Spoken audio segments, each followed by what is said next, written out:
dark. Like, obviously, you know, it's a sponsor, but Yep. on a day like this, you had the back was black, the front was navy, that blue, you know, that everybody's wearing. And I'm going, oh my goodness, what are you doing? I mean, it's anyhow, he survived, obviously. Yes. But yeah, I think that today was a very testing for the players out there. I'm happy that we haven't seen. I don't think we've seen any retirement throughout. Might have had one. Maybe one. There was one because on of the Ash, in heat. fact. But it was not because of the heat. I think it was. Yeah. Yeah, it was. It was a right knee issue. It was a knee, yeah. Yeah. But heat-wise, we haven't had one, which is a good sign. I'm not sure if it's because the players are getting more in shape or they're obviously hydrating better, which is so important to do in this situation. And it's not you hydrating, you don't want to hydrate on the court. Like they should have started that last night, at least the day before, knowing it's going to be really hot. So hopefully, and I mean, apparently they all did their job very well. Good job to the physios today. Yes. And yesterday. Very good. But the crowd continues to file in here for our night session. Obviously, record crowd on Monday as we're heading towards 1 million fans here at the 2024 U.S. Open. Just lifted my seat. Yeah, listen, and here's the beautiful part. I like it. People can watch you do that.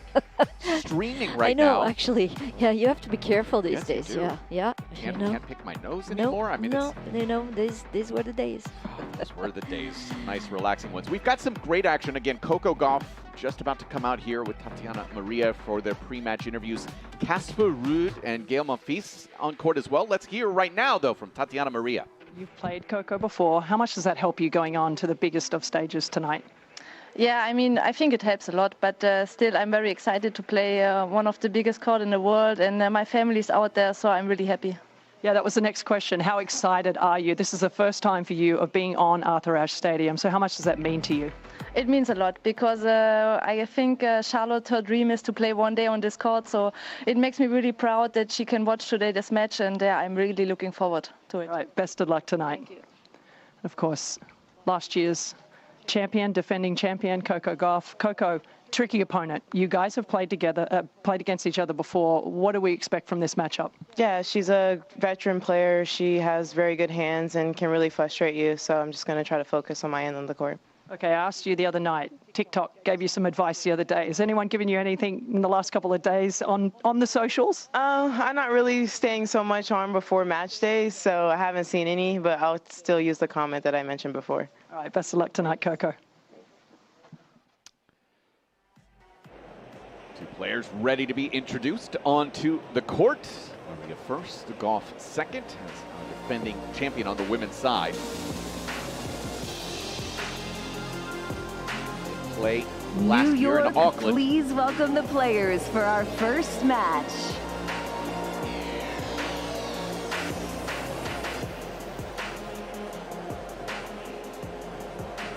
From Germany, Tatiana Maria.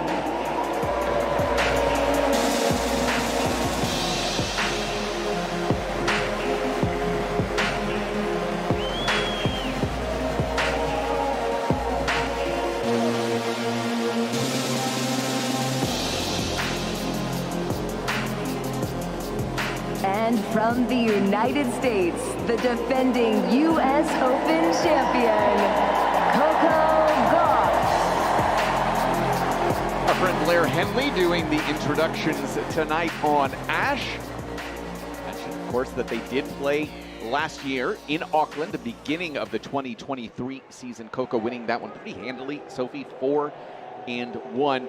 I also want to make sure we note Tatiana mentioning her daughter Charlotte, mom of 2. Yes. I just find that story interesting. The fact that she switches from a 2 to a one-handed backhand during that maternity leave. I knew that, and again reminded of it as I'm doing the prep for. And I think that is just such a remarkable story to switch from a 2 to a 1 midway through a career. Yeah, I don't think any players have done this in the midway in a career. They've done it earlier. I mean, I think Federer had a two-handed when he started and went to a one-handed backhand. But yes, so Charlotte was born in 2013, okay? And then Sissy, nicknamed Sissy Cecilia, was born in 2021. So she has two daughters. Her husband, Charles Edouard, who is a French guy that, I know, and I obviously know the family a little bit, not close friends, but I know enough that I actually contacted her husband and say, hey, how's she doing? What's happening? Well, apparently she hasn't been to the site at all. Really? No. Especially when she played a match, she did come to the site. Yeah. So she's practicing off-site? She's practicing at the John McEnroe Academy. Let's listen to this, and I'll continue my story. Final set tie breaks to 10 points. Net machine, shot clocks on the back and on the two boards down here. Towel boxes in all four corners. Tatiana, do you want to take white? Coco, you can take the red. ELC live, so it calls everything, including foot fault, so just play until you hear the call. And on this court, we have VAR. So you can challenge not up, touch, hindrance, throughs. You can't challenge lets, foot faults, code violations, time violations. Okay? If you want to challenge, it has to be on point ending, or you have to stop the point. Okay? Any questions? Okay, Coco, would you like blue heads or yellow tails? Heads. Okay, Alan? Yep. Tails. Serve. Okay, can we just have one picture? All right, so coin toss is done. Go on. So just to finish up, so she's been, practicing at the John McEnroe Academy and actually loving it there, because on top of that, Charlotte is like doing clinics, while she's practicing. The whole family is enjoying New York as a family, and she's never played on this court, as mentioned by in her interview pre-entering at the court. So she's actually practiced on that court once with Venus Williams, close friend and friends with Serena, especially. They live very close in Florida, and they actually do kids' day together. So but it's interesting when you think about Charlotte. Her daughter is 10 years old, right? And Coco is 20. Right. Yeah, it's a and there's 17-year 17 age. years, between the two, between Coco Gauff and Tatiana Maria, which is absolutely amazing. On top of it, just her career and her ability to stay inside that top 100. I mean, she's on the verge of dropping out right now at 99 in the world. Has been able to, with the exception of the maternity leave for her daughter Cecilia, has been in the top 100 since 2017, just has been a stalwart in the top 100. And like you mentioned, during that first pregnancy, went to a one-handed backhand. She just started to not feel the two-hander, and her husband said, you know what, let's do the one-hander. You've got plenty of time. Right, right. You're taking the maternity leave. You have the time, on your hand to just try, and it worked out. She's a player that really kind of like, again, another German that Coco Gauff played in the first round last year, Sigmund, and she almost lost that match. Remember that match? She was down 1-0. The first game of the second set was, I think, about 31 points, where Coco Gauff was finally able to break Sigmund, which changed the whole, mentality of Coco, and kind of like the whole match, where Coco was able to come through in 3 sets. And the same very similar play. I mean, Sigmund used a play that she's not really as comfortable as probably Tatiana Maria, who really slices from both sides. Sigmund did that, came into the net. I mean, Coco was completely out of sorts. She just couldn't handle the slice, the spin, the coming to the net. And I think Tatiana Maria is going to try to do this tonight. The difference is she's not as fast as Sigmund on the court. Correct. And, this match could be 0-1 for Coco if she's able to take it, through and just basically use her power movement. But if she's not consistent and she starts thinking too much about what's coming out of the racket of Maria, which is that slice and dice, it could be a difficult task. So let's talk about Coco and where she's been. Obviously, still a very solid year. She's number 3, defending a title here. Could drop to as low as 6, 7, somewhere in that range if she loses here, maybe the next round.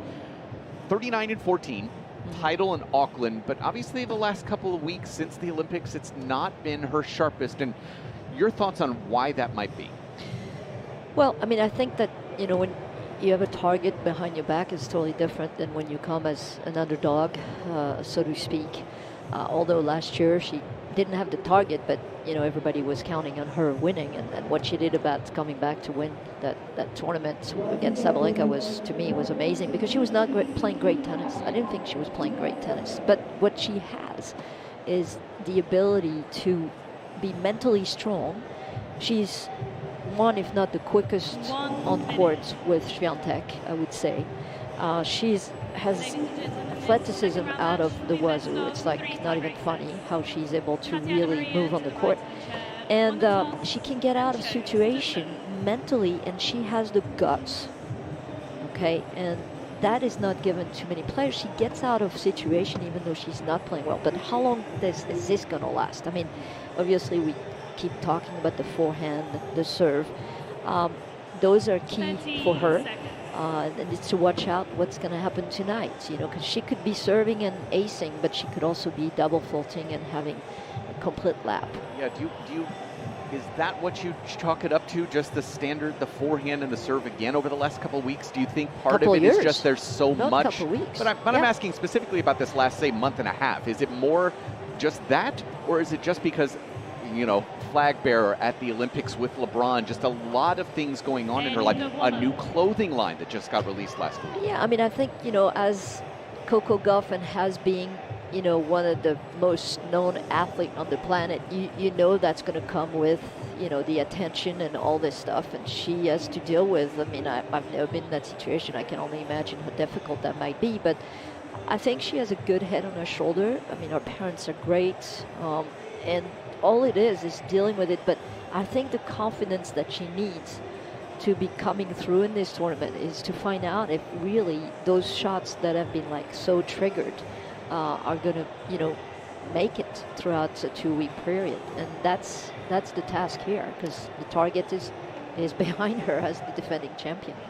Before we get to our first point, both players putting their towels in their boxes. One player who has been watching her a lot recently said she's really struggling with the inside-in forehand specifically. Last year, that was just on throughout much of that tournament. We'll see how that factors in today. Tatiana Maria serving from the near side. Toss goes up, serve is into the net. White top, we'll call it a salmon skirt. Second serve for her is good to a Gauff forehand cross. Maria slices a forehand, good. Gauff forehand cross. Another slice forehand from Maria. Gauff goes back in up the line to a Maria slice forehand. Coco Gauff goes forehand cross, pushes Maria off of the baseline, goes forehand cross again. Another slice from Maria. Gauff with a forehand through the middle. Backhand slice from Maria's into the net. It's love 15. And she was trying to approach actually with that backhand slice, which we're going to see that coming. But for Coco and both of them, you know, there's got to be the butterflies right now, trying to get rid of that, to be able to freely hit the ball. So Maria, another toss, serve is good. Gauff with the forehand goes through the middle, sliced from Maria off the forehand side. Gauff goes forehand cross, and Maria can't come up with it.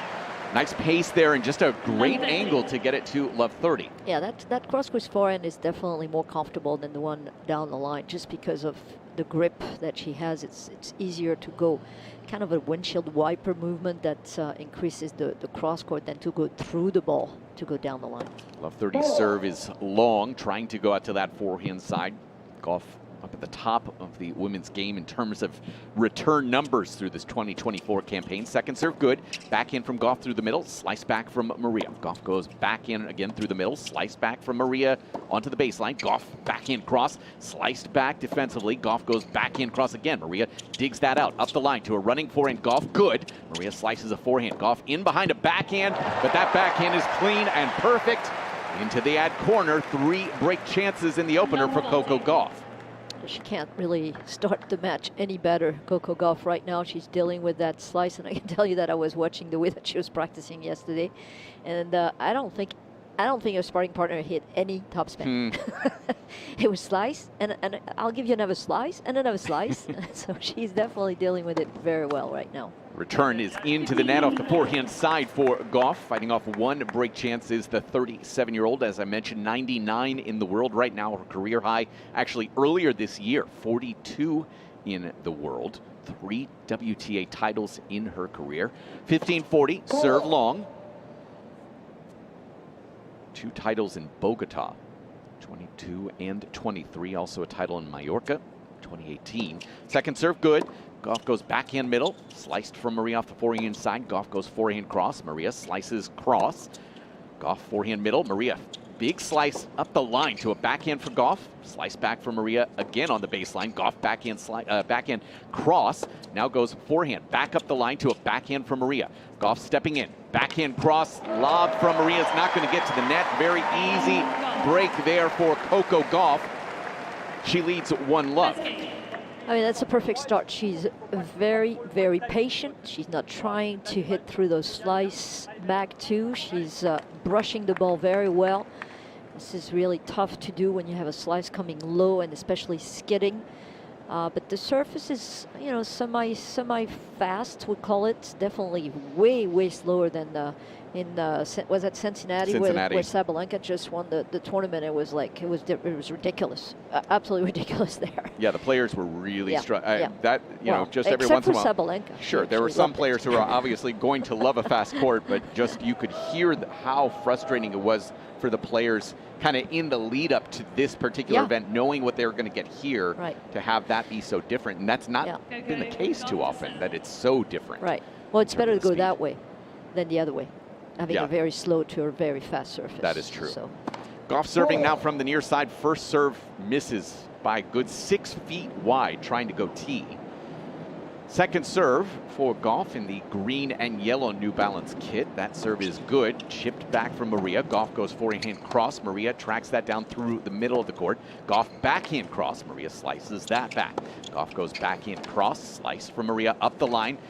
Chip there from Gauff. Didn't really get up to it, and it's right into the middle of the net. It's love 15. Yeah, that was a mid-court ball, and not coming fast, but that slice, again, it's difficult to deal with. I think she's better off putting a lot of topspin and accelerating a racket head with tons of low to high action. It's going to be much more of a mental challenge than a physical one here tonight for Coco. Chip return through the middle. Gauff goes for an inside out. Slice back from Maria with good depth. Gauff goes for an inside out. Maria backhand slice again, middle. Gauff again with that same ball. Now Gauff will have to run up to a backhand in behind it. Forehand pass from Maria lands good. She did come over the top for that forehand pass. Finds some joy on the far sideline. It's love 30. Yeah, she surely can go, you know, over the top of the ball. She can definitely spin the ball, and especially if her opponent comes to the net, she's going to have to do that on the forehand and backhand side. I would go to the backhand more, just to see, you know, how that one-handed backhand pass topspin is. Gauff serve into the net. Second serve upcoming. That is obviously one of the weak parts of her game, winning just 44% of her second serve points. That second is good. Chip and charge from Maria. Forehand from Gauff is missed wide. Tatiana Maria with 3 break chances herself. Yeah, doing the exact same tactic that Singerman did last year. Okay, trying to take advantage of any short serve and trying to get the break back right away. Also, you know, 2022 semifinalists. Let's not forget that for Tatiana Maria, at Wimbledon. And well wide up tee. Yeah, well wide. But, you know, at that tournament at Wimbledon, she did the exact same thing. She was just charging with that slice constantly. Second serve for Gauff at love 40 is good. Chipped back through the middle. Gauff forehand cross, slice, hard slice to a Gauff forehand. Maria, big forehand crosses into the net this time. 15-40. You know, if you have older people in the crowd right now, they can definitely relate to the game of Tatiana Maria. No doubt. Because it was a lot of this slicing when we were playing in the 80s, 90s. I mean, I want to refer right away to somebody who knew how to slice the ball like no others, Pam Shriver. Serve from Gauff, good into the body. Good depth on the return. Backhand from Gauff inside out is into the net. We trade breaks, 1-all early. Other scores just from around the grounds, and again, got a lot of great action, including some doubles here this evening, night number 3. But Emma Navarro, clean win, 1-1 over Arantxa Rus of the Netherlands. Center break lead right now for Casper Ruud, 6-4, 2-love over Gael Monfils. And Vika, 3-love over Clara Burel early in that one over on Armstrong.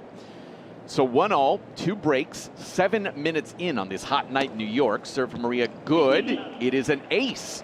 First of the night for 15-love. You mentioned Bogota, back-to-back 2022-2023 as a winner for Maria. Also in Mallorca, loves the heat. She was in Colombia, not about 2 weeks ago, 25K, got to the final. So, you know that she has had some good results in the past 2-3 weeks, which helps. Serve is long. It's a double fault from Maria, 4-15 all. Yeah, it was Barranquilla 125 final. She also reached the final in Surbiton. The 100K in the summer on the grass. 21 and 26 across all levels this year for Tatiana Maria. Serve for her here at 15 all. Good. Gauff forehand misses well long. And listen, she dropped from that career high at the beginning of the year because of the fact she didn't defend Bogota. Right. But yeah, this is an important one. Again, at 99 in the world right now, just thinking ahead towards Australia, thinking of making sure she gets in there. Return goes through the middle, sliced from Maria cross court to a backhand Gauff. Slice again, Maria, this time through the middle. Gauff goes back in, inside out, slice back with good depth from Maria, but Gauff has a big forehand, goes inside in and misses wide for 40-15. Again, it's that slice that is driving a little bit Coco, a little bit crazy. She has to accelerate that arm at impact, and you know, she can be aggressive on it, but as long as she puts enough topspin, that's all it is against the slice. So game points, serve good, chip return is short. Maria's going to have an overhead, puts it away into the ad corner. So a couple of breaks, and now Tatiana Maria with the night's first hold for 2-1 here on US Open Radio, presented by American Express.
Sophie Amiak here. Gil Gross roaming the grounds as he does. He's getting some interviews for us. Yeah, we'll hear more about him later. More about him? Well, more I don't want to hear more about him. I love Here's Gil. Here's my French going, you know, more from him. From him, yes. Excusez-moi. We could, you know, about his time at Syracuse. Who cares? Just kidding. Yeah, it's the best journalism school in the country, I'm sure he's listening right now going, right, Sophie.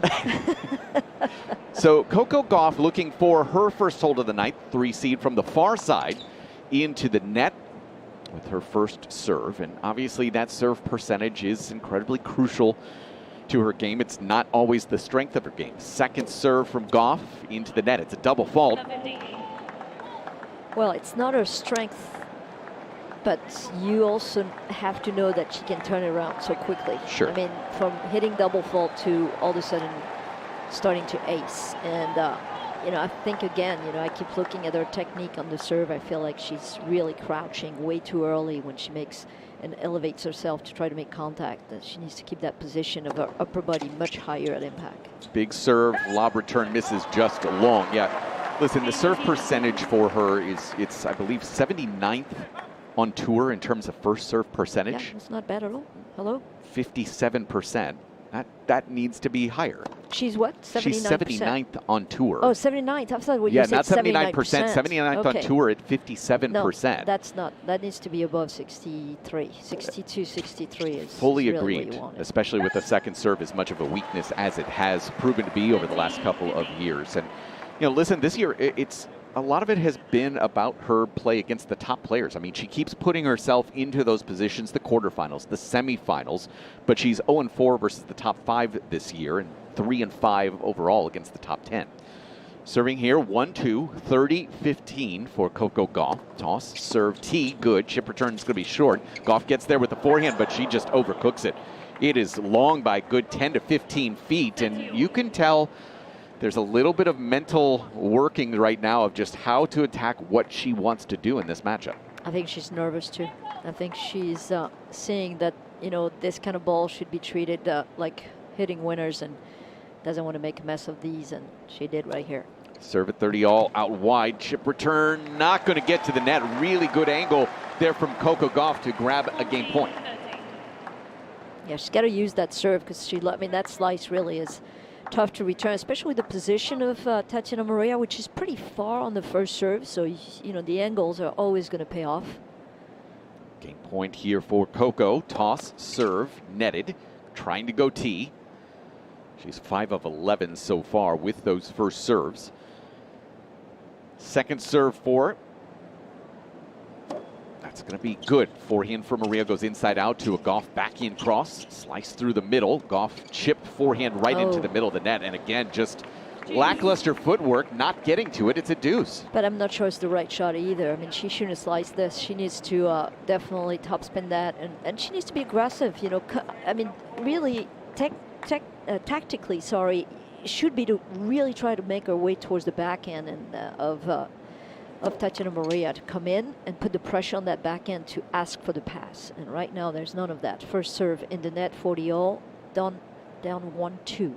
Second serve for Coco is off the net, good, trying to go body, so she'll get another look at it here. It was interesting you say that, Sophie, because in the first game, she was running around to get to the backhand on a couple balls that you would think are forehands. So chip return is short. Gauff forehand slice herself. It's a drop shot. Maria gets there, blocks it up the line. Forehand for Gauff, and the volley from Maria will miss wide. Game point for Coco. Yeah, well, she got a little lucky here that Tatiana Maria didn't really recognize that ball being short from Coco Gauff to come in. Was a little late to get to it, and the approach shot was not good enough.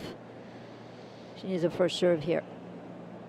Yeah, you can tell she's taking a lot of time in between points to just try to settle herself a little bit. Serve, good. Chip return lands short. Gauff with the forehand, goes inside in behind it. Forehand from Maria. Volley, now a backhand. Gauff again with the volley up the forehand side, misses it long, back to deuce. It's nerves. I can tell that it's nerves. She looks very, very anxious right now. This first volley right down the middle to give it another chance. Should have been a winner. Cross-court short. She's not clear-minded, let's put it this way, but she's going to find a way.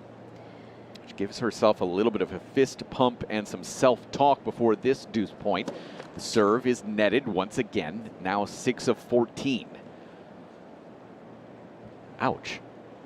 Second serve for Coco Gauff, 15 minutes in. Serve is good. Maria goes back in through the middle. Gauff back in, inside out, back behind Maria. Perfect. It's a backhand winner for Coco Gauff for a game point. Yeah, very aggressive on that one. Makes a difference, and she does feel so much more comfortable with the backhand side. I mean, she's just not thinking on that side. She's like, ball coming, hit ball, simple. Forehand, not quite the same. A couple of backhand winners so far. Serve with the ad is into the net, missed again. Second serve for Coco. I feel like I've said that a few times here already tonight.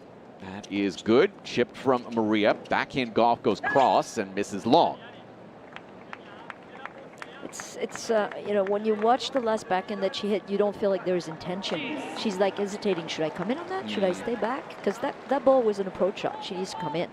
Doesn't even need to go for a winner. Just get in. She's at 9 on 4 serves for 3 on the other side. That's not going to work. We're seeing like a little bit of a picture of her dad who is somewhere. You know, he's never sitting with everybody in the box. He's somewhere in one of those suites above. Short return forehand from Gauff off the net and good. Backhand from Maria. Volley. Gauff lands good and short. Maria can't track it down.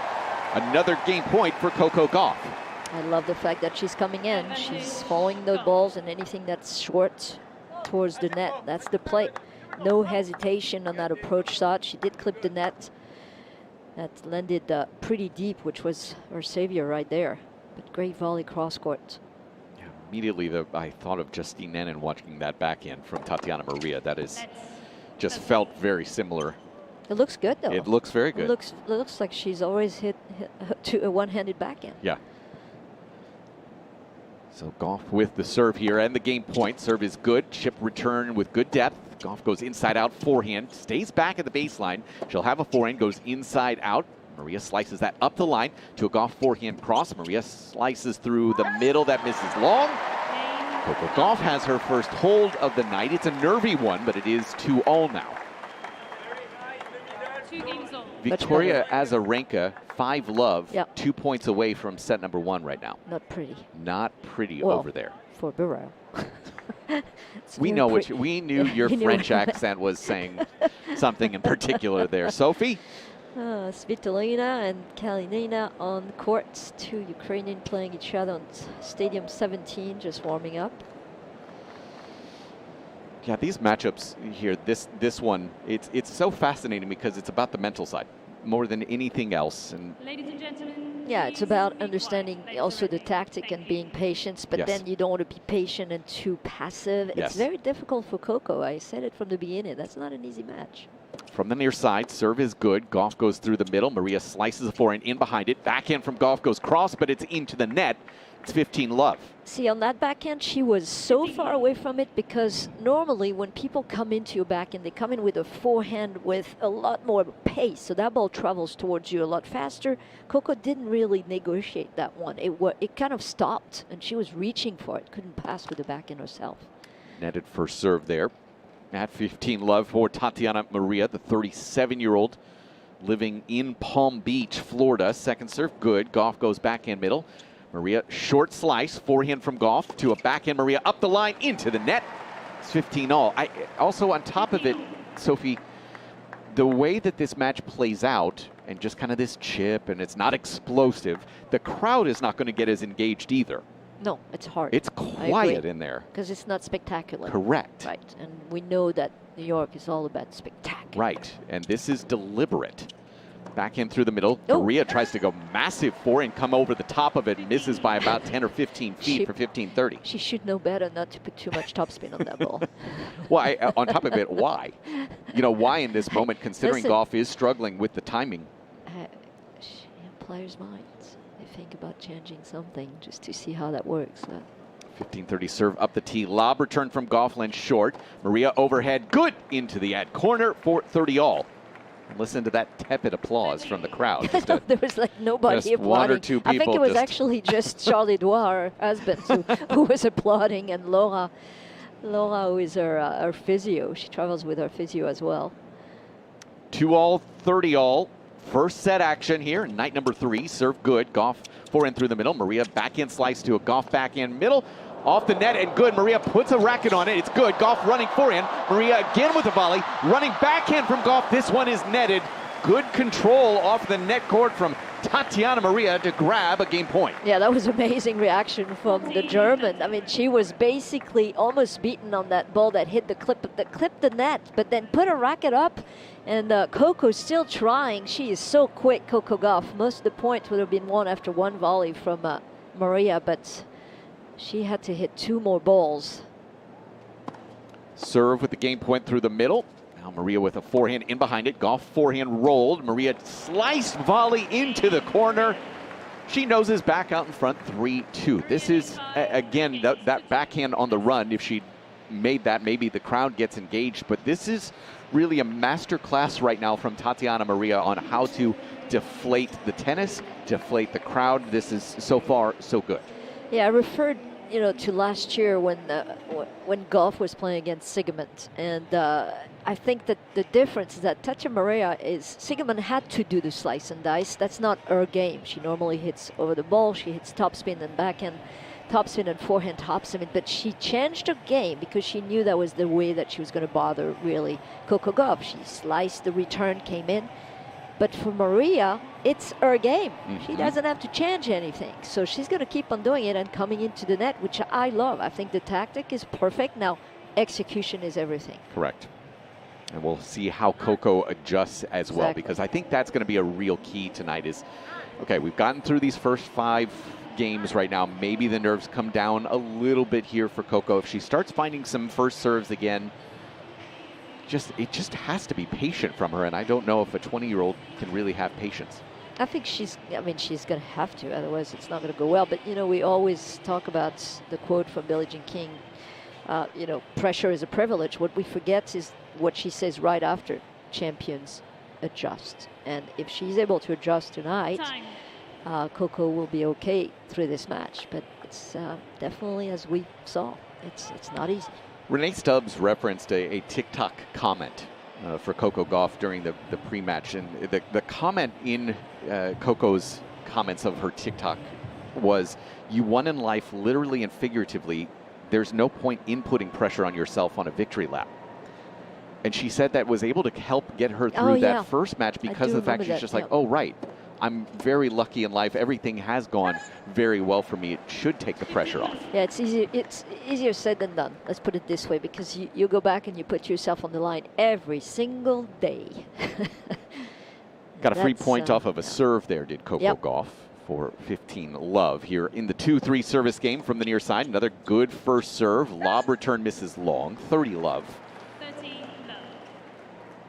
Yeah, those unreturned serves can certainly add up if she starts clicking.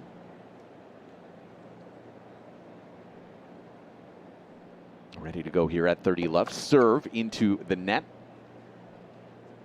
Had just nosed above 50% with that last first serve. Second one upcoming here for Coco. Again, green and yellow kit for her. Yellow headband. Serve good. Maria back in through the middle. Coco Gauff goes inside out backhand. Lob from Maria. Gauff there with a backhand at the net. Now he's going to have another overhead. No, the Maria backhand does not get to the net. Game points here for Coco. What's better with the serve? First serve percentage higher. That makes a total difference. Winning 2 free points to begin with. And putting a first serve here. Was that a first or second serve here? It was the second. Yeah, so 2 out of 3, that's not bad. Better than what's been since the beginning of the match. Is that meatloaf? Game point here for Coco Gauff. Serve, good. Chip return through the middle. Gauff runs around, inside in forehand. Slice lob from Maria. Gauff again, forehand inside out this time. Coming in after another lob. Swinging volley, missed. No, it caught the line. Now an overhead from Gauff right through the middle. Not clean, but it worked, and she has a hold to love, 2-3 all. Very undecisive. I mean, you could tell that she was like, after the forehand inside out, she was like, do I go? Do I stay? Should I stay or should I go? Anyway, so she actually waited for the ball to bounce. Actually, she took it in the air, but she wasn't sure either, but she made it. Yes. Hey, listen, it's tough to play a player like, like Maria, who doesn't give her any rhythm whatsoever. Well, she's not playing with any joy right now, and understandably so, right? You know, it can't be joyful when you play against somebody who's not going to give you any pace. Totally agree. Last game with the new balls. Missed first serve here for Maria, who's served at a very high percentage, 75%. 0 for 4 so far on her second serve points, and make it 0 for 5 as that's a double for love 15. Azarenka right now with a set point over on Armstrong, serving at 5-1. And actually does win that point. 6-1 first set for Vika.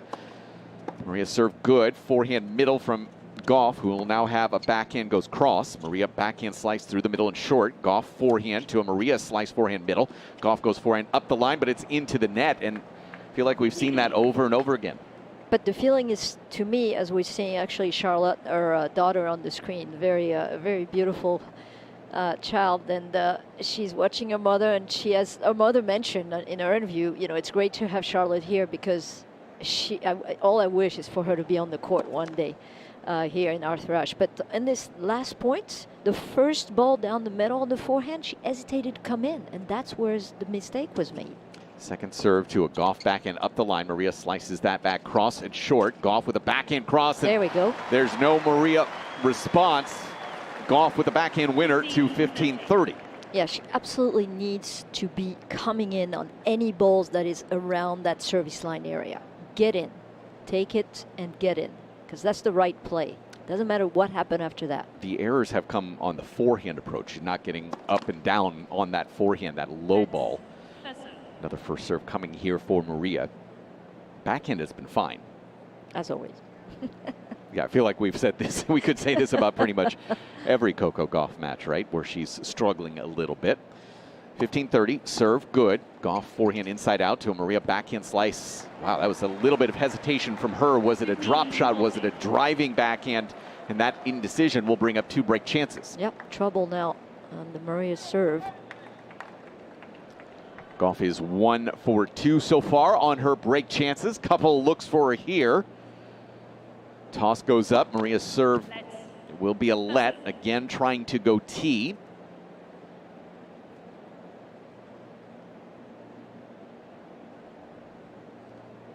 Ready to go once again. Serve out wide this time. Gauff with the forehand middle. Slice for Maria short. Gauff goes backhand cross. Maria backhand slice through the middle. Gauff now rolls a forehand to the deuce corner. Slice for Maria. Gauff forehand cross. Maria slices it back. Gauff forehand through the middle this time. Maria backhand slice middle. Gauff backhand slice middle. Gauff going to have a forehand. No, Maria chips a forehand long to the deuce corner. Coco Gauff now in control. She's got the break lead as we hit a ball change here on US Open Radio, presented by American Express.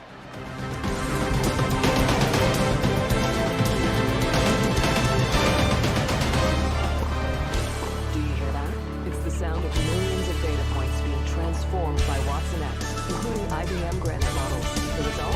Match reports for every singles match. Experience it at IBM.com/US Open. This is tennis on AI.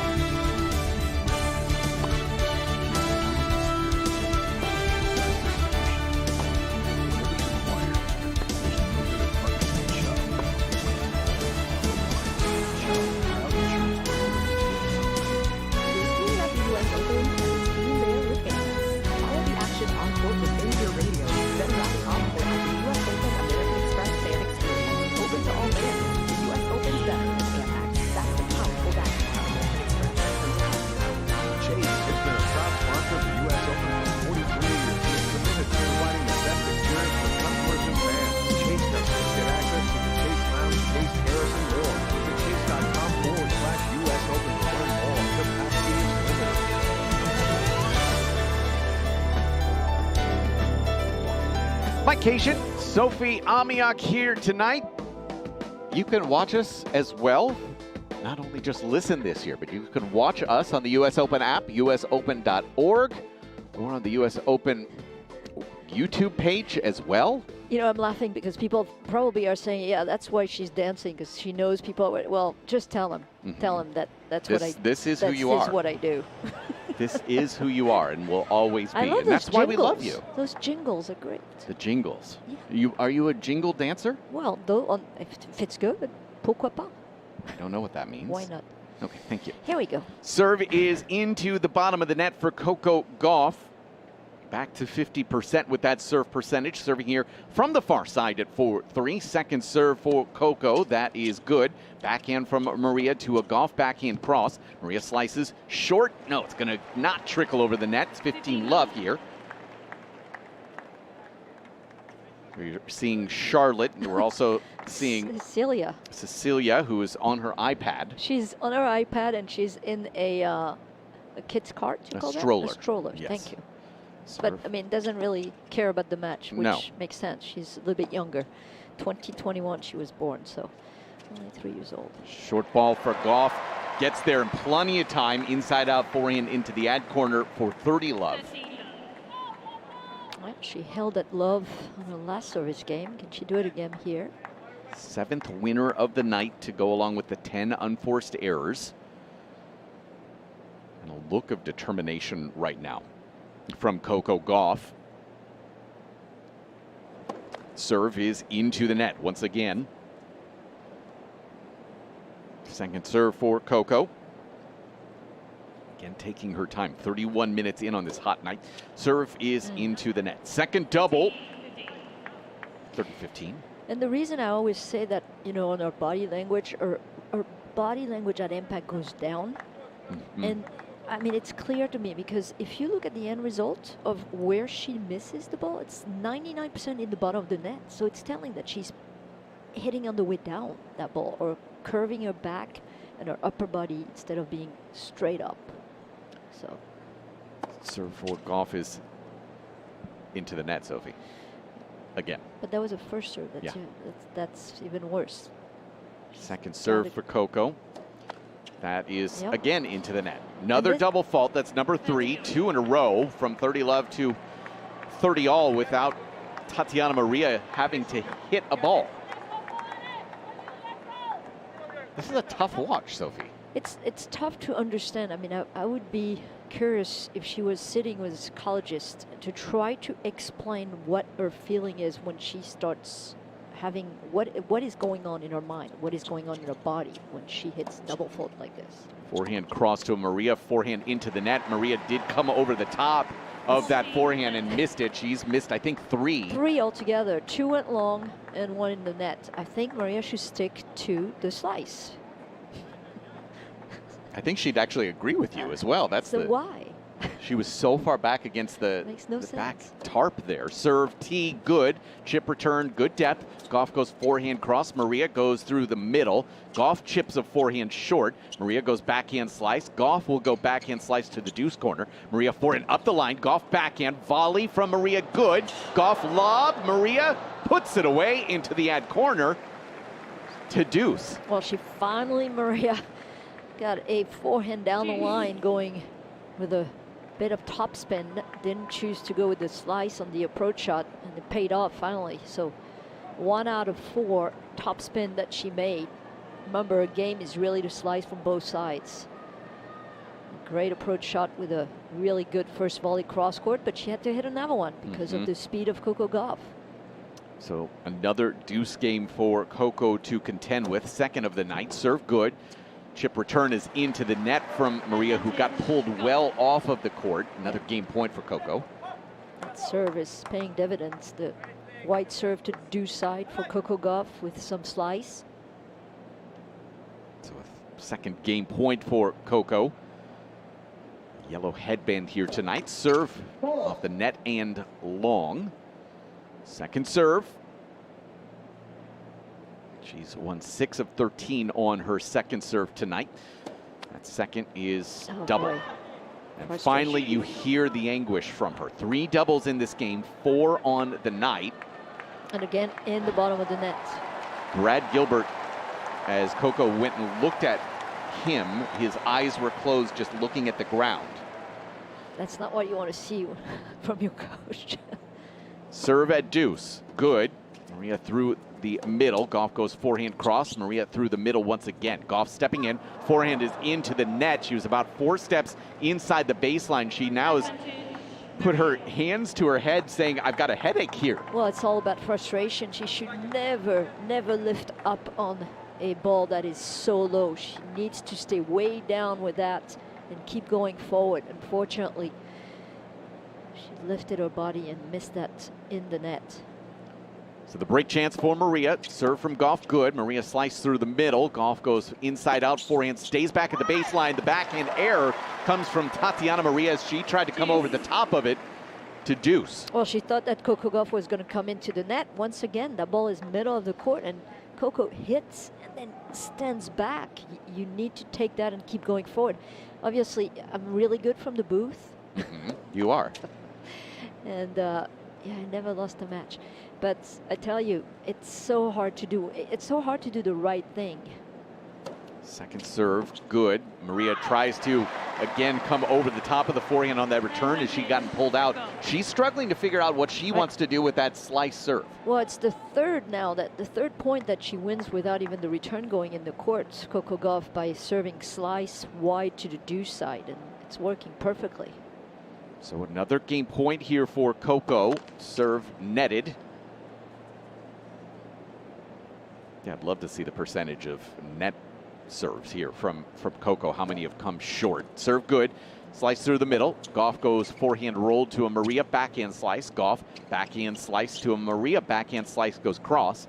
Gauff goes backhand cross court to a Maria backhand slice up the line to a forehand through the middle from Gauff. Maria backhand slice to a Gauff backhand cross. Maria backhand up the line. Gauff will go forehand back up the line. Maria backhand slice. Gauff backhand slice middle. Maria forehand slice to a Gauff backhand back up the line. Maria has to defensively put that in the middle of the court. Gauff forehand lob from Maria. Gauff has stayed back at the baseline. The lob is good.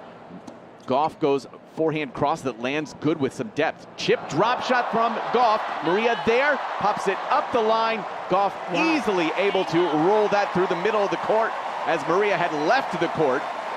Coco Gauff to 5-3. Wow, I mean, what a point that was. Talk about who's going to slice the ball better, and it was Coco Gauff at the end. with a slice forehand drop shot of all things. You didn't really expect that, but how she hit it so well. And Maria coming from way too far, 37 years old. It's not easy to come forward very quickly. So well done, Coco, for holding after having 3 double faults in this game. It's just such an awkward match. And that is Tatiana Maria. That is who she is. Coco, again, played her last year. She knew exactly what it was going to be coming in. That doesn't make it easier with that knowledge. It's still going to be awkward. Serving to stay in this set, Tatiana Maria, 3-5 from the near side, serve netted. She is 0 for 7, Sophie, on her second serve points so far. Can she get on the board? Second serve, good. Gauff backhand up the line. Maria has to slice that back short. Gauff backhand cross in behind it. Lob for Maria. Gauff puts away the volley. No, she does not. Misses it into the doubles alley. Wild miss, 15 love. Yeah, I mean, it's the correct. Listen, everything she did was absolutely perfect. Yes. Good shot selection, came in, just overcooked the volley, wanted too much of it. You don't need to do that much against a 37-year-old. Just, you know, go cross-court short, and you probably win the point. Serve is long for Maria. That serve percentage is starting to drop, but now 1 of 8 on her second serve points. She finally won a point on the second serve. Look at her go. Second serve good. Gauff forehand middle. Maria backhand slice. Gauff backhand cross court. Maria backhand slice. Gauff goes cross. Maria backhand slice. Gauff will go backhand up the line, but it's into the net. It's 30 love. I believe, you tell me who wrote this book. I think there was a tennis book called Winning Ugly once. Do you remember that book? Yep. Who wrote that? Could it be Coco's coach? I believe you might be right on that one. 30 love, 3-5, serve good. Gauff lob return will end up short. Game points for Maria. It's a great serve down to T111 miles per hour. It's a perfect serve and perfect timing for it. Needs to ask the question from Coco to serve the set out. Maria is absolutely drenched right now. Serve is good. Lob return will miss long. It is a rare hold to love for Tatiana Maria as she gets it to 5-4. Some other scores from around the grounds here. Azarenka, as we mentioned, 6-1 first set on serve at 1-all in their second. Casper Ruud, 6-4, 6-2 right now over Gael Monfils in the third set, just getting underway there. Svitolina also in action right now, 3 love early over Kalinina. Donna Vekic, 7-5, 3-1 right now for Greet Minen. That's not much of a surprise over there. And keeping an eye as well, Peyton Stearns and Kazatkina. 3-1 for the American early in that one. But that's kind of one of those ones, the tennis nerds, I think, keeping an eye on court 11 there for Stearns and Kazatkina. You know what I'm looking at too is mixed, mixed doubles, Kruger and Stevens? No, that's women's Kruger doubles. That's Ashlyn Kruger, no relation to Mitchell Kruger. Yeah, well, I was thinking, can you imagine them playing? The poor guy, he's just had a 5-setter today. Was up 2-set-to-love. Plus a break. Yeah, that was tough. But yeah, Stevens and Kruger actually are down 5-4 in the third. And actually match point for Buskova and Soribes Tormo, 11th seed in the draw, in the women's draw. I believe that's Jessica Biel. Jessica Biel is there? Is in the crowd? I don't know. You know, I'm not sure. I'm not as good as you are with my celebrities. But poor Rinderknecht. Rinderknecht is on court 9, playing after a 5-set today, a 5-setter 2 nights ago that finished so late, and he's playing doubles with Manarino. Oof. Hey, listen, Adrian Manarino won a match. I know. I think it'd been about eight months for him. I think he's paying for all he did last year. I mean, it was so many matches that he won last year. You had such a tremendous 2023 that it's taking a toll, I think, on the Frenchie. Gauff misses her first serve, trying to close out this first set. 5-4, second serve. Off the net and good.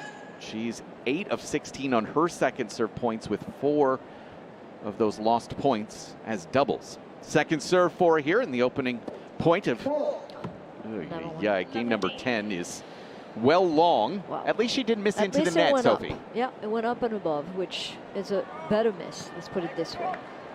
It's just frustrating. Not one ace in this match so far. Her entire team applauding, the crowd trying to show some encouragement as well. Serve netted. Back below 50% for the night. Second serve, Coco Gauff. Toss, up, serve, good.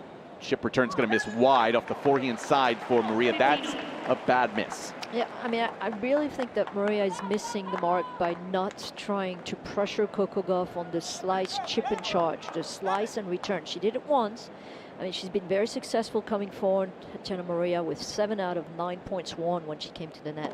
Serve is, I feel like I keep saying Netted. this. Just if we could get one of those buttons Recorder? just to record the whole Net. thing. Gauff's serve netted. Guys got that saved? Second serve. Okay. Gauff serve 15, netted. 13. That one on a second serve. It is double fault number 6 on the night for 15-30. Wow, what a struggle. She's getting the crowd there behind her, and that's going to help. She needs it. So the 15-30 serve, that is good. Chip returns short. Gauff with the forehand into the ad corner. Lob Maria. Gauff retreats overhead. Good. Right into Maria. Throws up another lob. Gauff. Oh no! From on top of the net. She misses by 10 feet long. Maria, 2 break chances. Wow. 15. Yeah, I mean, it's hard to even commentate on this. It's just like you wonder. I mean, was that ball too low for her to hit it? Didn't use the snap. Actually, she mishit. That's what it was. She was coming full blast forward to that ball and completely mishit the ball. Oh Now, my. double break point. And misses a serve into the net again. Second serve at 15-40 at 5-4. That's good. Chip return to the forehand of Gauff up the line. Maria backhand slice to a Gauff backhand that goes cross. Chip through the middle. Gauff forehand cross. Sliced cross court from Maria, just missing wide. Again, a second serve opportunity that Maria didn't chip and charge, didn't try to do anything on that. You know, the tactic is good, but I feel like she has some opportunity to put even more pressure on Coco Gauff. And have a break back point here. At 30-40, I agree with you. I also need to point out 19 unforced errors right now for Coco Gauff. She's waiting for, there have been too many times where she's waiting for Coco to miss. True. But 19, that's 6 on the serve, so that's really from the ground 13. Serve good, chip return, chip in There you charge. go. Forehand from Gauff, cross, lands good, right on the sideline. But she was hoping and waiting and praying for that ball to land. But we are at deuce. But see, I think that's the right play. That's Agreed. the right shot. You got to make her hit that kind of return under pressure, until that pass under pressure. Good on her to do it and come with the goods. My point was, a lot of unforced errors. You want to see from Maria's side forced errors on the Gauff side as well. Serve, good. Maria chips through the middle and short. Gauff with a backhand slice to a Maria backing up the line. Volley from Gauff, lands good. Maria, it hit the chair. It hit the chair umpire's chair. That's how much spin it had on that volley from Coco Gauff. Okay, Maria couldn't make contact. I don't know if you've seen what happened with Paolini, and you did that match. Yeah. So Paolini and Andreescu, they had kind of that play where the ball, came back on the other side after a volley of Andreescu, but this one here came on the court, and the spin was so much that it hit the chair umpire, and she couldn't even make contact with it. Oh wow, we're going to see that one in replay. That's going to be on for sure. SportsCenter's top plays of the night, no doubt about Are you kidding me? Needed a break like that in that moment. It's set they point might here. think about getting those the umpire chair further left of the court, at least from the net, because she would have had that. Especially considering they're not calling lines anymore. Boy. Second serve here on this set point. Oh my gosh, another double. She throws up her hands looking at her team. That is double fault number 7. Gilbert again just staring down at the ground. We're back at deuce. And she's looking at her box going, what am I supposed to do?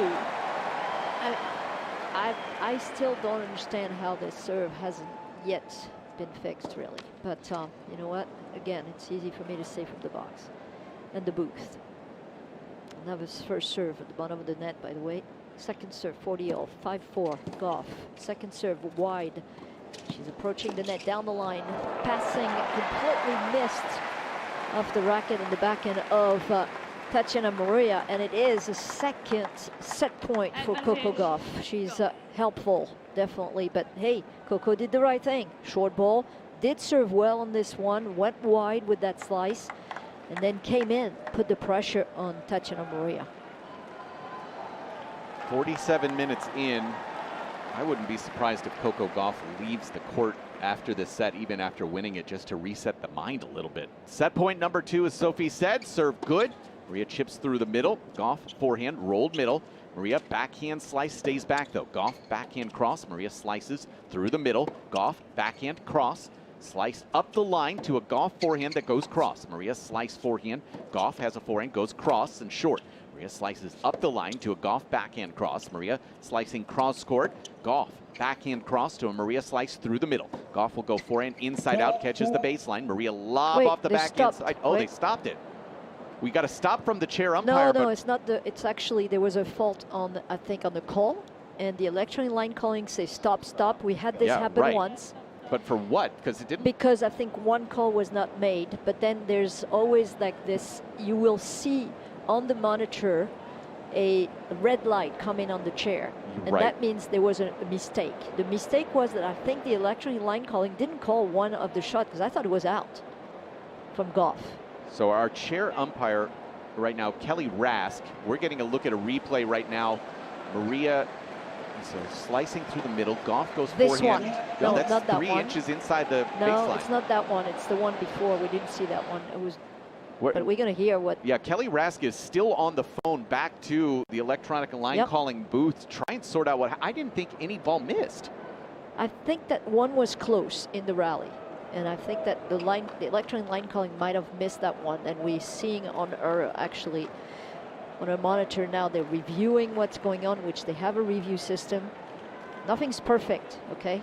Even the electronic line calling. And this happened once. I don't remember what match it was. Hold on, hold on. Gentlemen, due to a technical error, the system stopped. We will replay the point. Yeah, there was not a missed call. The system just stopped. Okay, well, I don't think that matters because it was not advantageous for any players. Not like somebody had hitting a winner. Right. The point being, since a ball didn't miss, nothing's perfect. Set point number 2. Serve good, chipped up the line to a forehand from Gauff that goes cross, slice through the middle, it's into the net.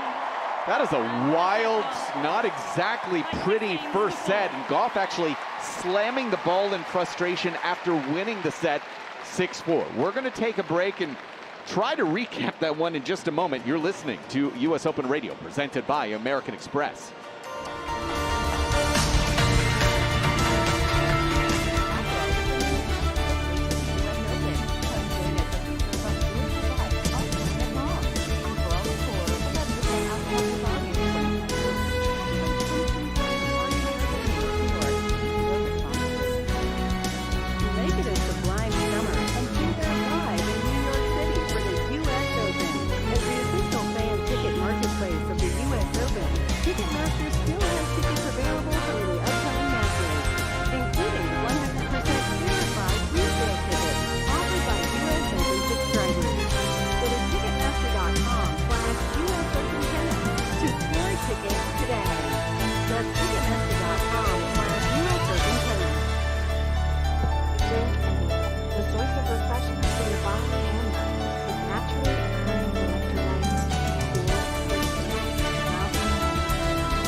Sophie Amiak here.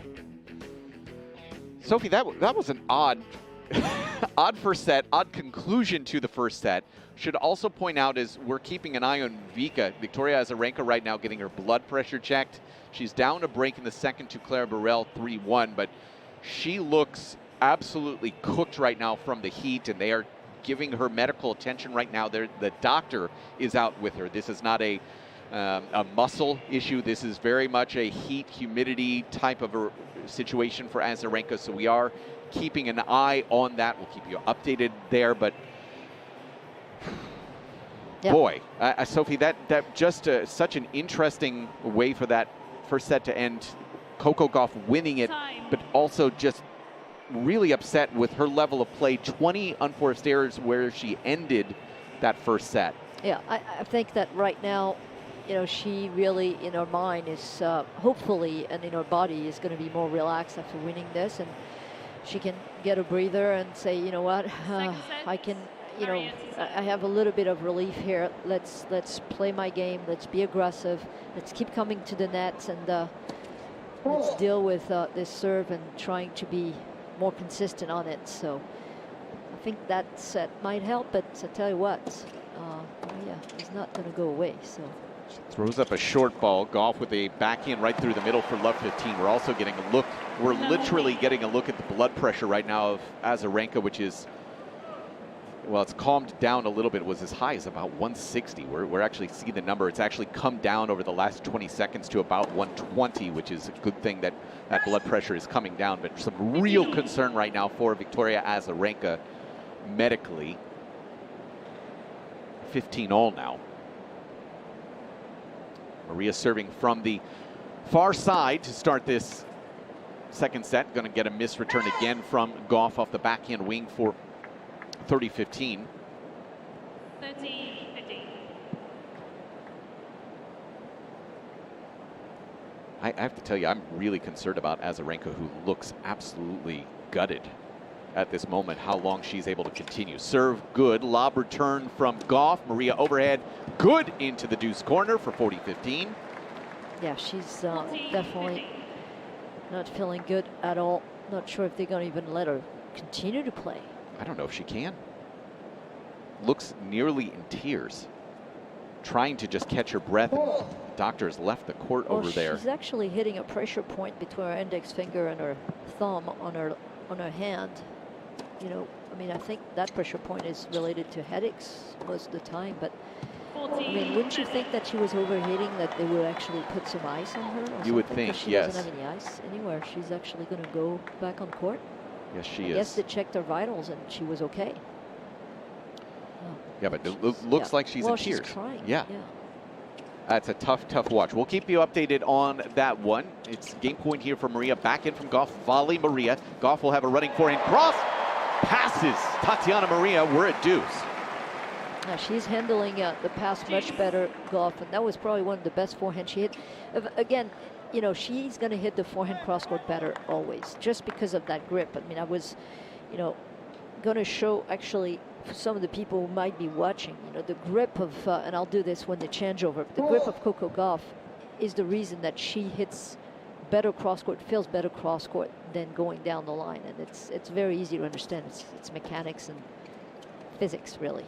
Backhand from Maria goes cross. Gauff with a backhand up the line. Chip back from Maria. Forehand from Gauff goes cross.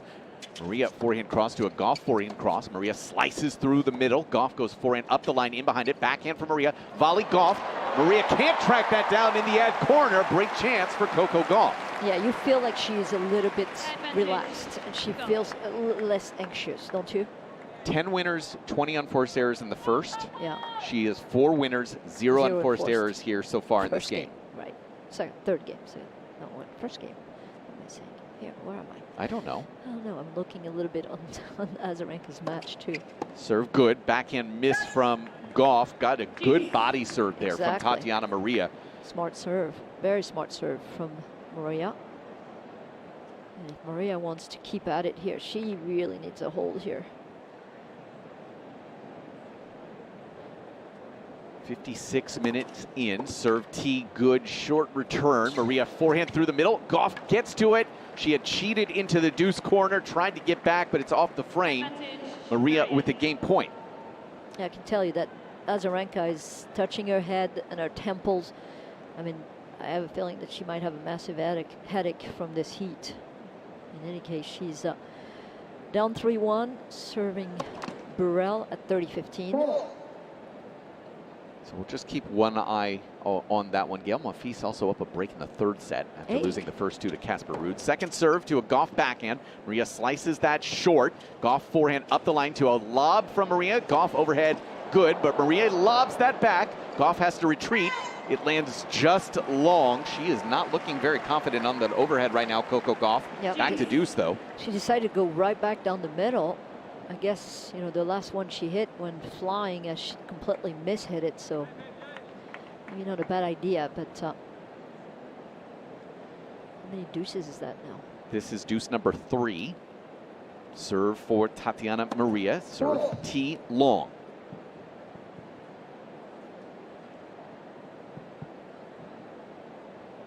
Second serve for Maria. Good to a Gauff forehand middle. Maria slices short. No, doesn't clear the net. Going to be another break chance for Coco Gauff.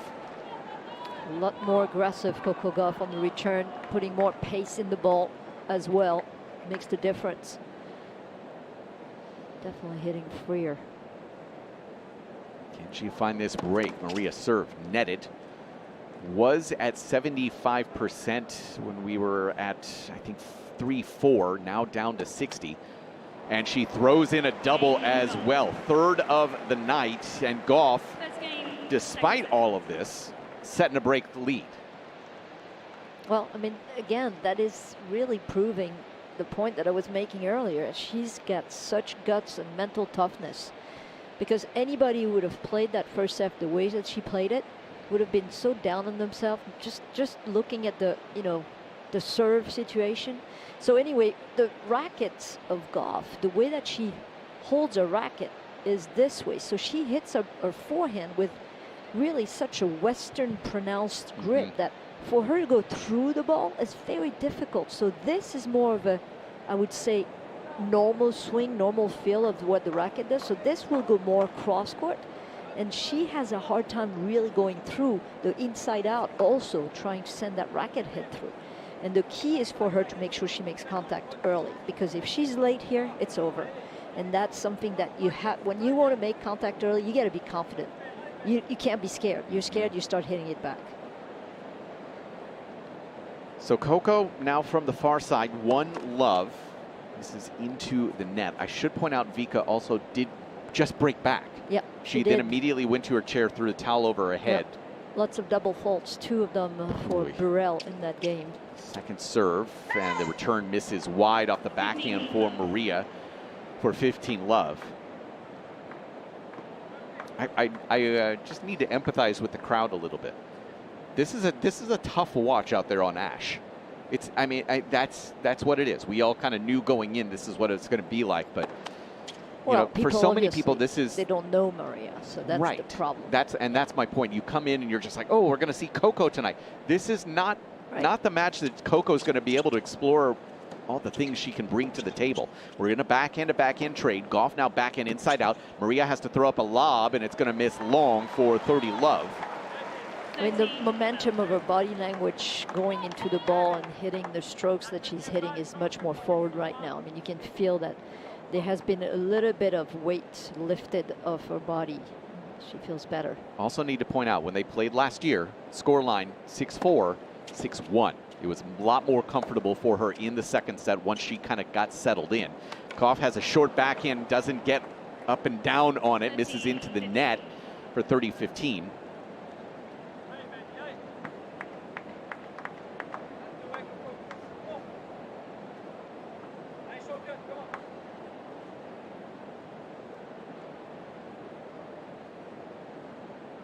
From the far side, 30-15, Gauff ready to go. We've crossed over the hour mark. Serve good. Return is short. Gauff inside out forehand in behind it. Going to have a backhand volley. Goes to a Maria backhand lob. Gauff overhead back to Maria. This time she can't put it back in play. 40-15.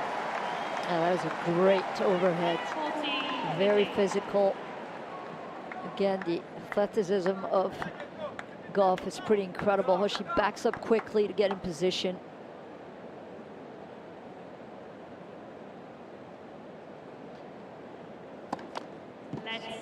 Let on the first serve here. 5 winners, 1 unforced error here in this second set for Gauff. And again, was -10. That stat in the first. Serve off the net, this time back onto her side. Second serve for Coco.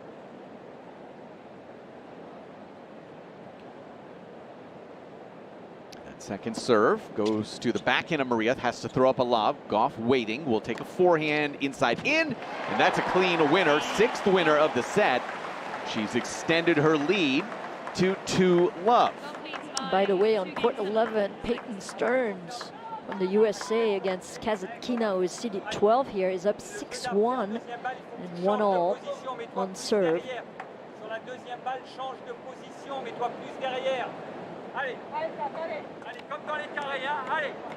He's saying to her, that was Charlie Dwyer talking to her, said on the second serve, change position and back up a little. See, I would disagree with that. Immensely.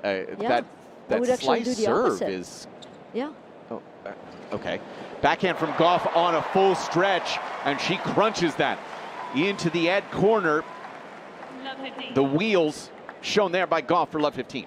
I mean, unless I didn't understand what he was saying because he was far. I mean, there was just, you know, the sound was not clear, and I was talking at the same time, by the way. But it seems like that's what they said to her. It's, well, we'll see in Coco's next service game. Yeah, exactly. Love 15 and a missed first serve for Tatiana. Second serve, good. Gauff backhand middle. Maria slices to a Gauff backhand cross in behind it. She's going to get an overhead. This time it's good into the deuce corner again. Not the cleanest, but this time she's able to find a finish. And yeah, starting to roll right now, Coco Gauff. It's love 30. Yeah, a totally different player from the first set to now. She's attacking every single ball that is down the middle and coming to the nets, and that makes a big difference. And a great overhead to finish. By the way, Svitolina 6-1 on court on Stadium 17. And a break in the second. And a break in the second, correct. Well, trying to consolidate a break. No, she's got a break. She got a break. Now yeah. she needs to consolidate. Yeah. It's only a break. We're on the same page. It's only a break when you consolidate. Oh, boy. Serve up the tee is good. It's an ace for Tatiana Maria for 30 all. 2 aces, 3 aces in this match. And none for Coco Gauff, by the way. So 30 all in this love 2 service game. Serve, good. Forehand from Gauff is netted, missed return. And a game point.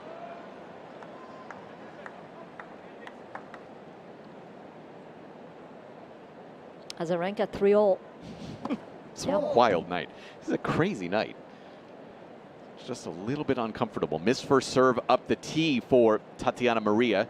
Second serve, good. Gauff backhand cross. Maria can't track that down. It's just kind of bunted into the net. We're at deuce once again. Faced 3 deuces in her opener here in the second. Oh, and Monfils did get that third set, 6-2. We'll get an update on that from Gil Gross. Excellent. In just a couple minutes. Serve good. Gauff forehand lands good. Slice from Maria. That's going to miss well long through the middle of the court. Break chance. Almost feels like a match point right now. I agree. I mean, double breakdown would be like horrible for Tatiana Maria right now. She pumps her fist. Give herself a little bit of confidence here. Love to break point down. Serve for Maria, good. Gauff forehand middle. Maria slices middle. Gauff forehand goes up the line to a Maria backhand slice that's short. Gauff forehand inside out, in behind it. Lob from Maria. Gauff retreats. That ball misses by about an inch.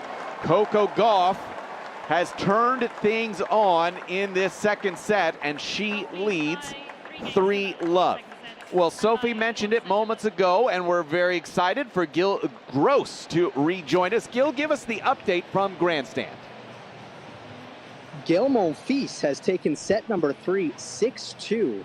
He hit 18 winners in the set. It looked like he just really opened up his shoulders. I guess the pressure was off, and Monfils is usually somewhat of a defensive player, but you wouldn't have known from watching set number 3.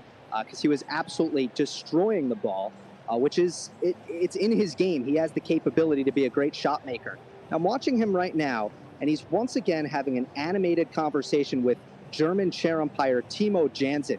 He has been upset, I think that's maybe not strong enough a word, furious with Jansen all match long because of a perceived lack of time that he's being granted. He received a time violation. And I am looking to get more details on exactly what transpired, but Monfils continues to jaw at Jansen up in the chair. Well, maybe it's allowing him to just play a little bit more freely because he's focused his anger in one direction that doesn't have to do with his tennis, I suppose. Maybe? It looked like that. It did. It looked like, you know what? He actually said to Jansen, direct quote, "You make me lose my motivation." He said, "I'm done." Like he was that upset. But you're right. He took it out on the tennis ball and just blew Casper Ruud off the court. Well, I don't know if you remember, but there was another incident with the same umpire, actually, Tim Jensen, with another Frenchman, Arthur Fils, that time, and he had to separate Arthur Fils and Alexander Zverev when they had some kind of a temper going on, the two of them. Yep. All right, thank you so much, Gil. Bringing you back inside Ash. Gauff serving with this 2-break lead at 3-love. Azarenka, by the way, has gone up a break, 4-3. So that medical attention, apparently very good medical attention. Hey, it's a double fault for Coco Gauff. That is the first of this set, 8th of the night. 22nd unforced error, but only 2 of them have come in this second set. Hour and 8 minutes in, 18 minutes into the second set. Gauff serve will be a let.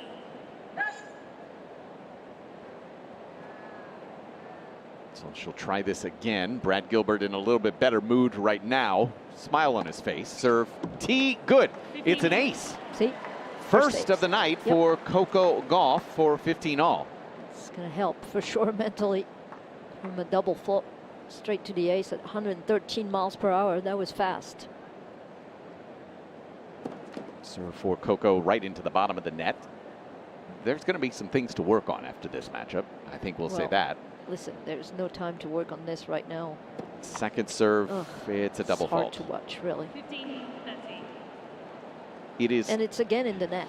I mean, I just don't understand why they can't just basically dissect the mechanic with the amount of possibilities that there are out there. And we're looking at our image on the slow motion, and again, you see that body language, the top of her body language, or really her torso at the impact completely parallel to the ground. Serve at 15-30, good. Maria rolls a forehand to a Gauff forehand inside out that lands perfectly into the ad corner. It's 30-all. I mean, it's amazing when you think about how much she has to really fight her own self. I mean, in this match, yes, she's fighting against an opponent who is giving her something she doesn't like to deal with, but on the other hand, with 9 double faults, it's all about her right there. It's nothing that our opponent is doing that hurts her serve. She hasn't been attacking the serve on the return. Second serve good, chip return, lands short. Gauff goes back in, inside out, perfect into the deuce corner. It's a great backhand. 11th winner of this set. Took her time on that one. So, 2 double faults counting for 2 of the unforced errors off of the ground in the second. 10 winners and 1 unforced error. Serve T wide.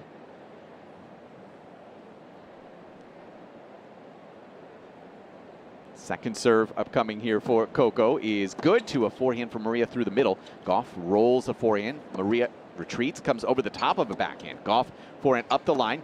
Again over the top was Maria. Gauff with the forehand inside out. Maria backhand slice this time. Cross and short. Gauff backhand slice up the line. Maria forehand rolled. Good.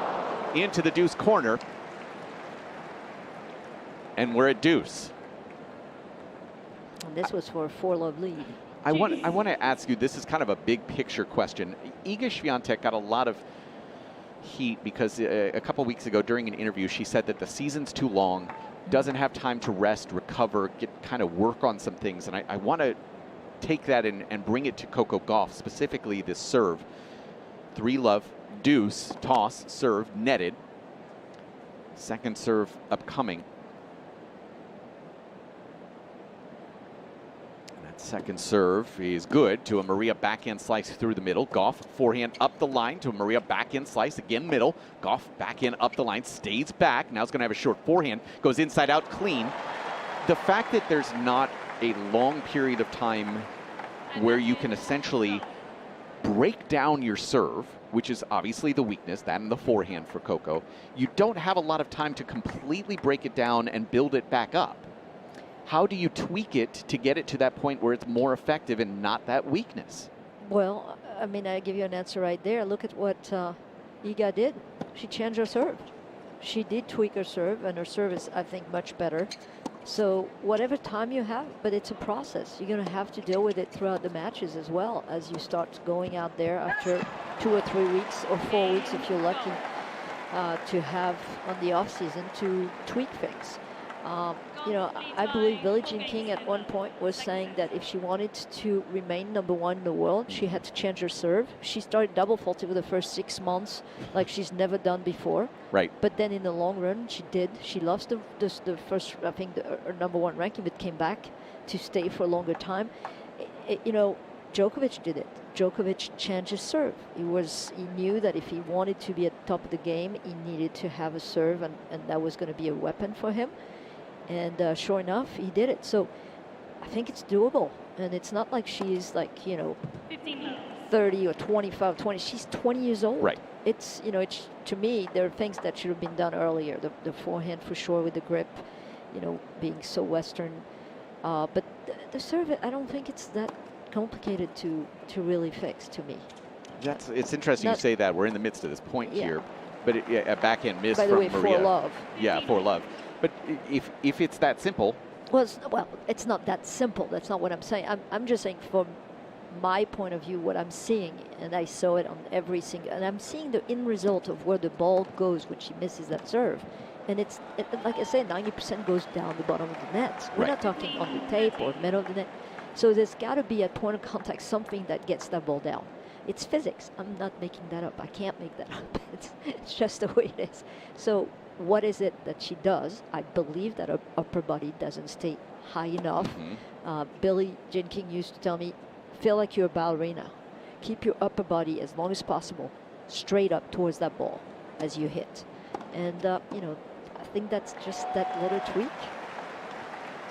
Well, it's regardless of what we might think, it's been effective enough, especially here in this, this like second I said, set. The first set really was a relief. Yes. And after that, she started to feel like she had wings, you know, and didn't really worry about anything that was going on from the other side of the net. So 15-40, now 30-40 as Maria has hit an ace, but Gauff with another break chance here to put this one out of reach as Azarenka's about to serve for her match on Armstrong at 5-4 in the second. So 30-40 here in this love 4 service game. Serve Maria good. Gauff backhand middle. Maria rolls a forehand to a Gauff forehand inside in. Maria has to slice that back. Good depth. Gauff forehand cross. In behind it. No, she stays back and will have a forehand goes up the line. Maria lob. Good. Gauff forehand perfect into the deuce corner.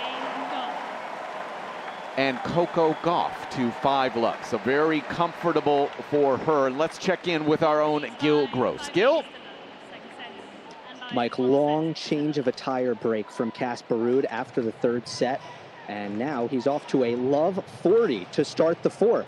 They just played an incredible point. They actually both got lobbed, each within 1 point. And Ruud came out on the better end of that one. Monfils got a lot of coaching, and it was an animated conversation with his coach between sets, but he is in a hole here to start the fourth. All right, thank you so much, Gil. Another one for the tennis nerds tonight, Sophie, of which I'm one, has been Kecmanovic and Musetti. Yep. That's into a 5th set on 5, 3-all there. Musetti, the 18 seed. Kecmanovic, always a very dangerous player, and that has been a very entertaining match on court 5. Svitolina, cruise control for her, 6-1, 3-love on 17. And again, Azarenka serving for her match as well. Just remember, Musetti had a very, very long, I would say, Olympic Games, and very valuable with a beautiful bronze medal. So played a lot of tennis. Seeded 18 here, so tough to come from there. Every player we've been playing at the Olympics have had their handful as far as the amount of work that it's been to change surface and to change back, to go from Wimbledon to clay and then back to a hard court. It's been a very tough summer for a lot of the players. Yeah. And on top of it, I said it at the outset, I do think the pressure placed on Coco as the flag bearer and just the weight of that being suddenly with LeBron James and all the coverage, I think that does take a toll. I think it is hard to be mentally fresh at this stretch. Like, she's already having so much exposure that, you know, that was plus. Serve sure. is good through the middle of the court. Gauff with a forehand middle. Maria's coming over the top now of her forehand, and Gauff deposits a forehand into the bottom of the net. I don't think it hurts for Coco also coming here and having a day off in between matches again, just to kind of settle things again. You're not just kind of rush. Just nice space and breathing time here. Serve good. Maria forehand is into the net for 15 all. When are they starting doubles? Tomorrow, probably. Yeah, it would be her day off. Yep. Hey, listen, she's 20 years old. Serve is netted. Second serve upcoming here for Coco. She's 5 of 16 in the second set, serve percentage-wise. That's good to a Maria forehand middle. Gauff forehand inside out. Maria can't track that down. It's 30-15. 30-15. I'm, again, as I was with Novak Djokovic a couple days ago when he was struggling as much as he was, I'm fascinated to hear how Coco analyzes this match after she gets through it. Serve T good. Lob return will miss long. We've arrived at match point. Yeah, I think it's going to be very clear. She's going to say it's a very tricky opponent, and she was very nervous at the beginning. She just didn't handle very well. She didn't serve well. So, you know, in all, the fact that she's going to maybe take this 6-4, 6-love the way she played, again, winning ugly, but she's on the winning side. Serve is good. Backhand from Gauff up the line, misses long. 40-30. So 40-30 in this 5-love service game. At match point for Coco Gauff, the 3-seed and defending champion. Toss goes up, serve is netted. A lot of work to be done on that serve. Azarenka won 6-1, 6-4. How? Wow. Second serve, good. Chip return, good. Gauff backhand She's middle. crying. Maria backhand slice. Gauff goes backhand cross. Maria backhand slice up the line. Gauff forehand back up the line. Maria slices that back cross court to a Gauff backhand cross. Maria tracks it down, pops it through the middle. Coco Gauff, big forehand cross. Maria slices that back.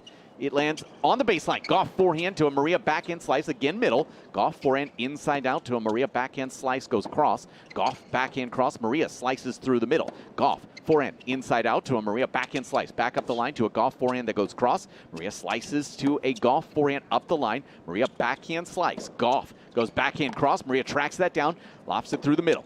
Gauff forehand to a Maria backhand slice, again middle. Gauff inside out forehand. Maria slices that back cross court. Gauff backhand cross. Great way to finish for Coco Gauff. Not at her best, but the scoreline wouldn't tell you that.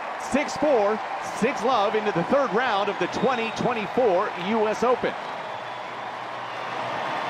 A hug at the net for these two competitors, and now Coco Gauff back out onto court to thank these fans here on Arthur Ashe Stadium. She's moving on here in New York.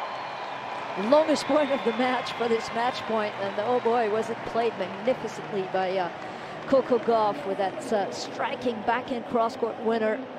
That was absolutely beautiful. And interestingly enough, Maria is going to tell herself, well, I was close in the first set. I mean, she was close in that first set. Yeah. She had chances. I think that really missing the mark on maybe not coming in off the return serve was huge. That's what I'm struck with as Maria leaves the court. You kept mentioning that, and then, you know, looking at those stats in the first set, Coco Gauff being at a -10 winners to unforced errors, but the forced errors weren't part of the stat line, right? Right. And so then Coco was much cleaner in the second. She ended up level, 25 winners, 25 unforced errors, which means she was +10 in that second set. And Maria really didn't do anything to adjust and make Gauff feel any pressure in that second set. So Coco Gauff is getting some water. She's going to be interviewed by Nick Kyrgios here, who is wearing a Jordan Kobe Bryant hoodie here tonight. So this will certainly be an interesting conversation between Nick Kyrgios and Coco Gauff. Coco, that first set got a little tricky. Obviously, she's a veteran. And I just wanted to ask you, you're #1 doubles player in the world. How do you think the doubles court helps you, get over some challenges that you faced today? Yeah, I think I started to go more in the net in the second set. I should have did more of that in the first. Yeah, I'm very comfortable in the net. I had hit a lot of overheads today. Yeah, and obviously, I think I played well overall. I think I can just serve better. I think that first set would have been a lot easier.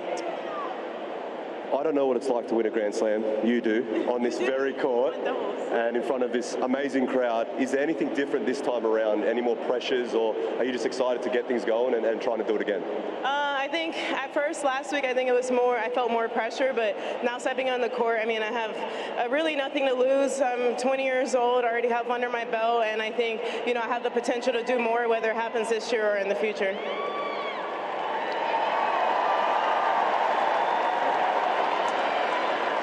So I know the stresses of the Grand Slams can be quite stressful, a lot of anxiety. How important is for the team to be here, everyone involved, and all these fans to get you over the line night in, night out? What's the importance of having that support group around you? Yeah, my team has been amazing. They've been super relaxed, and they really helped me a lot the first couple of days in this tournament. Yeah, I think we just treat it like practice, honestly, at the end of the day. Yeah, so we have fun before and after matches, and it's been a tough few weeks, but they always been making it fun for me, so that's the most important. And lastly, I saw you in the locker room before your match tonight, and you were so locked in. You had the headphones on. I think everyone wants to know, what was your pre-match walkout song for tonight? Icon by Jaden Smith. It's been the same song for like 5 years at this point. But when you saw me, I was definitely like on TikTok listening to something. All right. Well done, and the crowd will see more of you. Good luck. Thank you. So Coco is moving on, and we'll sign some autographs for the fans there.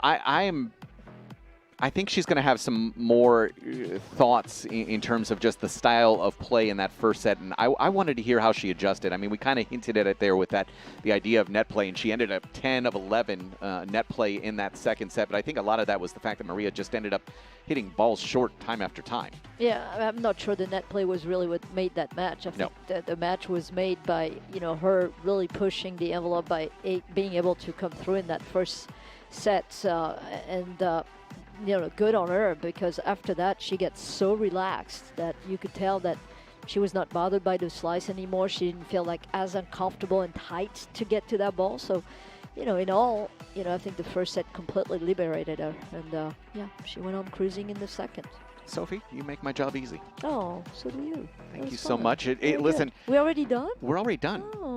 Listen, and it kind of works out pretty well as well on Armstrong, with Azarenka getting through in straight sets over Burrell somehow, despite her health concerns.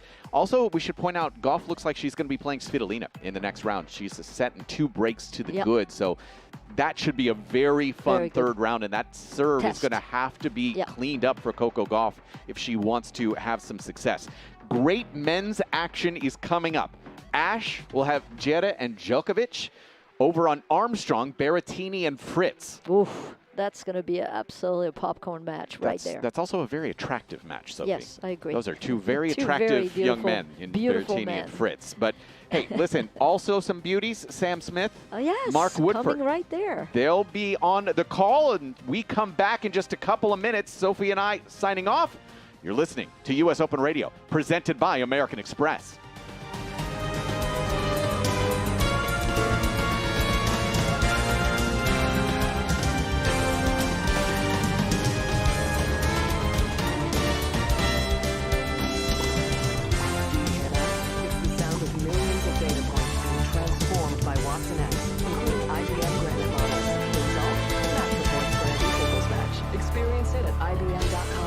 US Open. This is tennis on AI.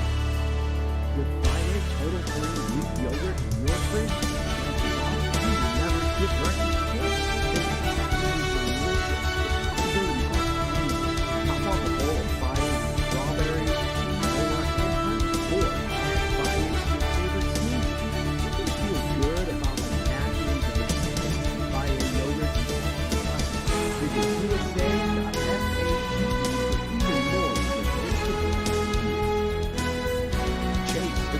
Sponsor of the U.S. Open for 43 years, he is committed to providing the best experience for customers and fans. Chase customers get access to the Chase Lounge, Chase, Terrace, and more. Visit chase.com/US Open to learn more. Capacity is limited. Make it a fun summer. Online at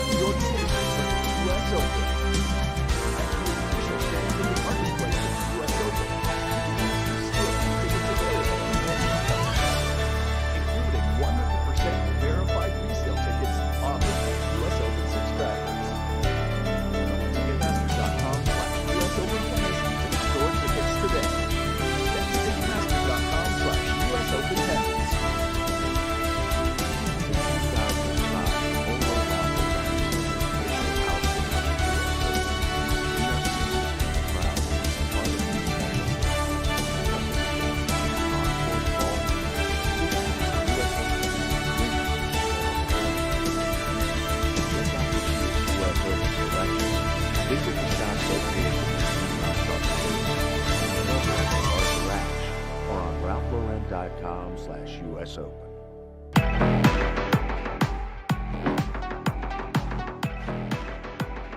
Back on US Open Radio, presented by American Express. Gil Gross inside grandstand for Gael Monfils versus Casper Ruud. Monfils has been around the block. I think it's safe to say he's going to turn 39 years old on Sunday.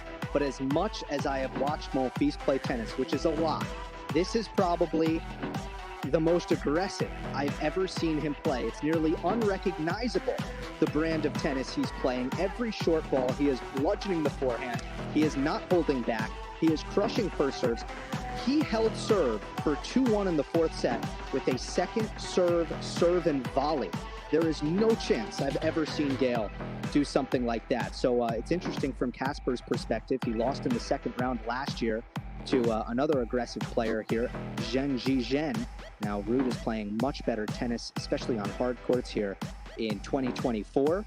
But it's an interesting test that Gael Monfils is offering up here on grandstand. So once again, it is Ruud, the 8th seed, up 2-1, 2-1 on serve in the fourth on US Open Radio, presented by American Express. The night session second leg is to come.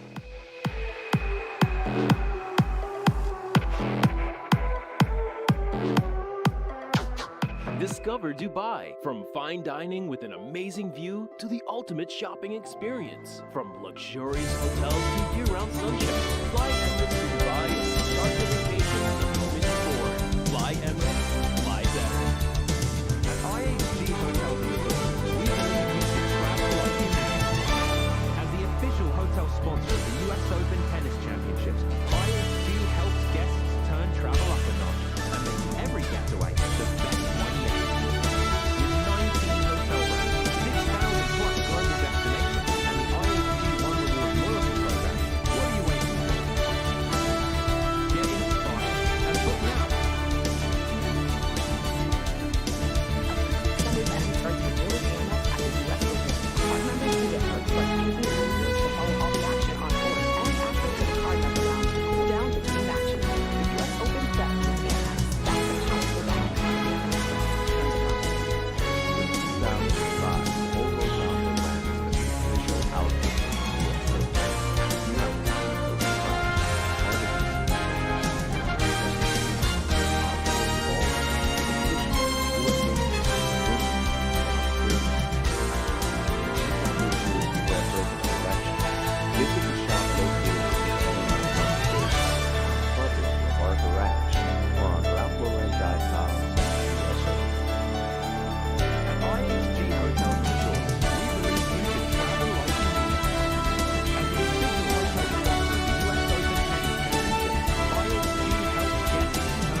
I don't think the aging helps really, staying so late and playing very late. I mean, I can feel my batteries are low now. I'm shutting down. Yeah, you just have to accept it, I guess. Those are the instances where you're scheduled second after 7:30 or whatever the start was. I mean, I like playing night matches, but I love to start first. Hopefully, I'll get more chances to play at night and schedule first, so we can start at a more decent time and finish at a more decent time. But I guess for the fans, there's something special about this late night finishes. Purely post midnight. For us, I don't know.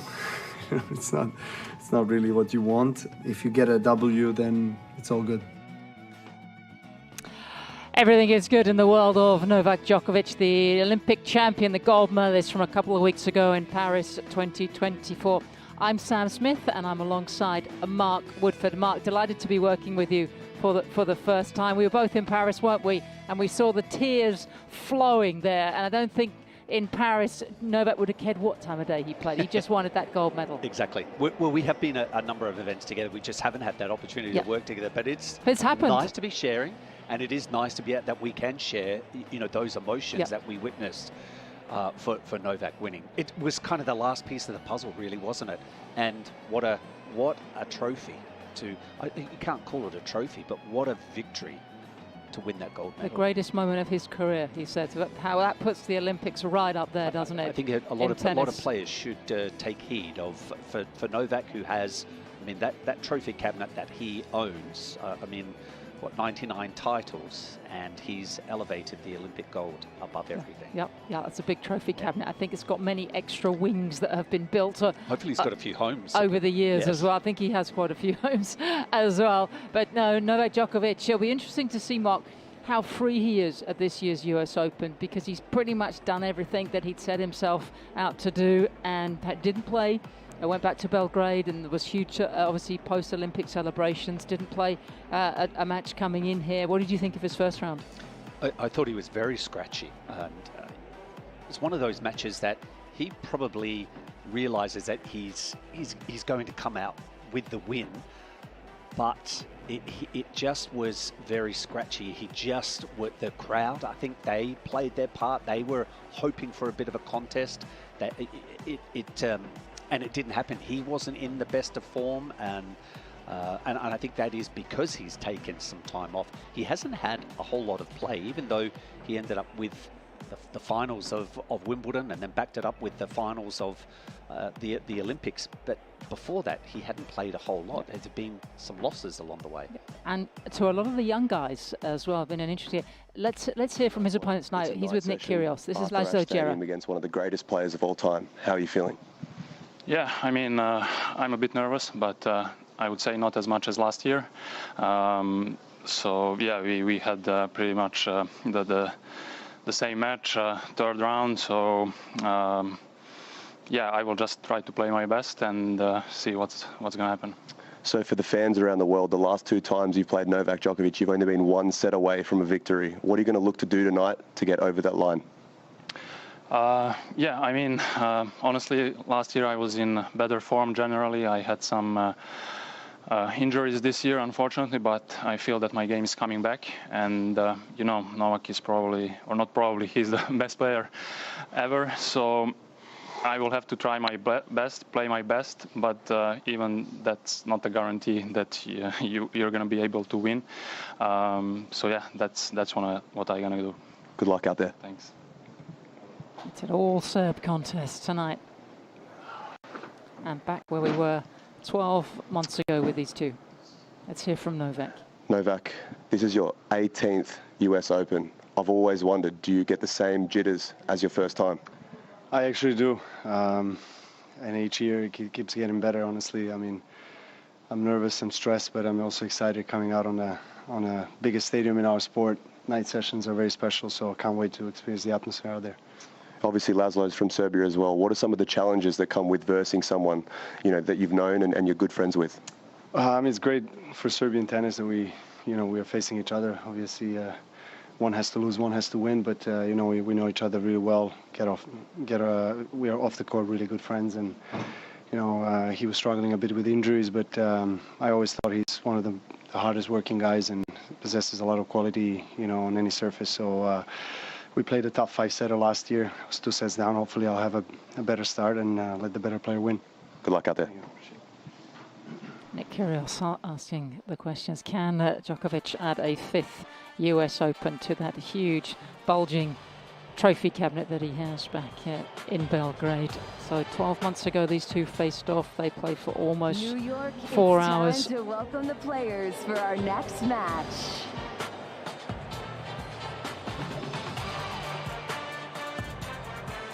From Serbia, Laslo Djere.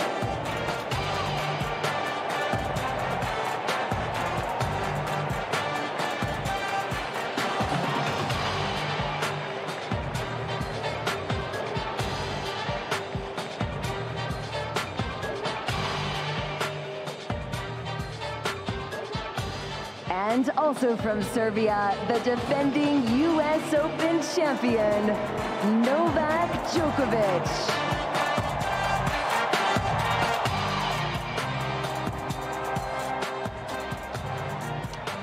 One of the greatest stars in world sport, and that's what they do here in New York. The stars come out at night, and Mark, there is nothing like it, is it? Yes, he will hope. Actually, it's not too bad. I mean, he's just coming up to 9 o'clock local time, so he might get away out of here before midnight. I don't think he'd change this for anything in the world. At 37 years of age, still going strong. Exactly. And interesting question posed to him by Kyrgios. It was a good one, wasn't it? Yeah. Really good question. Is it the same jitters? And probably I can vouch for that as well, having played, you know, relatively late in age-wise, at 35 years of age. You still treat it the same. You do get those same jitters. And in fact, I think it actually amplifies as you actually get older. So, you know, it was the way that he responded, Novak, and saying, heck yeah, this is, I'm stressed, nervous, and I'm playing a fellow Serb. Not an easy occasion for him. And also, is it, maybe you get those nerves because you also don't know how many more times you're going to get to do it. Because look, his knee problem came out of nowhere, ended up having surgery right after he had to withdraw from Roland Garros in the quarterfinals. He doesn't know what's around the corner, does he? Exactly. I wouldn't mind seeing him in retirement, though, because what more is there for him to win?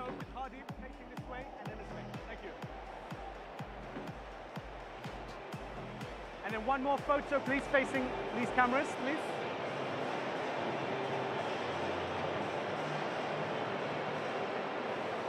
So, gentlemen, the same format as your last match, using video review as well on here. Please let me know immediately, as soon as you can, when you like to challenge the video review. Any questions, gentlemen? Any preference on towel box, red or white? We go red, Laslo, white, Novak. Okay, Ardeep. Who would you like to ask? We have heads or tails? This is tails. Heads is blue, okay. Heads. Tails, Laslo. Receive. Match. Good match. Thanks, Abdi. England's James Catherong in the chair for this one. So we're all set to complete the third round lineup in the bottom half of the draw.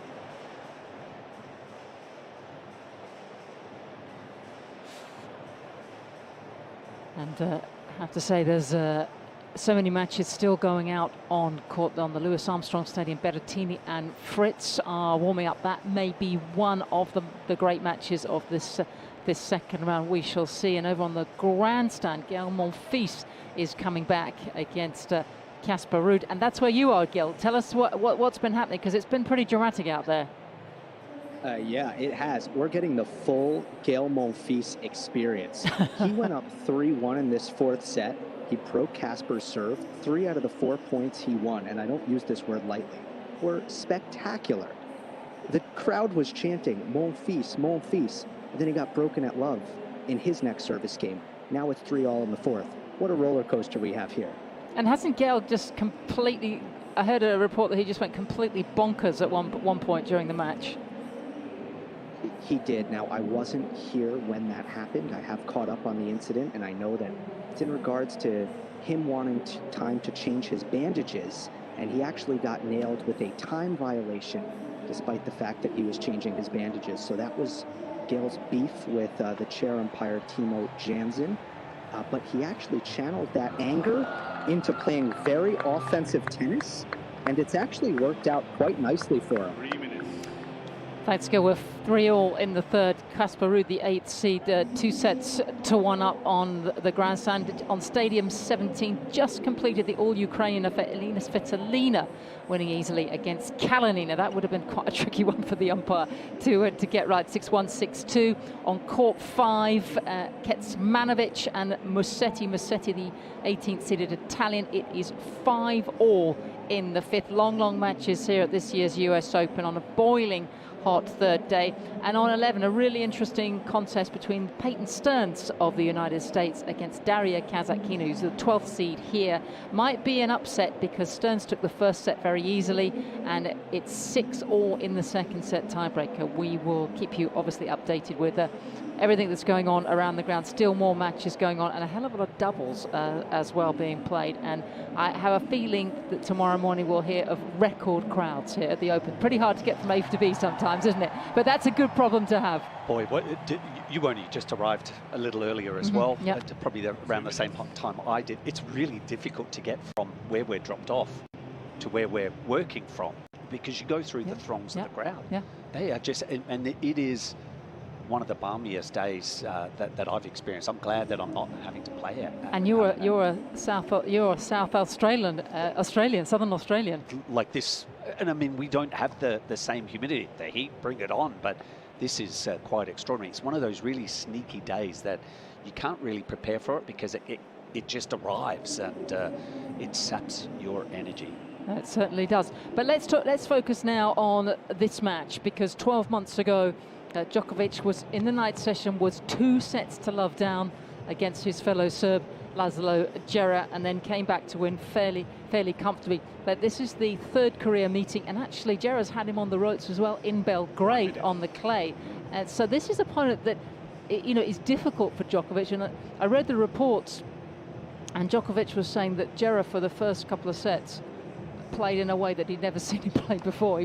It was almost like two different matches, but it was another one of those great comebacks. And you look at all the trophies that Djokovic has won. I mean, that was his 24th slam last year. But sometimes you can forget all the incidents. And I have to say, I'd completely forgotten what had happened, and all the trickiness that Djokovic comes through. Probably more often than not, a player that ends up with the trophy has probably had a moment, a round, a match, a set where they've been really pushed to the maximum and have been able to survive. We know that the very best that reach #1 and win these major Grand Slam titles, they handle those pressure moments. But that would have been a big occasion, being down 2-0. I have a feeling in that Belgrade match, Sam, actually Laslo might have either served for the match or did have match points. Yeah, exactly. It was super tight between the two. A couple of breakers in there as well. So something in his game. There is definitely something in his game. Yeah, it was it was back a couple of years ago, and Djokovic lost the first set 6-2. Came back to win 7-6, 7-6, and the second tiebreaker was 6. So I'm pretty sure there was a match point in there somewhere. But Laslo Djere not in the form, as he said in his pre-match interview, that he was 12 months ago, and you've been doing some digging to find out why. Yeah, I was a little surprised to actually read myself that he'd been out surgery, elbow surgery early this year. I think it was around 4 months that he was having to spend out of tennis and rehabbing, but he's seen his ranking fall outside the top 100, but that was a big win. This is a big moment to help rebuild his tennis career. First set, Novak Djokovic to serve. So the defending champion beginning step 2 of 7 to retain his title. Djokovic to get us underway here.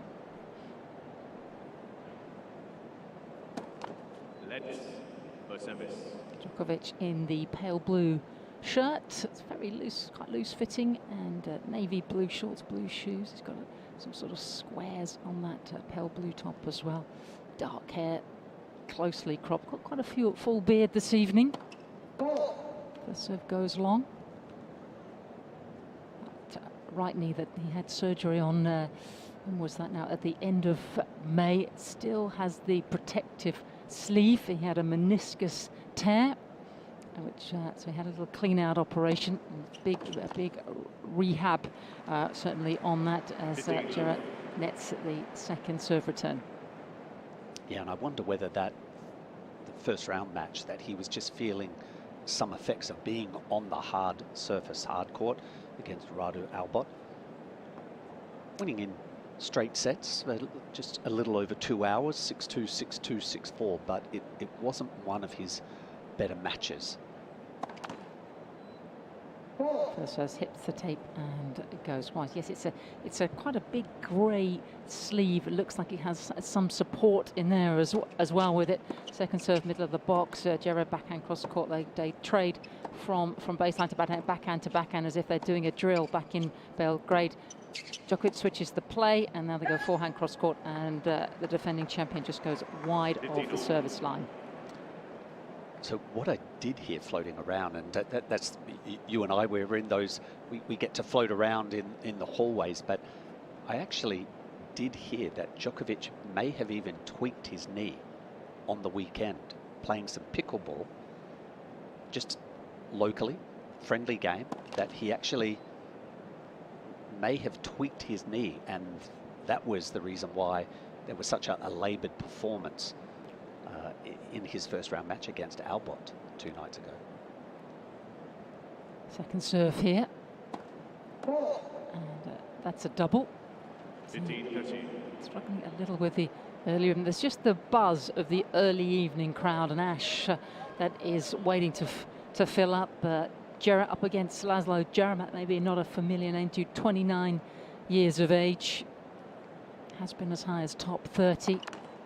Again, Djokovic missing his first serve. The calmest of evenings here in the night session.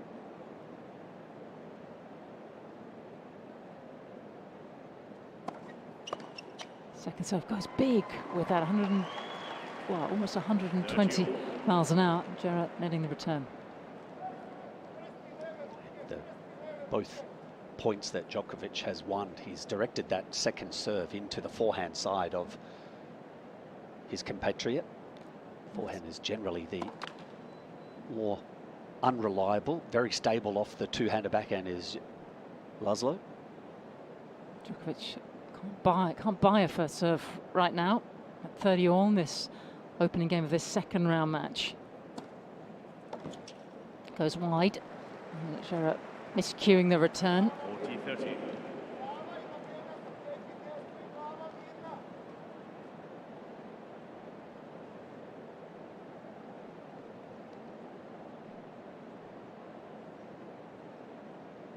Djokovic at 40-30. Goes Tisa, finds the first serve ace, and comfortably through his opening service game. There's something not happening on grandstand, Gil. Yeah, there is a severe lack of tennis being played here on grandstand, Sam. We saw lightning in the area. We heard some thunder. It is not raining, but they have stopped play. So my assumption at this time, completely unofficial, is that for the safety of everybody and lightning in the area, they've stopped play prematurely before the rain comes down because of the lightning. It's interesting because the roof is on Ash, and I suspect they've done the same over on Armstrong as well, where Fritz and Berrettini have just completed their opening couple of service games. But yeah, and have to over on court 11. Great win for Peyton Stearns, the young American, 6-1, 7-6 over Daria Kazatkina, the 12th seed, and Bassetti has just won in the nick of time against Kecmanovic, the 18th seeded Italian through. So Laslo Djere with his service game, first serve, he's going cross court with Djokovic stretching the defending champion wide. Djere in one of these rather snazzy shirts that I've seen many of the players wearing at this year's US Open. It's got all these sort of bricks, or very slim bricks on it. It looks like a sort of Tetris game. Remember Tetris? A game that's sort of gone slightly wrong. But it's very fetching. It's a mix of white and blues and grey. He's got navy shorts, got black socks on. Goes T-serve with the ace. We're the same vintage. Of course I know Tetris. Okay, I'm just checking. But that's not a stretch, is it, to say it looks like a game of Tetris. He's got, this is very fashionable at the moment, black socks and white shoes. As Djere, he's got really very cropped, short brown hair. Goes T with the serve. Djokovic to the backhand, and Djere errors wide. 30-15. So hopefully, well, for Djere, that's what he'll be planning on. It's baffle Djokovic, see if he can take the first set like he has done in the two previous encounters. Djere goes wide with the first serve, backhand off it. Djokovic onto the forehand. Djokovic again deep to the baseline, and Djere a little late on that one, goes long. 30-all. So back at 30-all.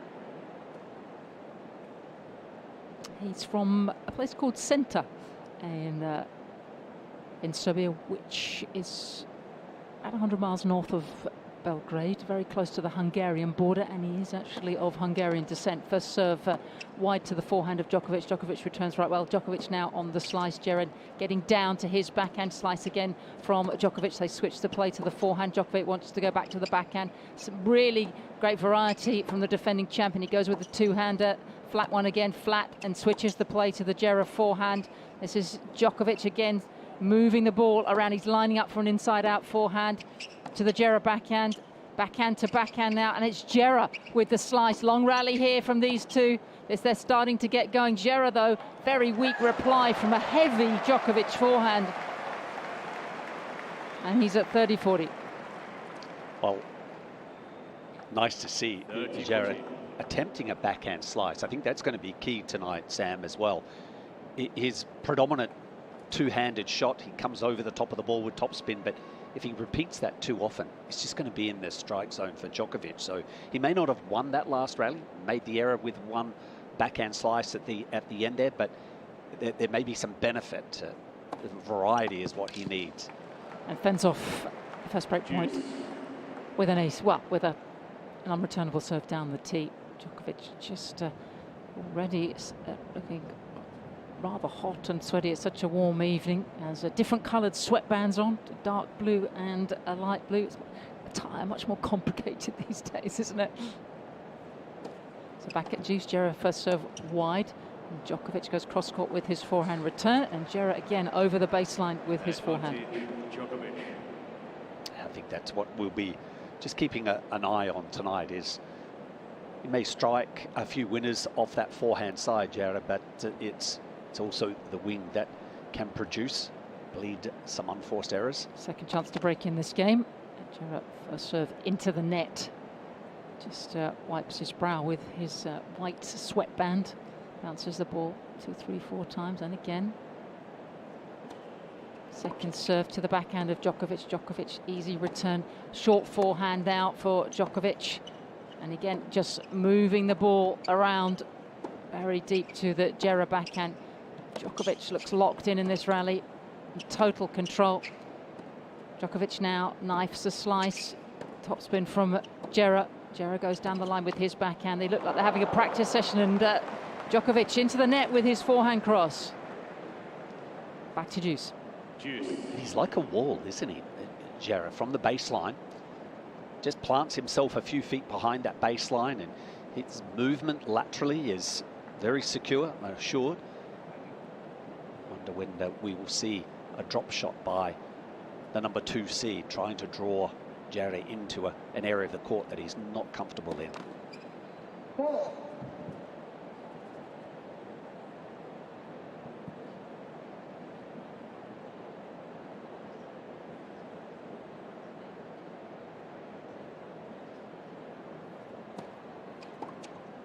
Second serve from Djere, and Djokovic, strange error on the backhand, goes over the baseline.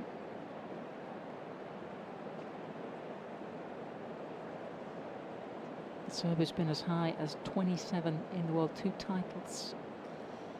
One of the best juniors, never beaten a top 10 player at a Grand Slam. This is a big assignment for him. Can he get out of this game? And he can. First serve, Djokovic, long with a return. Sam, Mark, quick update from Grandstand. Initially, when there was lightning, they paused play. They kept the players on the court for about 10 minutes, and then we had a big boom from the sky. And at that point, they made the official call to suspend play. So now Casper Ruud and Gael Monfils headed to the locker room. No play here on Grandstand. And Gil, where are you heading to? Are you undercover somewhere? I don't want you going boom no, and I'm not exploding on us. Awfully wet either. Are you gonna head over to Armstrong, or? I am. I'm gonna head over to Armstrong now, and we'll keep an eye on a possible resumption here. That will, of course, depend on how heavily it ends up raining.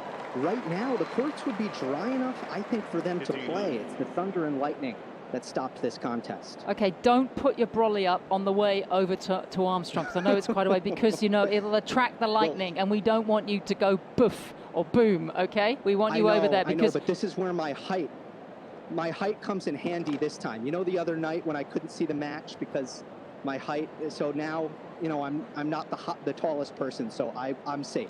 Okay, it's going to strike the 6 foot guy standing next to you, is it? Absolutely. Okay, Yep, well, that's what's gonna happen. get over to the Louis Armstrong, because Taylor Fritz, the American, has got a break there, and he leads 3-1. 30 love over the Italian Matteo Berrettini, whilst on the Arthur Ashe, Djokovic coming forward at 15 love in his service game, and knocks off a forehand volley and just starts to get this crowd going now. Yeah, that was brilliant rally. It extended strikes from both fellas. It was Djere that kind of brought in Djokovic in that rally, Sam. But Djokovic, very comfortable up at net. Might not have been the cleanest forehand volley, but he had his opponent off the court. Well, number 2 and second seed here, just feeling his way. Goes along with the first. I just had a look at the rankings. He's a couple of 1,000 points behind Jannik Sinner. You get 2,000 points for winning a slam. Of course, he's defending that total over the next couple of weeks. He's just 100 computer points ahead of the Spaniard Carlos Alcaraz. Second serve for Djokovic, leans on a backhand again, looking very balanced. Tries to go down the line, but just slightly wide of the tram. Djokovic at 30-15. See, you have spent a bit of time in Australia using that wording of just wide of the tram line. That's a very Australian. Oh, is it? Yes. It's seeping through. I tell you what, the word I love that I haven't heard for a long time is fellas. Fellas? That's rather English. That's kind of 1950s English. We're switching cultures here. We'll get into these blokes very shortly. That's it. These two fellas. That's an old school world. Djokovic again, not really finding his first serve at the moment. At 30-15, second serve goes in middle of the box, and poor return from Djere, bottom of the net. Yeah, he's not landing many first serves at all. Only 2 so far in the opening 2 games. Crowd here just not quite settled as yet. Djokovic of 40-15, second serve. Glares down the court, expected to make that one. Bounces with some energy the ball, and up it goes again. Second serve wide, and Djere lashes across court forehand, which finds its mark. Just rifled off the face of the racket, cross court. Djere probably prefers the off forehand when he's playing it from the ad side.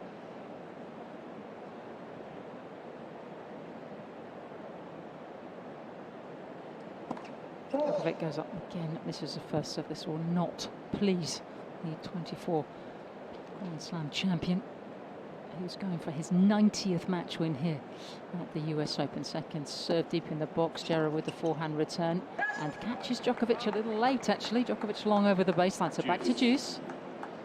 And it was just flicking back to some of the notes from their first round, his first round, Djokovic's, Sam, and throughout the whole match, his first serve percentage was below 50%. I mean, he just reached that 50% level in the last game of that match. So it's clearly something that at this stage he hasn't been able to right it. First serve really accurate and wide. Djere's stretching, but just drifts out. Djokovic really using those sweatbands. Both men 6'2", but Djokovic looks a little sturdier, I have to say, than his opponent tonight in terms of their physiques. And also he brings star power to the occasion. Nets a first serve, and that was way below the tape. Still hasn't found his service rhythm. Again, ball bouncing routine, 1, 2, 3, 4, 5, and up he goes. T serve, second serve, gets onto the forehand that goes long. Yeah, that's the issue when he is against anyone. Not enough first serves into play. Players of today, they go after the return of serve, and Djere is very confident on the return so far, just pushing, causing Djokovic to make an error. Djokovic just heading over to the towel box just to keep his hands dry. Laslo Djere in that Tetra shirt, it's absolutely soaked. I think it will have to be replaced for another one. Can Djokovic find a first serve? Yes, he does here. Goes to the backhand of Djere. Again, Djokovic setting up for the backhand. Loops a forehand cross court, and they trade in that pattern, backwards and forwards, forehand to forehand. Djere changes the angle. Djokovic on the stretch, Djere forward, hits a drop shot. Djokovic just scrapes it up there, backwards and forwards, and Djokovic half volley long over the baseline. Nice cat and mouse point. And good to see some soft hands by Laslo Djere. It's not an area that he's overly comfortable with. Wins that particular point. So break points for player ranked currently at 109 in the world. It's never gone beyond the third round of a slam. Its 7th appearance for Djere. Djokovic does find a first serve now, and Djere goes back down the middle but just misses long over the baseline.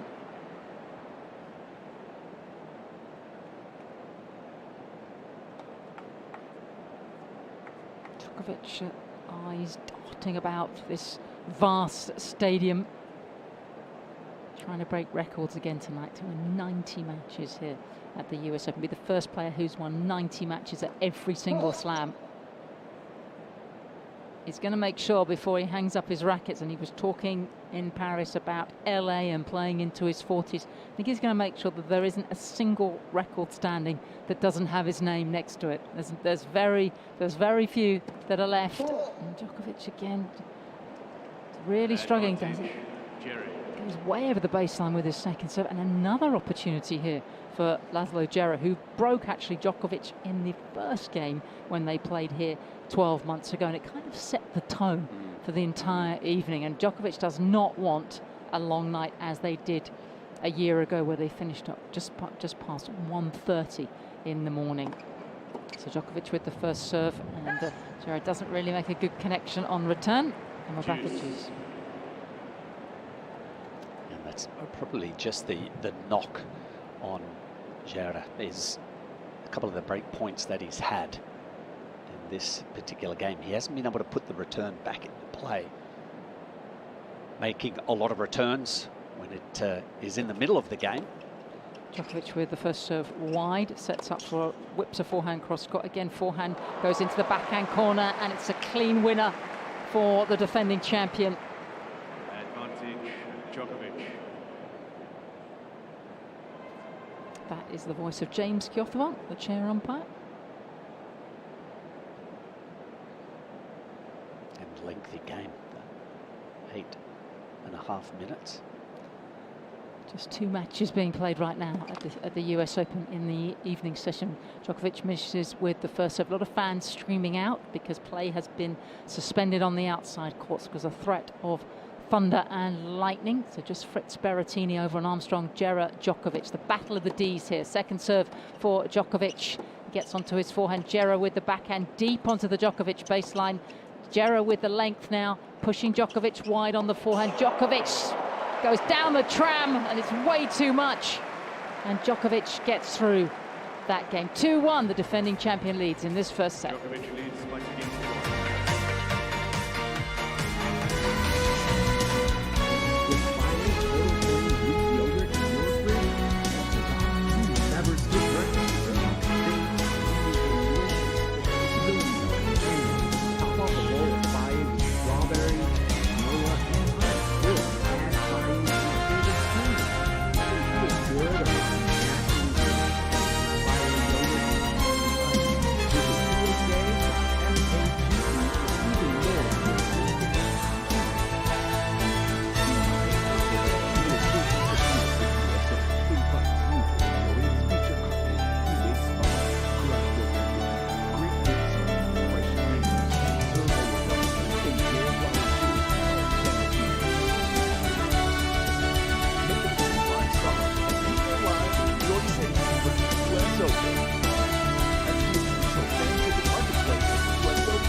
We're out on the Arthur Ashe, the third night session of this year's US Open, and it's an all-Serb affair. Laslo Djere, ranked outside the world's top 100. He's been a hell of a lot higher than that against the second-seeded defending champion Novak Djokovic, and we are on serve in the opening 10-15 minutes or so here. But Djokovic, Mark Woodford, who's alongside me, Sam Smith, looking a little scratchy, I have to say, in the first few games. Yep, it's a great way to describe. He was scratchy in that first round 2 nights ago, and he's continued on with it, not landing many first serves, having to fight off break points in that last game, as did Djere in his first game.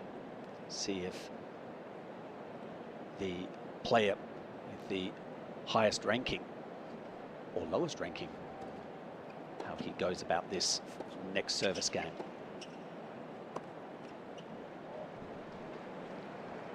So Djere just looking to stay in touch here. Have to say, he has a very, I'm sure you're very aware of this, Mark, and I'll try and say this as sensitively as I can, there's a very, very tragic backstory for a young guy in terms of his family. As he stands here at love 15, gets the first serve in, moves up for a very stylish double-handed backhand, weak reply from Djokovic, and just on the bounce smash. Yes, very, very much so. I'm sure, Sam, that you have also seen the video clips online of after he won his very first tournament, which came soon after the passing of his, I believe his father passed second. His mum lost her life before. Yeah, a few years before. Found himself at the age of 23 with both his parents passed away, having to be responsible for his younger sister Judith. It's you know, devastating. Amazing that he's back playing and how well he's done since. But he's here at 15. Or second serve in. Djokovic on the stretch actually. Really lets go on a forehand, and Djere unable to control his forehand as he tried to go down the line. No, his father Kaba was the one that got him into tennis. His dad was a huge fan, had never played but loved Sampras and Agassi and all that generation, and started to take a few tennis lessons. And Laslo just went along, but he was obviously getting quite good. So Dad Kaba took him around to play, drove him around in the car to all these tournaments throughout Serbia. And was his biggest supporter, and Laslo would sleep in the back of the car, and he was getting really good. So Dad was absolutely fundamental to his tennis as he goes along here with a stretched forehand, and has a couple of break points now. Djokovic, Djere at 15-30. Mum, though, when he was already a very good junior, his mum when he was just 15 years old got a diagnosis of colon cancer, and within with a very short space of time, well, unfortunately had passed away. Good first serve here from Djere, and then the family regrouped, and then it was 5 years later, when he was already established on the tour, a top 50 player, his father had a diagnosis of colon cancer, and again it was too late, and his father passed away at the end of 2018, December 2018. Ace down the tee here for Djere, saves 2 break points in this game, so we're back at deuce. And then it was in February the following year, so just a couple of months after that, he won his first tournament down in Rio. What an extraordinary young man. And Djokovic was a very big part of giving him unbelievable support during that period. First serve here at deuce for Djere. They're going forehand to cross court to cross court. Djere changes the direction, and Djokovic nets with his backhand. And I think that Djokovic doesn't get enough, I think, not credit, but he is unbelievably supportive of his fellow Serbs. He goes out of his way to help them, and that never really gets a lot of coverage. No, he does. I'm well aware that he's supported Djere through that time, but he amazing support coming from within the Davis Cup team as well for Laslo at that time of need. And Djere here at game point, and again they go cross court down the line. Backhand to backhand, slice to slice. Djokovic again changing the angle. Djere going down the line deep with a big forehand again into the space, cross court. He's got Djokovic on the stretch. Djokovic anticipates a backhand, but he nets, and that was an excellent service hold from Laslo Djere from 15-40. So 2-all in this first set. They're doing a nice job there. Down 15-40 and landing 2 first serves. He's sitting at 72% of first serves into play as Djere. Djokovic, it's his turn now in the rotation to serve. He needs to bolster that first serve percentage. Only landing 7 of 20 so far. Isn't that an extraordinary number, though? Going for 90 match wins here at this year's US Open, and he's done it at every other slam. No other player has done that. And interesting, though, after the Olympics, I think he's very aware of not having a letdown, which he said when he was holding all 4 titles back in that 2015-2016 purple patch that he had misses with the first serve, and he'd finally won that French Open. And he had a couple of years after that, so he won in 2015 Wimbledon and the US Open, 2016 Australian Open and Roland Garros, then lost early at Wimbledon and then had all the elbow injuries. And for a couple of years, he said there just wasn't any drive there. Doesn't want that to happen now. Second serve for Djokovic, and again they go at each other from the baseline. They've got very similar backhands. Djokovic really put some sting on his extra stick, and Djere not able to control it.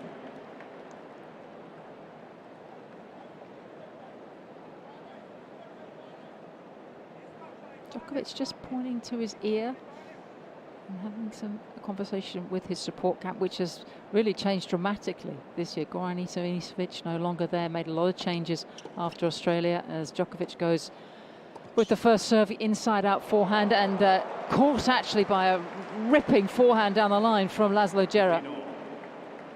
Yes, we noticed the other night it was 4 sitting in the front row, all wearing identical shirts, and then there was an addition of 2 others behind. So it was, Mike and I were thinking it was originally a quartet. It had morphed into a quintet, but there was 6 of them actually. It was a sextet. Exactly. And Novak was a number of times in that match, and we've already mentioned how scratchy it was, but he was asking for that verbal input from the team.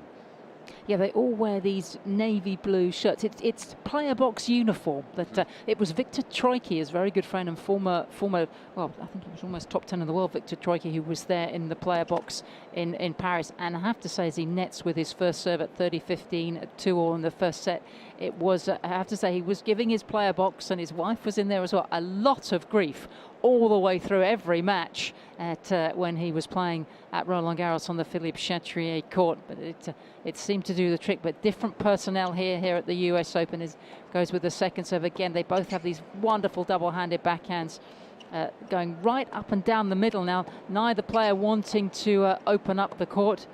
Cross court to cross court. Gosh, they're a mirror image of each other. It's as if Djere watched Djokovic and said, I want one of those backhands. Now they go slice to slice, and they're almost just playing up and down the center.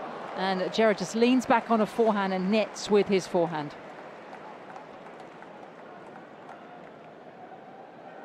40-15. Djokovic a little warily goes back to his towel at the end of the court. That rally, 17 shots, and conditions as tough as they can be, and you almost feel that you've won the lottery if you've got a night match, because today out there it was brutal. So I don't think, I mean, this almost is the ideal time to play. I know he wasn't delighted about having to be second on Ash, but it's still early. He goes with the first serve at 40-15. Short reply from Djere. Djokovic with the drop shot. Djere easily up to it and finds the space. Yeah, he better be prepared tonight, Novak, for long rallies, heavy hitting. The weight of shot coming from his opponent tonight is bigger than his first round opponent. Djokovic with that short black cropped hair and the light blue shirt, again bouncing the ball back and on, and finally hits the first serve, and they go backhand to backhand. They look like practice partners out here. This could just be a rehearsal, but they go now to switch the play to cross-court forehand. Djokovic now changes the angle, back goes to the backhand corner. Djokovic in his backhand corner playing the forehand. Actually hits the tape, does Djere, and short shot, and Djokovic just about gets through another service game. 3-2 in the first set for the defending champion.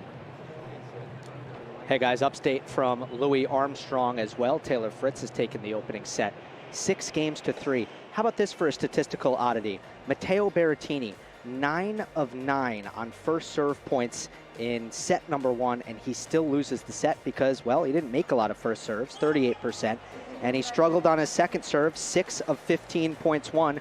Meanwhile, Taylor Fritz absolutely dominated on his serve. He dropped just 2 points all set long. We'll be right back and take you back into Ash for Djokovic and Djere on US Open Radio, presented by American Express. Chase has been a proud sponsor of the U.S. Open for 43 years and is committed to providing the best experience for customers and fans.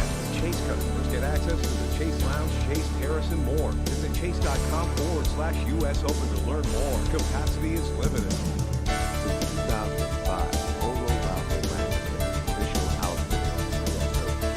We are continuously proud of more than just our football,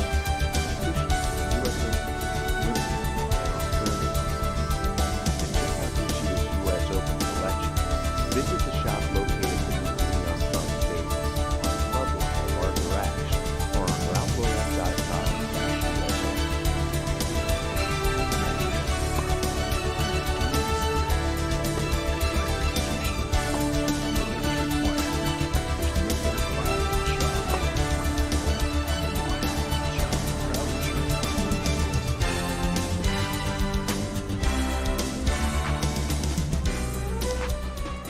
Arthur Ashe Stadium, and we're on US Open Radio, presented by American Express. There's no better place to be to just cover all the tennis that's still on here tonight. Play on the outside courts has been suspended. A particularly big match on the grandstand with Casper Ruud leading Gael Monfils by 2-1, but Monfils coming back very strongly in the fourth, and Fritz Berrettini in the second set over on the Louis Armstrong. But here on Ash, on serve, Djere at 2-3, hits the first serve, and Djokovic a little loose with the backhand, and defending champion still not finding a good rhythm here. No, he's not happy with the serve, and not finding the range either with the return of serve. He missed a number of returns, in particular on break points in the first round as well. See how he does on fares on this second serve return. Second serve wide to the Djokovic backhand. Djokovic stretches and gets onto his forehand. They now play cross-court to cross-court. Djokovic on the stretch, but perfectly balanced. Hits a cross-court forehand and a little loose from Djere. 15-all. Changed his coaching team. Laslo Djere was working with a former doubles player, Jaroslav Levinsky. Been working with him for well over a year, but recently changed in the last couple of weeks, Sam. Now working with a former coach to Milos Raonic and Goran Ivanisevic, Mario Tudor.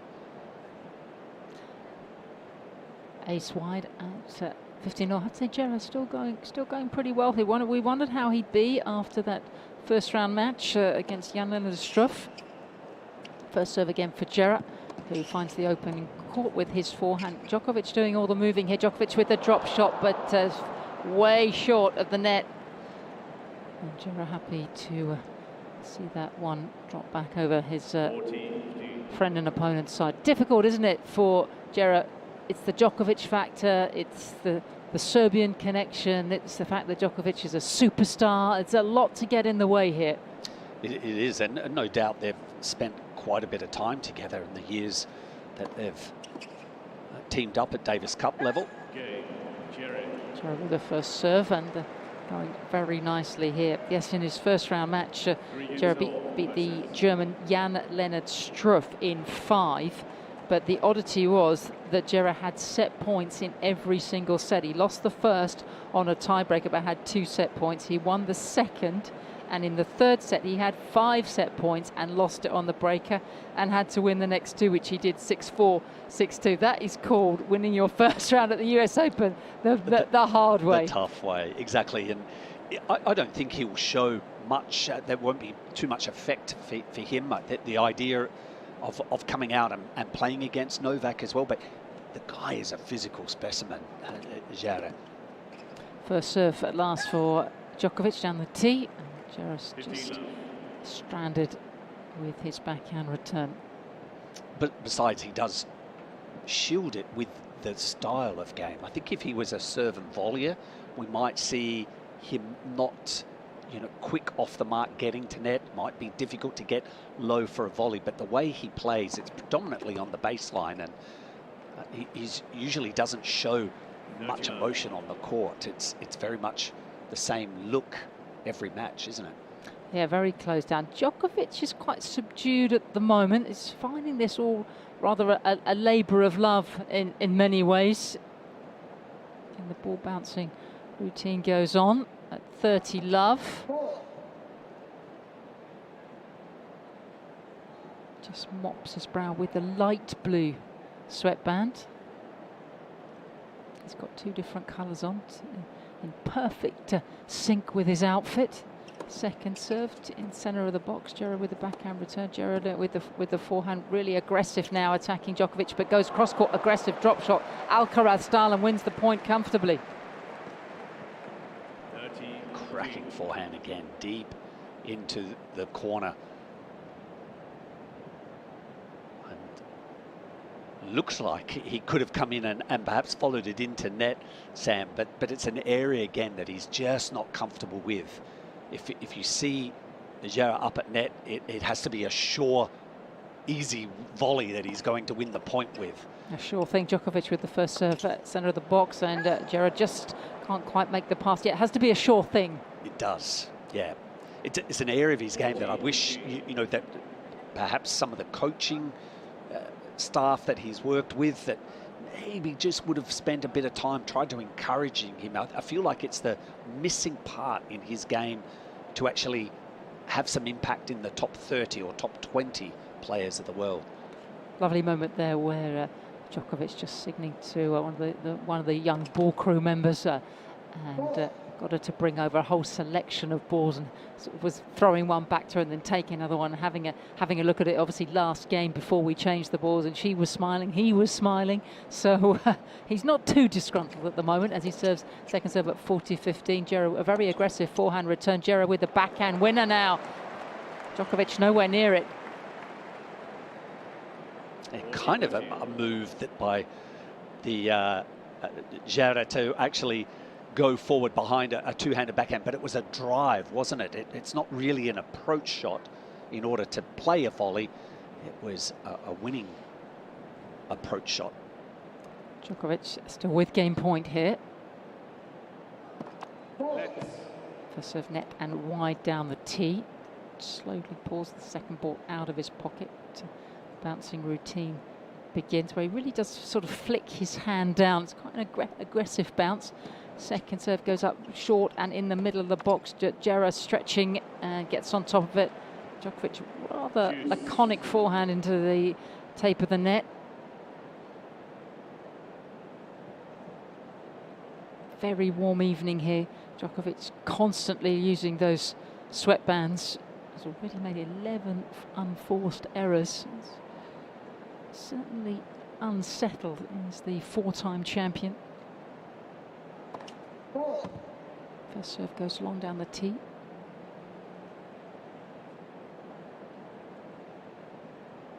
Back in the routine for the second. Actually just not happy with that ball either. Asked for another one, and that ball that has been sent back to James Kjothman, who sort of tucks it into his chair. That ball will never be seen again. That's gone. second serve. And that's gone long as well. So there's something very wrong with the balls or Djokovic's serve out here. Yeah, that serve is ball tosses being elevated out into the court. It's not necessarily going up to maximize that reach. 6'2" frame. So Djere, who had chances to break in a previous Djokovic service game, has another opportunity here with a really out of sorts defending champion. First serve though for Djokovic, the backhand of Djere, and the phone return just goes fractionally long. Back to deuce. So I believe that's 3 break points at least that Djere has not put a ball back into play. He's actually had 4 break points. 4 break points. I don't think any of them have gone back into play, Sam. So he makes a lot of returns outside of those break points. Referred to it earlier as that's probably the knock on Djere, that he, some of those big occasions, he just has a bit of a misstep.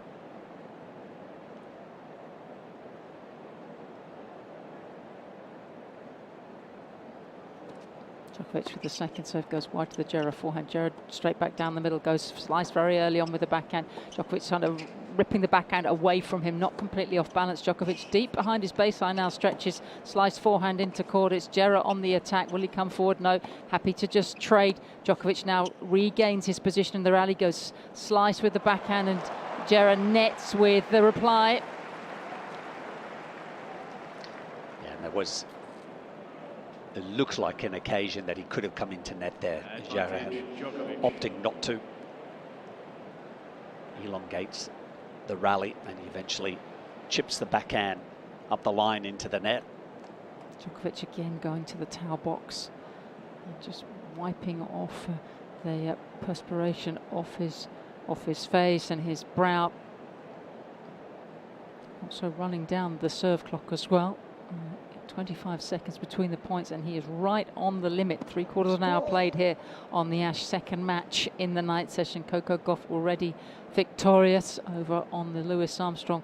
Fritz and Berrettini 2-all second set. The American has taken the first 6-3. No other matches in play due to weather conditions here at the US Open.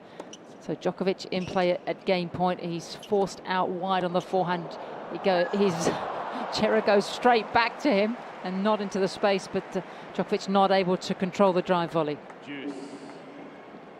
Well, interesting that Djokovic was a bit surprised to have the ball come back to him, but he smartly went up the middle trying to make Djere play the volley. Was a little too high, and Djere just ducked underneath the ball, sailed long.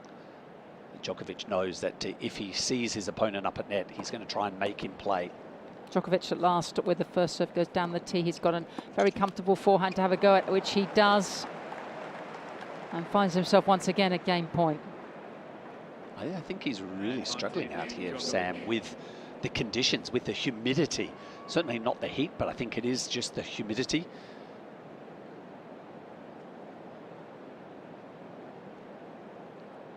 TV director is actually just showing us pictures of his trainer, who looks like he's got some electrolyte powder to be sent down to Novak, who makes a first serve, and it gets through this service game. Djere netting with the return. So new balls next up, but Djokovic on serve in the first 4-3.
Third night session here at this year's US Open, and we're riding along on the Ash on a steamy night with the battle of the Ds. Djere against Djokovic, the defending champion.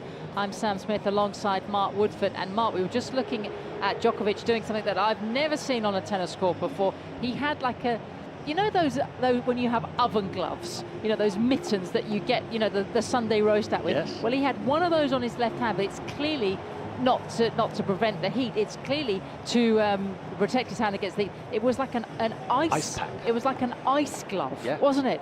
Yeah. That was sent down from his player box. Yeah, yeah. And that was his left hand. It was on his left hand. His left hand exactly. That he's playing right-handed. He also was having the blower directly on him, just to, I think that's what the effects that he's feeling out there. He is sweating an enormous amount, as is his opponent and teammate, but I think it clearly is affecting Novak more than it is Laslo. But there's obviously something going on with his left hand or his left wrist. Right. Because that's an well, that's the first. Djere serving with the new balls at 15 love, ace first point, and finds the tram line with his forehand. And he's just such an understated character, isn't he, Laslo Djere? There isn't any fanfare or any frills for a player that, I have to say, 5 years ago was ranked inside the world's top 30. Nets with the first serve was going T.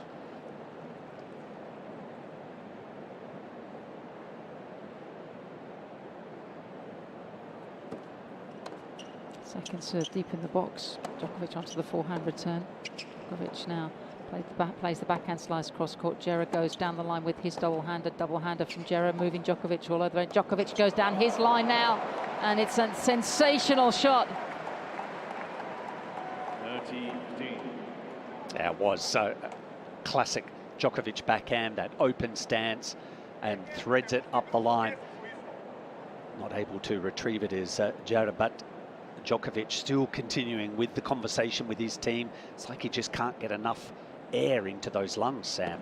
Djere at 30-15 with the first serve. Djokovic returns down the centre of the court. Again, they go backhand to backhand. Djere using the slice, as does Djokovic in the reply. Djere really great length with his backhand, so solid. Djokovic again knifes one, and Djokovic remaining in the cross-court battle.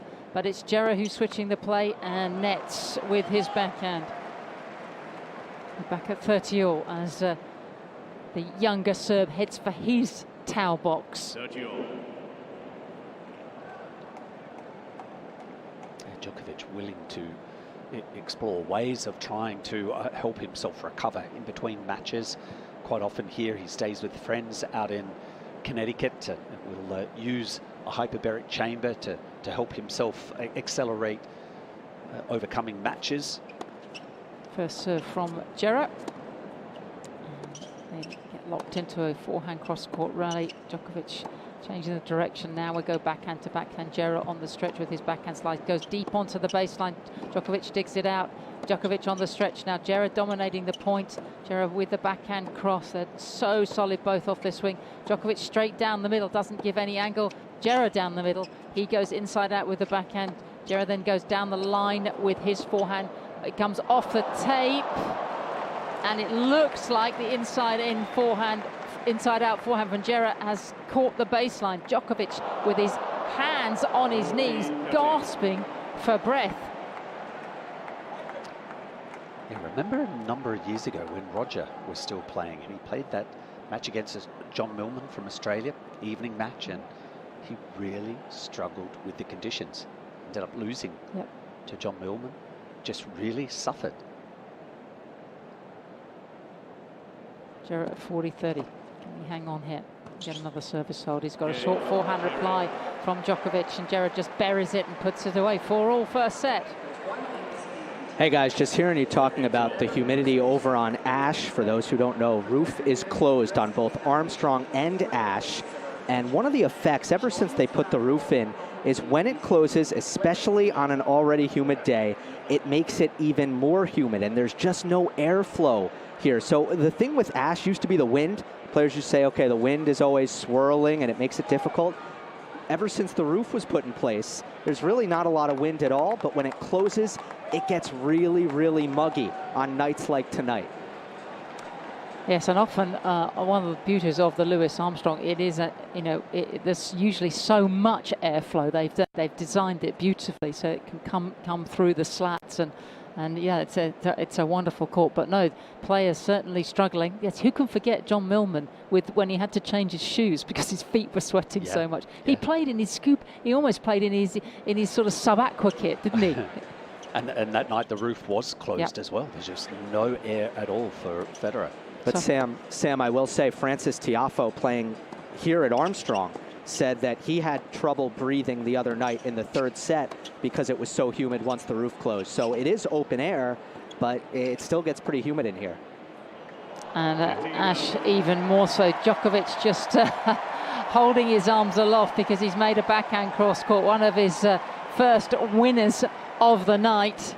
And clearly the defending champion not happy with his form. And I think he's just bothered by the defending of his opponent. He is like a wall at the moment, Laslo Djere. Not making many unforced errors. 8 for Djere, 12 already for Djokovic. Made a number of unforced errors in the match the other night, 40 in total, only 23 winners. Djokovic fewer than half of his first serves going in the numbers you don't normally see. He's got another second serve here at 15. Love goes deep in the box. And Djere with the backhand return long. 30 love. There's a lot of gesturing, isn't it, from the 24-time Grand Slam champion, looking for his 90th match win here at the US Open. Only, tied currently with Federer on 89. Only Jimmy Connors has more at 98 wins and 17 losses. With those 5 titles for Jimmy. Djokovic with the first serve, gets a short reply and nails a backhand line. This is better from the defending champion. Yep, this is one of the easiest games in this opening set for Djokovic. A couple of classic backhands up the line. Really taking his time between points, looking up the sky, taking deep breaths through his mouth. Djere far back in terms of his return position. Djokovic again cannot find a first serve. So many of them going in the net. Has to go back and hit the second. 55 minutes on the clock here on Ash. This men's second round match in the bottom half. The last one of them. Djokovic with the second. So they're playing a lot through the centre of the court. Djere with a cross-court forehand opens up the court. Djokovic goes down the line. Djere goes down the line with his backhand cross, and then cross-court forehand finds the space. And Djokovic stranded. And ending that point with just a slight limp as well, Sam. Wrong-footed by the Djere forehand. It went cross-court. Djokovic was leaning to cover down the line, and just a couple of short steps.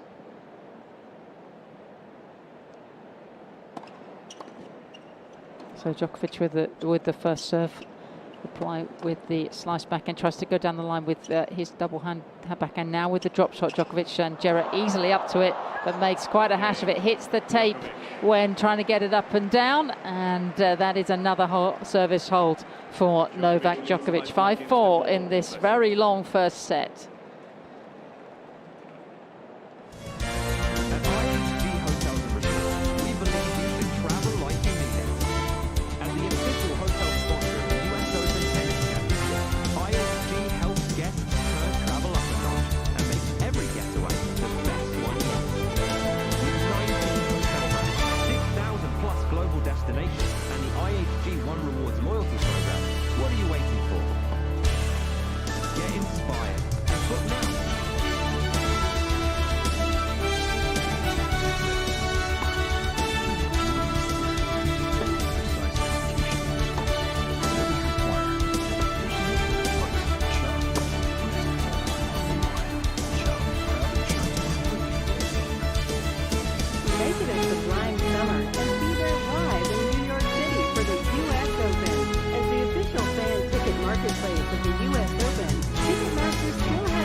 night session on the Arthur Ashe, and Louis Armstrong plays suspended on the outside courts because of rain and thunder and lightning.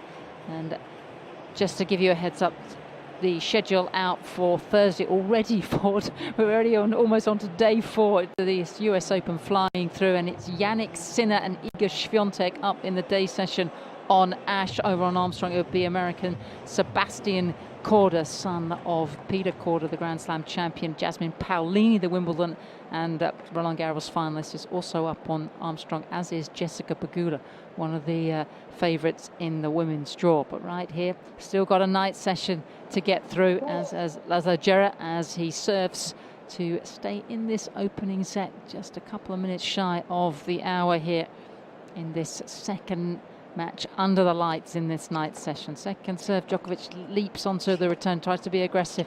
Backhand cross court from Djokovic.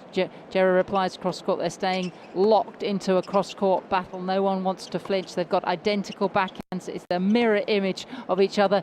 Cross court to cross court. Djere changes the angle down the line. Djokovic goes forehand cross court. Now he goes forehand line. Big rally here from these two. And Djere into the net when he tries to hit a forehand cross court.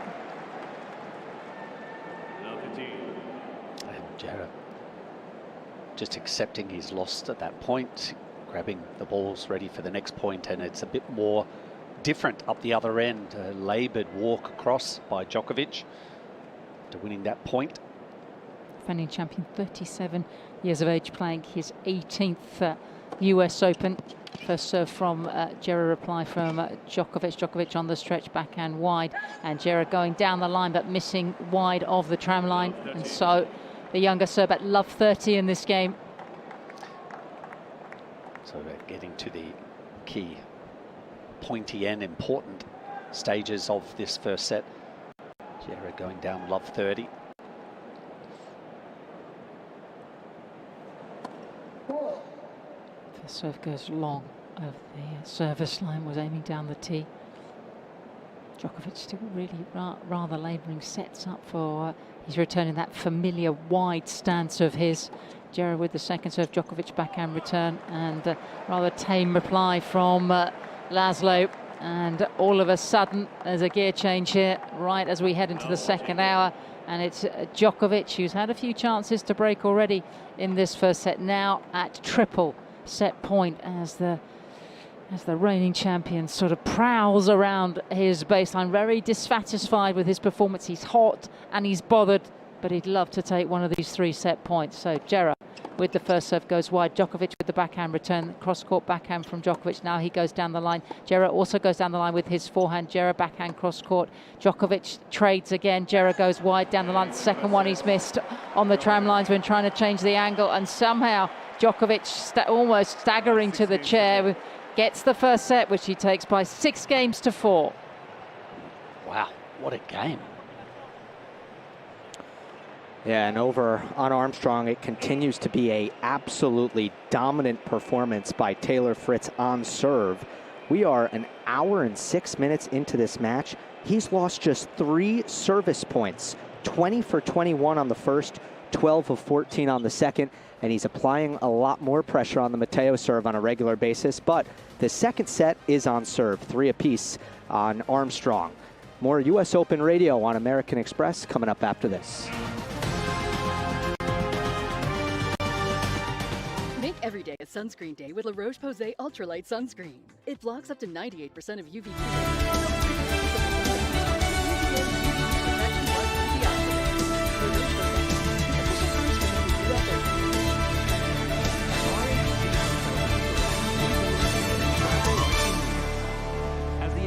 Hotel sponsor of the US Open Tennis Championships, IHG helps guests turn travel up a notch and makes every getaway the best one yet.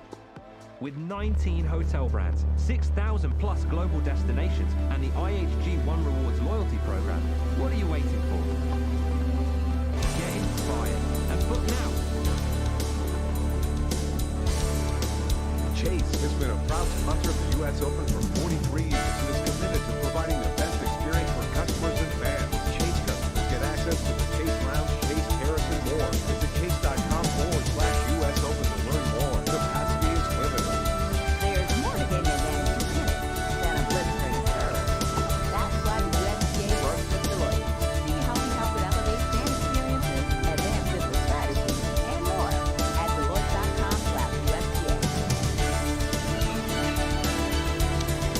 Two matches in progress on this third night session here at Flushing Meadow, and Berrettini Fritz over on the Louis Armstrong. It's a set to Taylor Fritz, the 12th seed from the United States, with the Italian 4-3 on serve in the second. Here, Novak Djokovic has just taken the first set. The trainer is out, and Mark Woodford alongside myself, Sam Smith. Djokovic sitting there with his shirt off, and the trainer is sort of standing behind him, and there's something going on with his rib or something in the middle of his stomach, because it's all, I don't know if it's an abdominal injury, I don't want to speculate, but there's work being done in the sort of chest area, isn't there, of Djokovic? Well, yeah, we're still privy to some pictures here from our position, and you know, they're showing moments of where Djokovic was just really struggling in that first set, tough time breathing. It looked like he got overheated several times, and yeah, it was certainly massaging in that lower abdominal region. I'm not sure whether it's something to just kind of open up, maybe, to help him breathe a little better, but I think he's been administered some medication as well.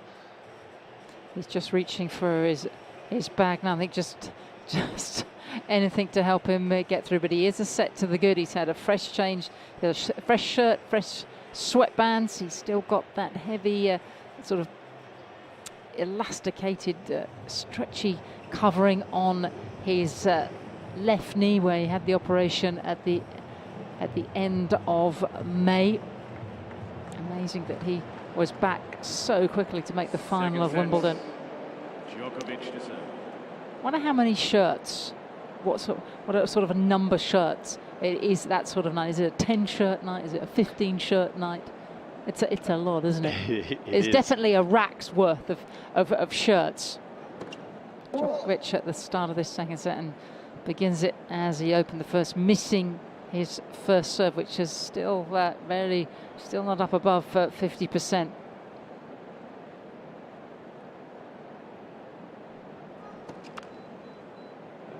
Well, you remember the times that generally here at the US Open, a lot of players with if you're under contract, the manufacturers, you'd get a whole bag of new gear to kind of see you through, and I would think that he might have for Novak, I mean, he's probably wearing a new shirt every match out of the wrapper, but he's probably stuffed at least half a dozen minimum, but maybe 10 shirts in there in preparation for this match. It looks more than a 6-shirt night, doesn't it? I think we could be in he could be in his 6th shirt right now. It's double. It's, I think, double figures as he opens up the set with a double fault and an ace.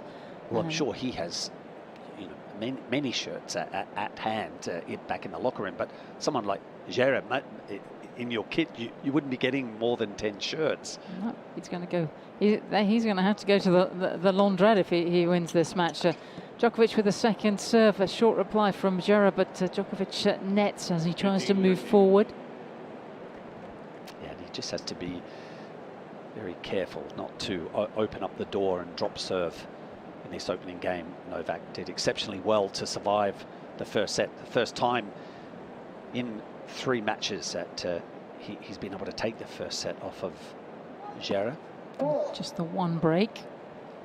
Again, missing with the first serve. Goodness me, it's going to be a labour of love, isn't it, for the defending champion tonight, as he bounces the ball against the cement with his racket, and then does more bouncing with his left hand, and then second serve deep in the box. Djere with a rather scrappy return off the forehand side nets, and just a slight look of irritation from the 29-year-old Serb,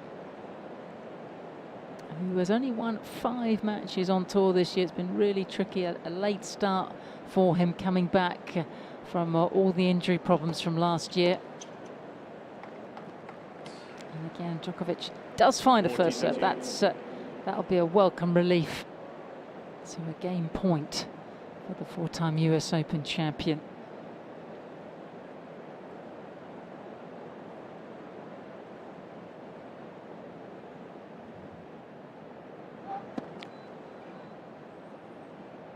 That familiar beep as Djokovic misses a first serve in the net.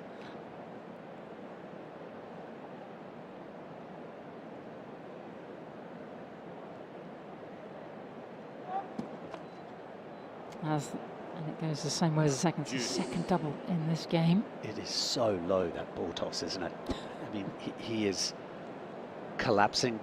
Again, there was several instances of that in the first round as well.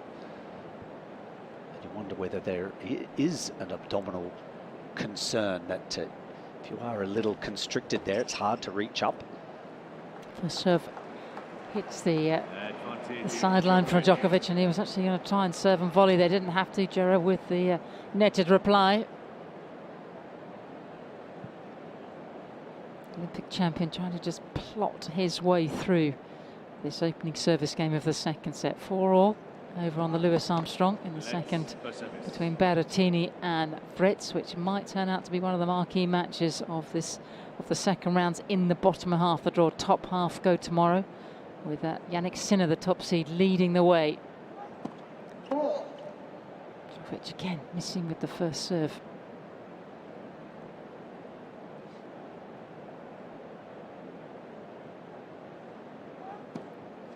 Second serve, middle of the box. Djere attacks it with a backhand return. Djokovic goes quite short. Djokovic deep behind his baseline. Djere hits the forehand cross court, comes in. Is he going to hit a volley? No, he lets it bounce.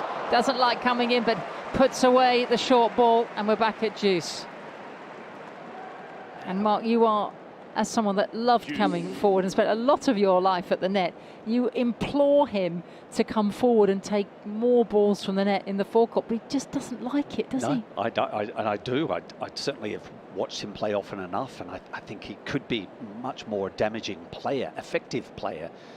But at least there he chose the right moment to pause and hold his ground rather than try to chase it, because it would have been an extraordinarily low volley. And that's where he is. That's a no-no in Laslo's world, isn't it? Do not hit a volley below your knees. Anything below the height of the net, that is a no-go zone. We're Woody's, Todd and I, we would have been saying, give us that low volley, please. You two were such weirdos. That's why you liked it. No one likes a volley below the height of the net.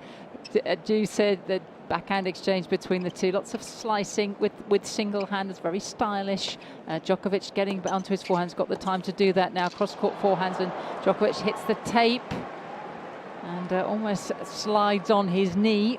Advantage, Djere. And Djere, who's also had a number of chances to break Djokovic already in this match. Well, let's see if he can put the ball back into play, just to give himself the chance. He's done a lot of hard work so far, Djere, to see a number of break points. So the 29-year-old, who's ranked outside the world's top 100 at break point here. First game, second set. Let's first service.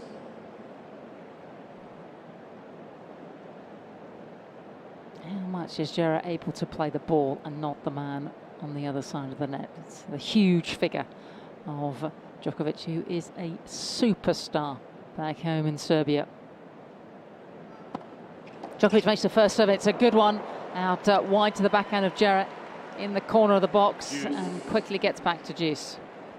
Well, interesting to see Djokovic changing the direction, going flat wide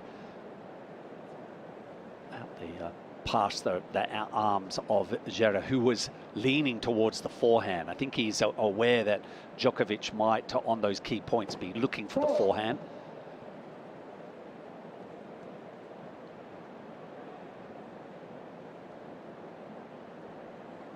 Again, the laborious service routine of Novak Djokovic. Throws the ball up for a second serve, just eases it in. They're going cross court now. Djere has switched the play to down the line. Now they're going backhand to backhand. Djere looking as if he might come forward, but he hasn't. He's got some short balls, but Djokovic gets back to neutral and now starts to push his fellow Serb behind the baseline. But Djere gets the point with Djokovic sliced backhand into the net. It's heavy artillery, isn't it? From Djere's end of the court. Eventually Djokovic making the mistake. So another break point. So 4 break points have come and gone in this match so far for Laslo Djere, who simply refuses to come forward off his baseline. That's absolutely necessary. And it's another first serve missed. This is going to be a tough old night, isn't it, for Djokovic here. Hasn't played a hard court match coming into this championships. Second serve again goes to the backhand of Djere, and Djokovic comes forward, and that frightens Djere, and he nets the return. Uncanny.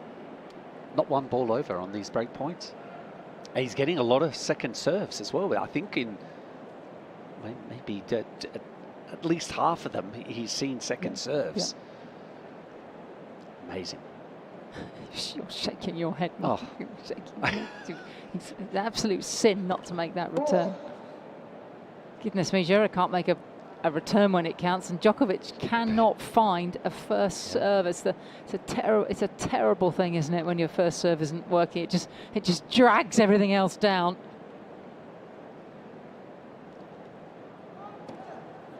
Djokovic with the second serve, Djere with a heavy forehand return. Djere again down the centre of the court with his forehand. Djokovic with the backhand, but now goes with the forehand. A little more height and flight from the defending champion. Djere with the off forehand. Djokovic on the stretch goes down the line and catches Djere late and wins the point.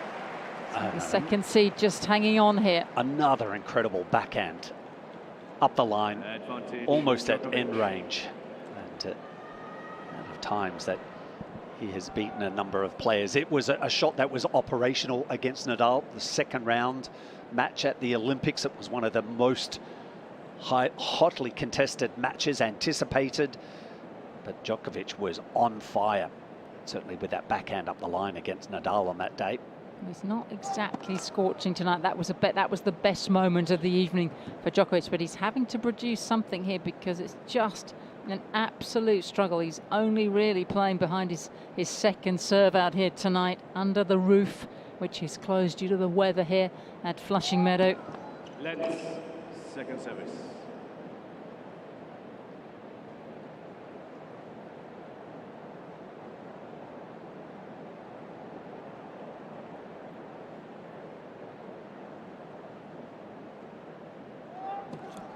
Second serve, middle of the box actually. Oh, and Djere, after chances to break in this game, misses the return. First game, second set. Still going over on the Louis Armstrong in that second set. Berrettini hanging on to his serve at 4, also leading 5-4 after having dropped the first 6-3. Play suspended on the outside courts, and there was a very good match in progress with Casper Ruud, the 8th-seeded Norwegian, up against the flamboyant Frenchman Gael Monfils, and they are locked on serve. 4-3 to Monfils in the fourth. Ruud 2 sets to 1 up. Any results that have surprised you today, Mark, that sort of caught your eye? As I'm just scanning, actually not so much. I mean, there were a couple of cracking matches. Echeverry taking out Cerundolo in 5 sets. That was a battle of the Argentines against each other. Musetti, I was a bit surprised that he was pushed to 5 against Kecmanovic, given that Kecmanovic was on the brink of defeat in the first round. And I thought Musetti might have taken care of that match a little quicker, but he survived in 5. Perhaps the biggest, for losing the seed was the loss of Humbert against another Argentine. They're coming back on the scene again. They are. Italians are probably sitting up there right now, and the Americans, many players inside the top 100. The Italians are littering the men's game, but Argentina slowly but surely starting to creep back into the men's game. The ghost of Guillermo Vilas looming large over Argentine men's tennis. I think the big result in the women's draw, the Wimbledon champion Barbora Krejcikova going out. The first thing this morning, she was up on the grandstand against the Romanian Elena Gabriela Rus. And the 8th seed and champion on the grass going out. I think that's a very big surprise. I think the biggest upset in the women's draw, as we're right along here in the service game at 1 love, in the second set with Djere and Djokovic. They like their D and J's, don't they, in Serbia, to start names. And again, Djokovic with an amazing stretch on that backhand side, and I think he'll be eager to get a break here. Yeah, he put a stop to getting the early break in the last game, and Djere under pressure, missing with that first serve. Yeah, 15-30 here. Second serve goes wide to the Djokovic backhand. Djokovic tries to climb all over it, but misses in the tramp. 5-all, second set on the Louis Armstrong. Fritz Berrettini. Ash crowd haven't really settled. You've got the murmurings, haven't you, that fans are sort of chatting amongst themselves, going out and getting to some refreshments. They haven't really quite locked into this one as yet in terms of a contest. Now Djere can't find his first serve. That Tetris shirt looking rather scrambled at the moment. Second serve really deep, catches Djokovic, but Djokovic does make the return, and Djere with the forehand that hits the tape, and of course if it hits the tape here it can ping anywhere, and it did go wide outside the trams. Yeah, the nets have nearly always been pulled so tight here that quite often a net cord and it flies up into the air and sits. It's never a net cord that just kind of falls over. Yeah. Do you know why that is? No, is there? There's a reason, because the Yes. net posts are sunk so deep into the ground. They're a couple of feet down, and they don't have that at Wimbledon. It's break point here, and Djere tries to go down the tee with his first serve, but it's way wide. So again, he's also relying on his second serve. Djokovic looking very interested. Super sprightly on that baseline, jumps into the return with his forehand. Djere with his forehand, very aggressive. He does come at that, and he hits a volley smash. Djokovic is amazed. No, as am I, and I'm not calling that a volley, Sam. That is not. That's an overhead. Okay. It's not a volley smash. He got in there so fast it became an overhead. Okay, but he was shaping up for a volley when I began that sentence. It was. And he snaps it down, and the ball end is collected by the front row of the crowd, and that might be the highlight of your life. I thought you were going to leap off your chair. I was happy to see him move forward as you were. I couldn't believe it. But I'm not putting it on my book that it was a volley. Okay. No, it became, it was about to be a volley, and he turned it into a smash. And I created a new shot, a volley smash. He's got a game point here. And he goes wide with the ace and finds a way to hang on to his serve. So both men having difficult opening service games right at the start of this second set.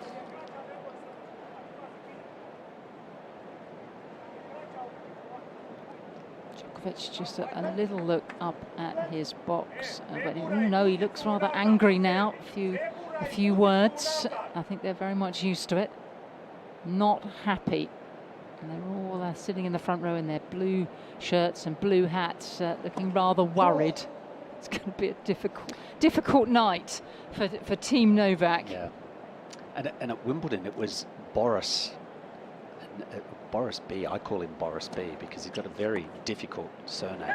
Yeah, not Boris Becker. Boris Becker was back in the day. Yes, that's true. Boris B. is a former head coach of Novak's academy back in Serbia, but he leads, and he was there at Wimbledon giving loads of advice. But last night, 2 nights ago, it was the physio, Milan Manovic, who was sitting there, and who's the one that was giving some of that elixir for Novak to have in the first set. But he was the one that was verbalizing a lot of the advice, tactical advice, or whether it was tactics to.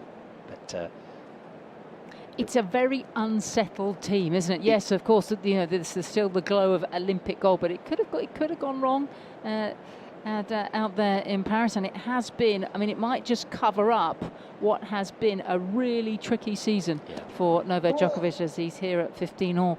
Semi-final of the Australian Open looked good, but I don't know if you saw that match against Sinner that he lost in 4. But I called that match, and he was so out of sorts. He was all as good as Sinner was. That was one of the worst matches I've ever seen from Novak Djokovic. He never really found any form in Australia, did he? No, he was scratching all the way. Then there was a break, and I think that's when Goran went and he got rid of the team. And then it was interesting because he went to Indian Wells, made the third round, and lost to the Italian qualifier, Luca Nardi, in 3, who no one had really, the Italians knew who Luca Nardi was, a very good player, but another young player. Then he had quite a long break before he went to Monte Carlo, made the semis there, and eventually lost to Casper Ruud. 30-15 in this game for Djokovic, and they're just trading backhands as they've done an awful lot, and they'll switch from the double-handers to the single-handed slice, and now they go up and down the middle of the court, and Djere's just caught the net, and he goes cross-court forehand, and it's just cat and mouse out there. Djokovic down the centre with a heavy slice, now goes cross-court forehand as a reply from Djere, and Djokovic overdoes the angle. But then you look at what Djokovic did after Monte Carlo, third round of Rome, lost to Alejandro Tobio, another young player. Semi-finals of Geneva, lost to the young Czech Thomas Majchak. I mean, they are coming for him, aren't they? These guys in their early 20s. Unusual losses, though, nonetheless, yeah. And certainly, if he wasn't to defend the title here, he'll be, he will not drop out the top 10, but he will start to drop away from, Sinner and Alcaraz, certainly. So we'll see. 30-all here. Djokovic unconvincing. It makes a first serve. And they're playing they're really it's just rinse and repeat here in terms of cross-court backhands. They mix the double-handers and the slices. Djokovic changes the angle, now goes cross-court with his forehand. Djere on the defense. Where's Djokovic going to go? He goes cross-court again. Djere replies with another cross-court, and Djere now on the backhand stretch with the slice backhand. He goes slice again, just trying to get himself at level in this point. Djokovic, though, really rips a backhand wide. Djere long over the baseline. Brilliant point. And whilst they are trading blows, these are heavily struck tennis shots, forehands and backhands. 19-shot rally that Djokovic ended up winning. But they are thumping the ball at each other. Djokovic taking all the time that he possibly can, the full 25 seconds, heads back over to the towel box, and rather sort of wearily goes back to the baseline. And I think every service game has been a tough one for Djokovic as he serves here at 40-30, but he does make a first serve down the tee, and he gets a short reply, and he hits the forehand right in the bottom of the net. He's gesturing to his racket and his team, and it's their fault that he missed that forehand shot.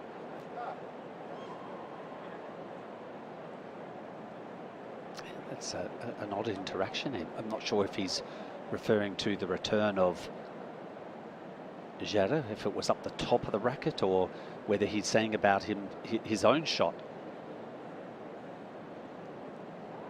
And happy Djokovic, who labours on through this service game at juice, but he does make a first serve. It's a very good return from Djere on the double-hander, who goes back down the line. Djere now with the forehand cross, and it's a vicious shot. Djere running round his forehand to hit the backhand, now gets onto his forehand and goes wide in the tram lines with another forehand cross-court. And Djokovic hanging on here and breathing so heavily. Advantage, Djokovic. Let's see if he can just keep this lead, slender as it is. Djokovic, game point. See a few more reactions from Djere at his end of the court when he's losing some of these rallies.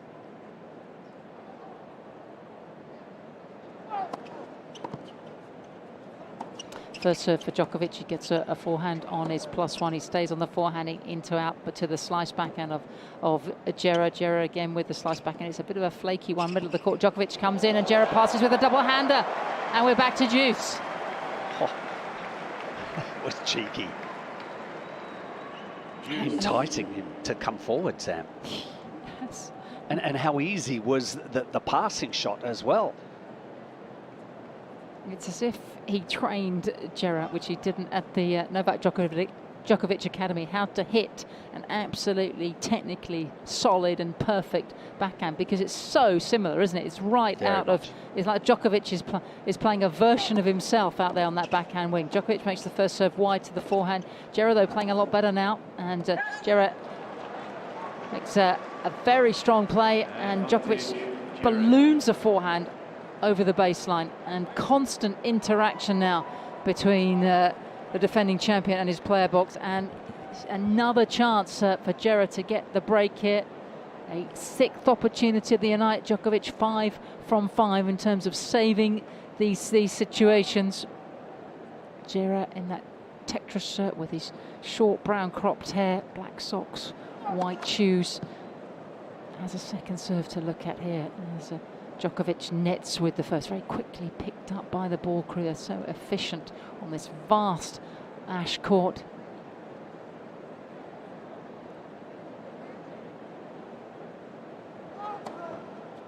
Djokovic with the second serve in the box. Strong reply from Djere, and Djokovic goes long, and there is a break. 2-1 for the younger Serb on the ash court. And guys, on Armstrong, Taylor Fritz has an absolute stranglehold on a second set tiebreak. He is up 6-love on Matteo Berrettini. The same Matteo Berrettini, who has been incredibly difficult to beat in tiebreaks all year long, came into this breaker with an 18-6 record, if you include the challengers. But Fritz's returning has been miles better than Matteo's, and he's had 30 alls and deuces on Berrettini's serve all throughout the set, just couldn't muster a break. Berrettini, meanwhile, he's not sniffing success on Taylor's serve. Well, it's 6-love in that second set tiebreak, and loads of opportunities for Fritz to close it out and take a 2-sets-to-love lead. A whole handful of set point opportunities, and wonderful to hear how well Fritz is returning, because when he first came on the tour, he was one of the worst in terms of percentage winning return games in the top 100, and he's up against one of the biggest servers there. But Fritz doesn't have the best tiebreak record at this at the US Open. He's only won 5 of 11 breakers that he's played in New York, Mark. That is a stat that I find really surprising from one of the big servers. 2 huge men out here on the Louis Armstrong. Set point number 2 for Fritz, and he's got a chance to come forward, and he's right up at the net, and there's a bounce smash for him, and he does take the second, and Fritz, the top American, the 12th seed here, delighting this Armstrong crowd. He is on fire in this very tough matchup against Matteo Berrettini. But Fritz, who's following in the footsteps of Paul and Nakashima and Korda, there's a whole contingent of young-ish Americans who are in force here at this year's US Open, Mark. Yeah, that was a key tiebreaker, wasn't it? Yeah. To go up 2-sets-to-love against Matteo, especially on a night like this, where it's very testing conditions, and it's certainly going to test Berrettini's resolve, whether he can have that belief of responding from a 2-sets-to-love deficit. And we're just seeing some of the numbers up on the screen from that second set, and for Fritz, almost 70% of the time he's making his first serve, and he's won 90% of the points behind it. I'm just trying to get some more detailed stats up on my screen, but my computer skills are wanting here, and it's not responding. Now it's absolutely responding. Fritz unbroken in the match so far, and he won 32 of 35 first serve points for the match. Right. I mean, that's unbelievable. But mind you, not bad serving stats for Berrettini as well. You know, I would expect Fritz to dominate behind his first serve against Berrettini. I think the number that Matteo is going to be upset about is the second serve returning.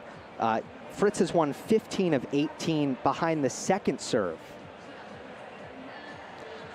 Now, Mark, what is it about Taylor Fritz? I mean, he's been in the world's top 10. He's been up and around it for a couple of years now, currently ranked at 12, although he's 10 in the race to Turin.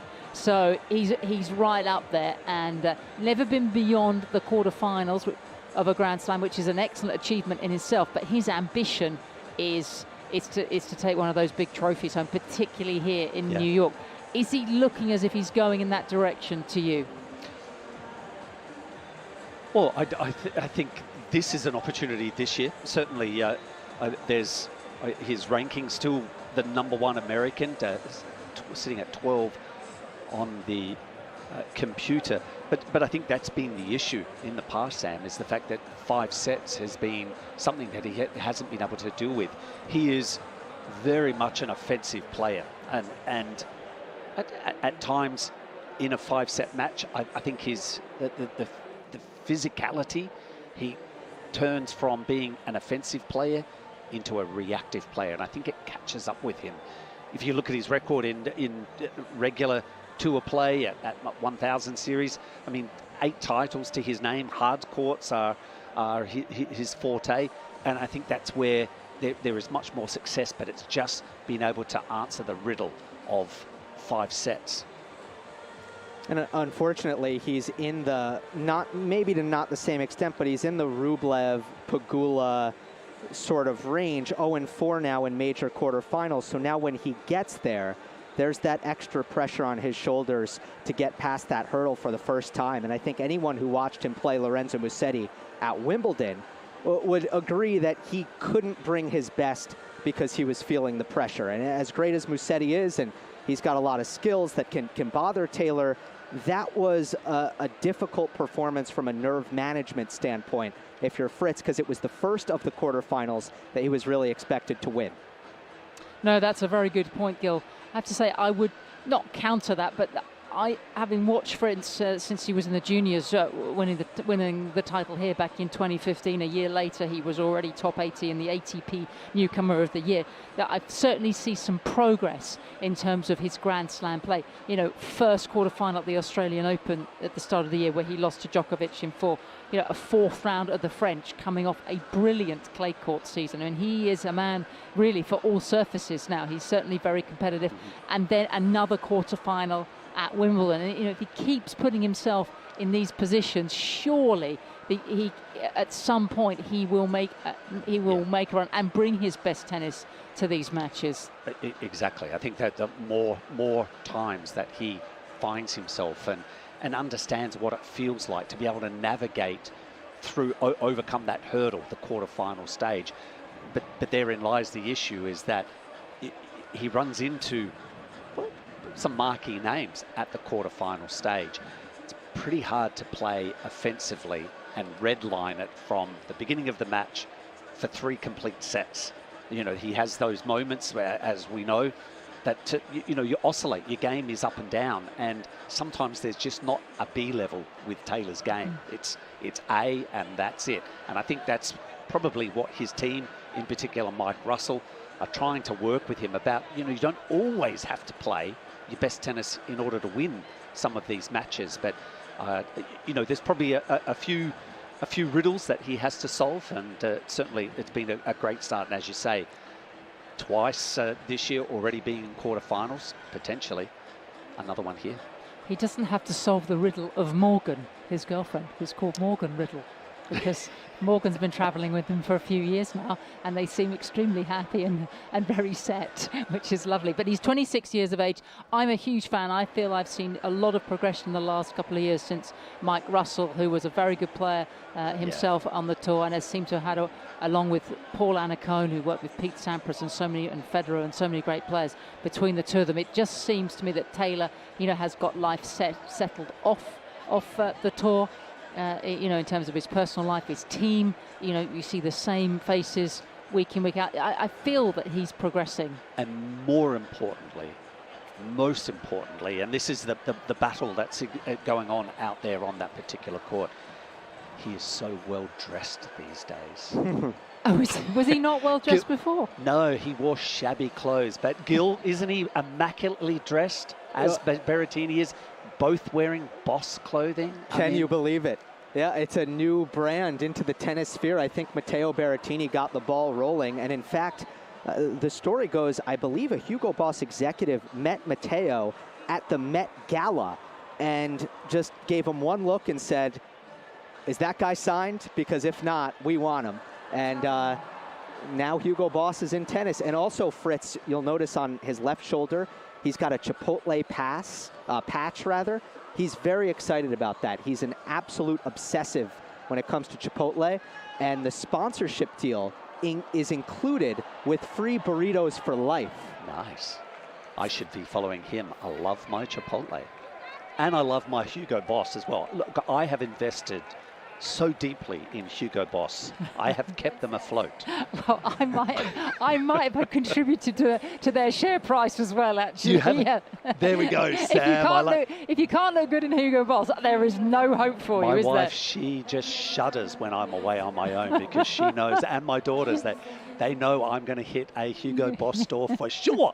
The only really annoying thing is now with quite a few Hugo Boss stores is they don't always have a women's section, which leaves me standing at the doorway frothing. Now, start of this third set. Fritz, the 12th seed, up against Matteo Berrettini. I have to say, great knowledge from Gil, side of the court, about the whole Chipotle deal. I love nuggets like that. But Gil, we need more info as far as the other patch that's on the other shoulder of Taylor Fritz. You need some intel on that one. Don't put him under too much pressure. He's just survived thunder and lightning over on the grandstand, which I hear is just about to restart with Casper Ruud, the 8th seed from Norway, up against Gael Monfils, and what has been a very entertaining, and I have to say, quite a lot of frisson over there with Monfils boiling over at times. But it's 2-1 Ruud, and they are on serve midway through the fourth. I have to say, just to let you know what's happening out on the ash, which we've left the Serbs to it for a while, and Djokovic with the first set, unconvincing. Djere with the break in the second, and he's just about to go 4-2 and hold. But we're going to stay here at start of the third with Taylor Fritz and Matteo Berrettini as the American goes to 40 love in his opening service game. And you can't miss the sponsorship here, can you? Because he's got a big, fat, white headband on. I mean, these two men, both 6'5", white headband for Fritz, black shirt, white shorts, black socks, white shoes. It's quite an ensemble. It is, and I must say that when the tennis line did come out behind Berrettini, it was limited. There weren't a lot of variations, but I think since they've signed Taylor, they've expanded their collection. So it's good to see that they're not wearing identical clothing. Yes, that is rather irritating as Fritz lining up with the big forehand goes inside in and leaves Berrettini stranded. And, look at that. Had I known that I could have got a deal as well, yeah. I would have put my hand up to be part of the coaching staff. Had you kept playing, oh yes, maybe there's some way in there for you, Mark, with this. But an excellent start to the third set for Taylor Fritz, and this is a match, one of the few remaining second rounds to be played in the bottom half of the draw. Winner to play Francisco Comasana of Argentina, who beat Hugo Humbert earlier today. Had to say, I'm not surprised at that result, because I had the chance to watch Francisco at Wimbledon, where he was beaten, I think it was in the third or the fourth round, by Lorenzo Musetti on an outside court, and pushed Musetti all the way. Comasana is an excellent player, mid-20s, who's been out there on the challenger circuit for many years, and he's sort of hitting his best form. No doubt matches under his belt thanks to the Challenger Tour. Yeah, he's going to be tough for whoever comes through this one between Berrettini and Fritz. And so Berrettini is serving at love one in the first, and he's just been caught by a backhand down the line from Fritz, and the American is flying here, watched by his mother, Kathy, who made a quarter-final here back in 1978, which was the first year that we were on this side at Flushing Meadow, the first year that it moved from the West Side Tennis Club at Forest Hill. Former top tenor, his mum Guy is here as well. His dad used to play on the tour. He was pretty much born with a tennis racket in his hand. Yeah, that Guy used to be a resident in the desert. The Fritz brothers. Berrettini double faulting here now at love 30 in this game. And the tall Italian, who was born and raised in Rome, he's got the white baseball cap in reverse, and he's in sort of a navy blue top and dark grey shorts. It's hard to see the colour because he's absolutely perspiring. Blue shoes, blue socks. Goes up for a first serve, it goes long. He's got quite a heavy strapping on that calf, but great to see him back because he had right hand surgery a couple of years ago, and that really checked his progress when he was playing some of the best tennis of his career. Berrettini goes big with a heavy forehand. Fritz in the bottom of the net, but certainly Mark Berrettini, a trailblazer, because he was the first Italian to, in Wimbledon history to make the final of the men's singles back in 2021. And that was the first time in 40 years that Italy had had a Grand Slam finalist. Semi-finalist here in 2019 where he made his breakthrough. Only the second Italian in history to make the final at the US Open, and the first on hard. As he comes forward now and makes a volley. Fritz really sharp with the pass, and he's just flying tonight, is Taylor. Maybe it's the new gear, who knows? Well, very flashy forehand, and without a doubt, flashy, stylish clothing as well. The envy on your face with these two both decked out in Boss. And I bet you they've got some lovely casual gear slipped in with the tennis deal as well. Are you in Boss tonight? I am wearing a Boss. I thought that was a rather stylish shirt that you had on. Yes. It's just something about it. Berrettini with the ace trying to fend off a couple of break points. He's dealt with one of them. Guys, look how early Taylor Fritz is looking to take the first serve return. Matteo Berrettini serves bombs, and Taylor's standing right on the baseline. He's been doing this all match. Berrettini goes high with a take back on the first serve, which does go long. And Sweat rather dripping from that reverse white baseball cap. He's got a sort of couple of 2-day growth beard as he goes up for the second. Another double in this game, and it's a break in the third, and Fritz looks as if he's pretty much home and dry here, and Berrettini not coming back from the disappointment of losing that second set tiebreak. Gil, what are you wearing tonight? I mean, we've done Mark's attire. Are you looking stylish courtside? I believe it's Michael Kors, but you know, they're not like Boss. They kind of hide the logo generally. Okay. So you're an understated fella, are you? Yeah, I might have to ask someone around me to read the tag. The pants are Lululemon. Okay. And by the way, the logo on the right shoulder of Fritz, that's Motorola, the cell phone company. Yeah. Yeah. Well, does that give him free calls while he's ordering a burrito bowl in Chipotle? It's the full package. Oh my God. From a Hugo Boss store. Yeah.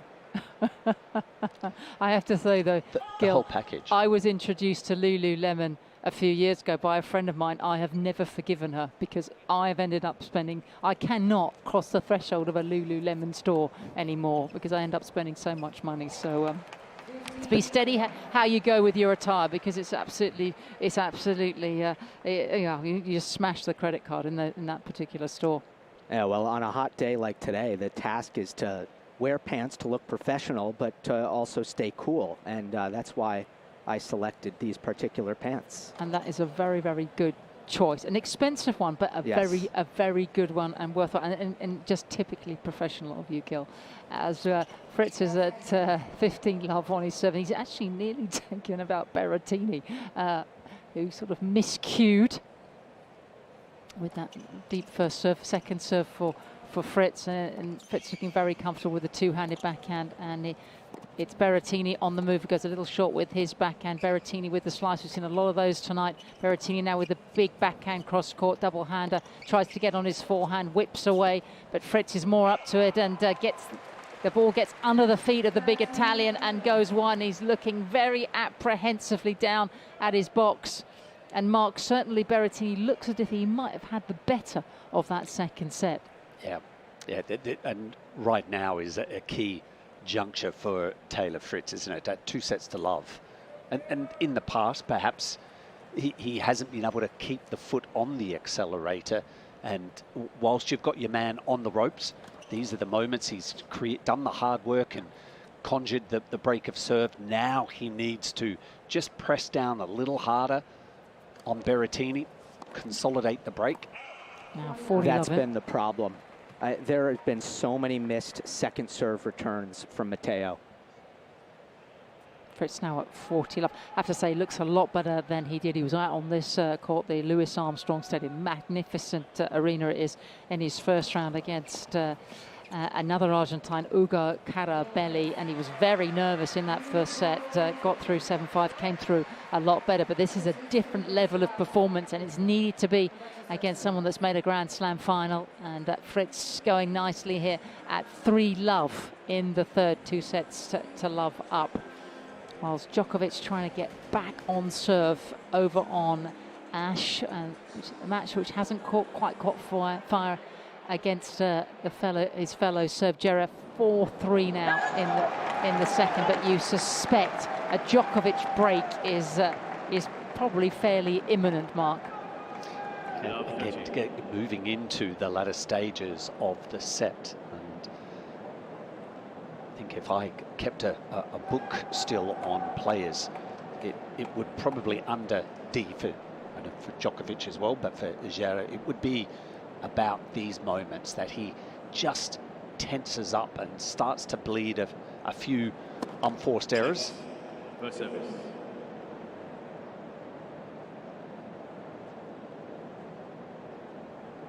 So Djere at love 32nd serve, lots of bounces of the ball before he goes up, and oh dear, this game has slightly gone away from him. Assuming that was a first serve that he was getting up for. Now he's got it. Now he's got a second serve. Djokovic climbs onto the return with his backhand. Djokovic backhand deep into the backhand corner of Djere. Now forehand from Djokovic, and he goes deep and has to play with some height and flight. Slightly deep in the baseline is Djokovic. Djere trading really well. They're getting into that backhand cross-court rhythm. Djokovic trying to look for his forehand. That vicious cross-court forehand though from Djere, but Djokovic is there, anticipates it really well. But again, Djere goes into the forehand wing, and he makes it this time. Well, there was a lot of room to move the forehand up the line for Djere, but he opts to go cross-court. Djokovic read the first one. The second, he was certainly believing it was going up the line.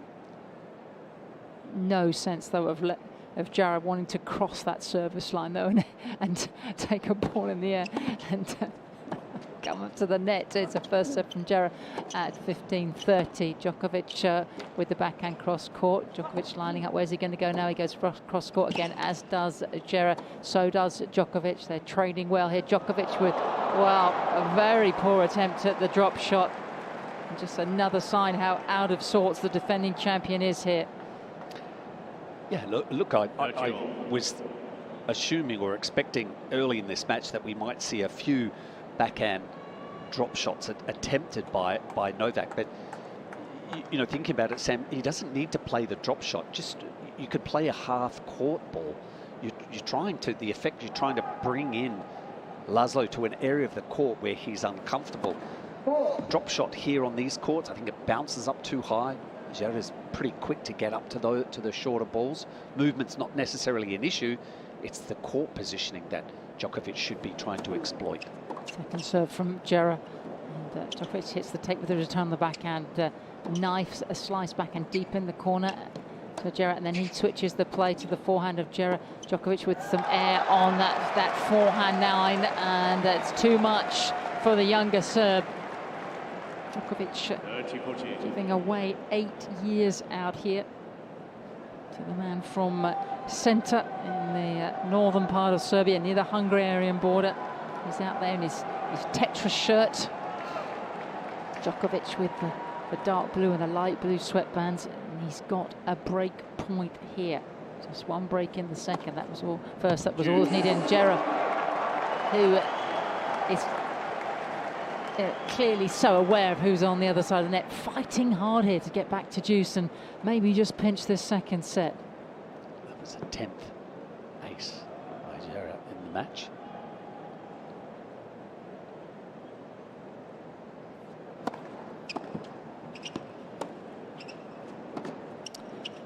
Djokovic in his usual baseline rhythm now, trying to get another opportunity to break, but Djere with the forehand cross court, and Djokovic a little late again, and he goes over the baseline with his forehand cross attempt. Advantage, Djere.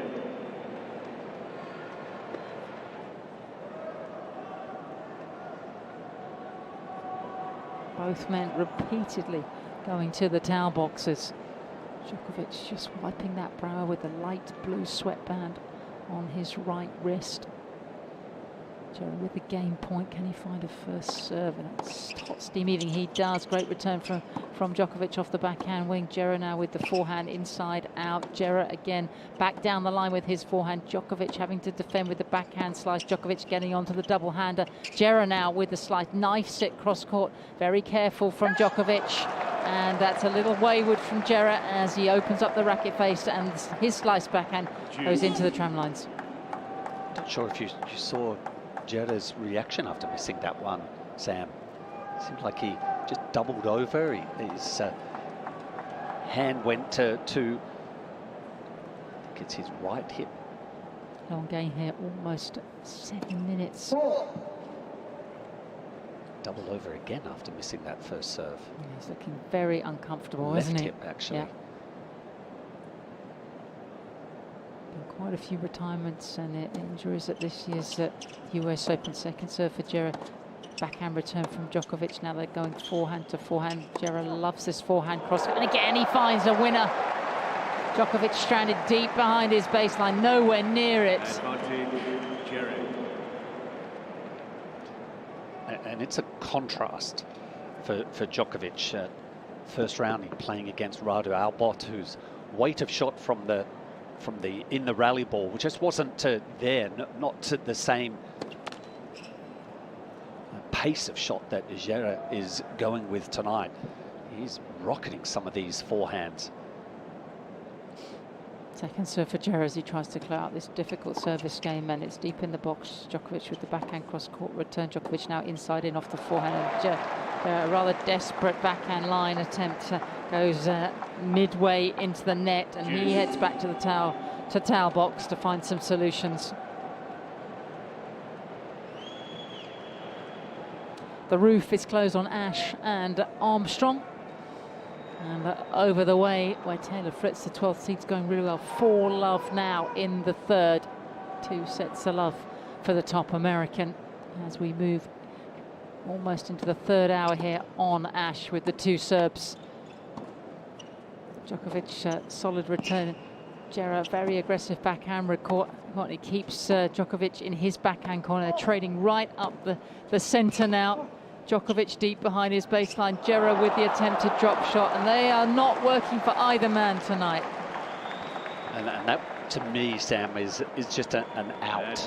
The rally going toe-to-toe was Djere in the last rally. And it's like he just decided, well, I've had enough. I've got to try something here. That's an unusual attempt by him. Ranked 109 in the world, but don't forget, this time last year in the third round led Djokovic by 2 sets to love under the lights. Really good first serve by Djere down the tin. He comes in off the backhand short. He has to hit a volley, a low volley below the height of the net, and it's a horrible moment for him, and it goes wide and long, and he turns round disconsolately, walks back to his baseline, and the break is erased, and we're back on level terms for all. Second set. Did you see the volley? It was the worst moment of the match for him, isn't it? The horror as that ball dipped low at his feet. Oh yes. And again, the similar to that juice point, to trying the drop shot, I felt like he was wanting an out. And in that rally as well on break point down, I think he wanted an out. Didn't really have to come in behind that ball, but I think he just wanted to finish the point. We also see the trainer that's now arrived at the corner of the court. I don't think it's going to be for Djokovic. They've been busy, haven't they, the medical staff over the first 3 days. I think they probably got off from one court, and then as Djere hits a winner, again cross court with that forehand off her first serve from Djokovic, they probably just got back from detailing one court, and they probably just sat down for a quick cup of tea or a cold drink or something, and then the phone goes again right on the walkie-talkie. Off you go to grandstand, and I think it's been one of those. I think they probably need a good rest, the medical team. Djokovic with the first serve goes wide in the box and then inside in forehand, and he moves forward, and the reply from Djere just drifts over the baseline. Djokovic feeling a little more confident now, not so much chatter towards his player box. Djere looking really uncomfortable as he stands, not quite as a wide stance as Djokovic to return serve. Djokovic making more bursts now, as he does to the backhand of Djere. Slice backhand from Djokovic, looking very balanced on his baseline. This might be, just might be, a more comfortable service game after being broken early on in this set. Yeah, the look on Djere's face is a bit more disconcerting. He's making visual contact with his team more often now in between points. And would you believe it, another first serve for Djokovic. That percentage rising as Djere's second backhand slice goes into the tram line. He's not moving terribly well, and he's just thrown his racket on the floor and just yelling at his team.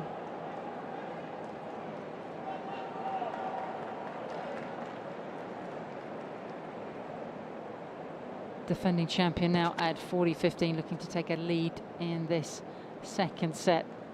Can he make it an early night and get off the court before the witching hour?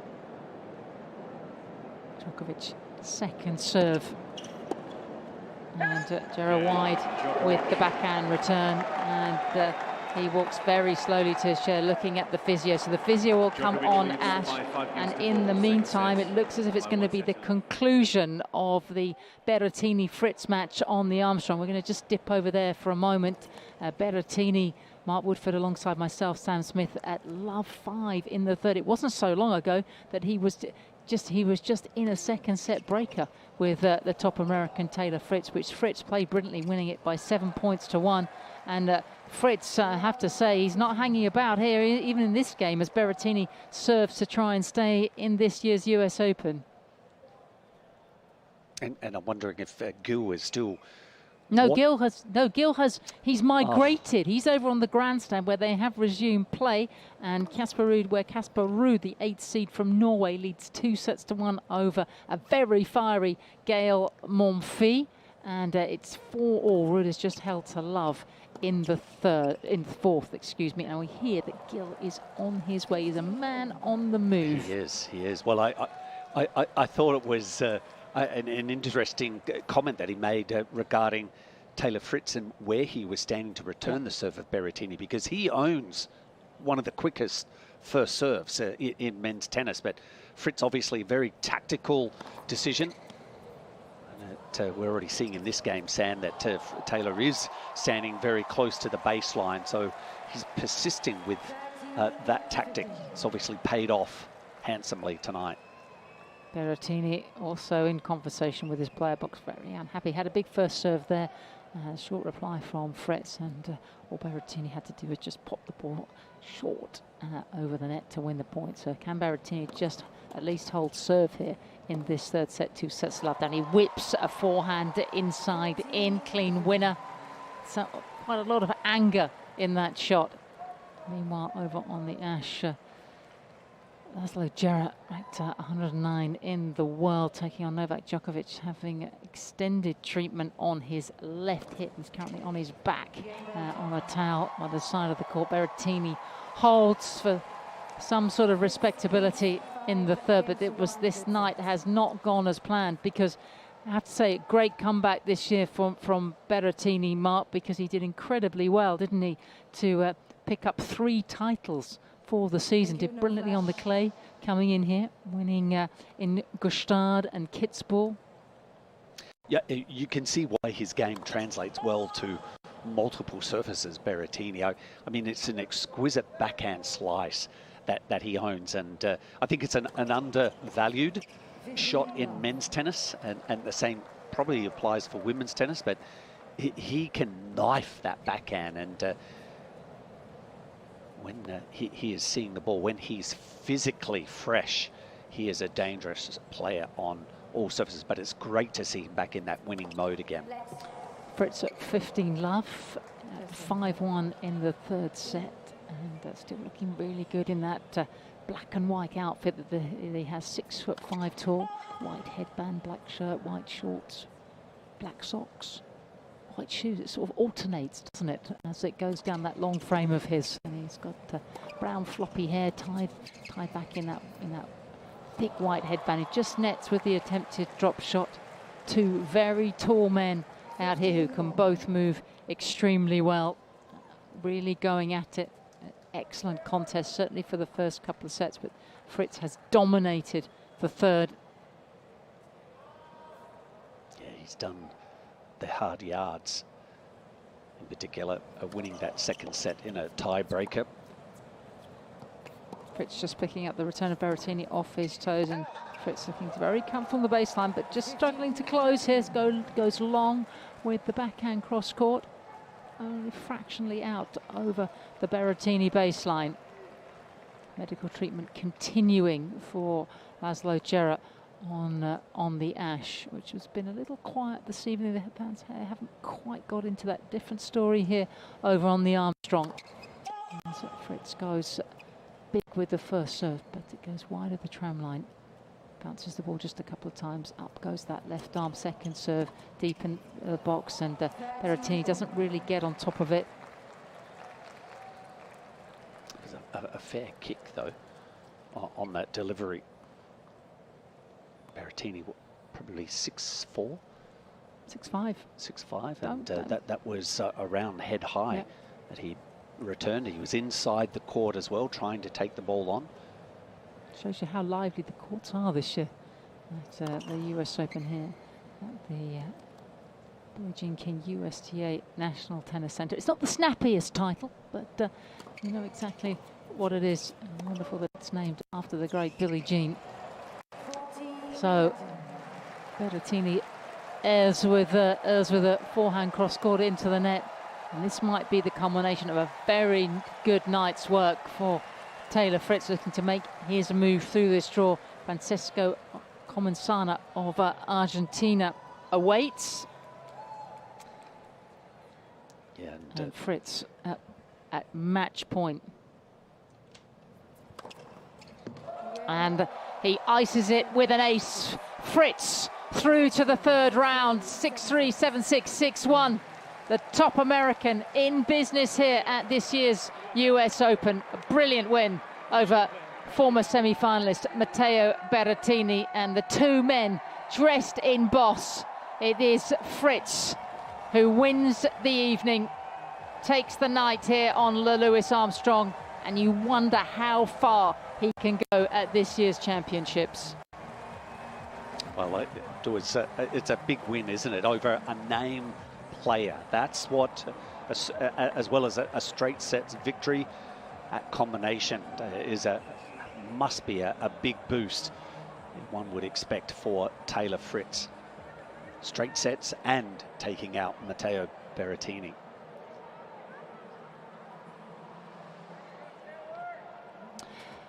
Just while we wait for the obligatory post-match interview, Laslo Djere, after quite an extensive treatment on his left hip, serving to stay in the second set.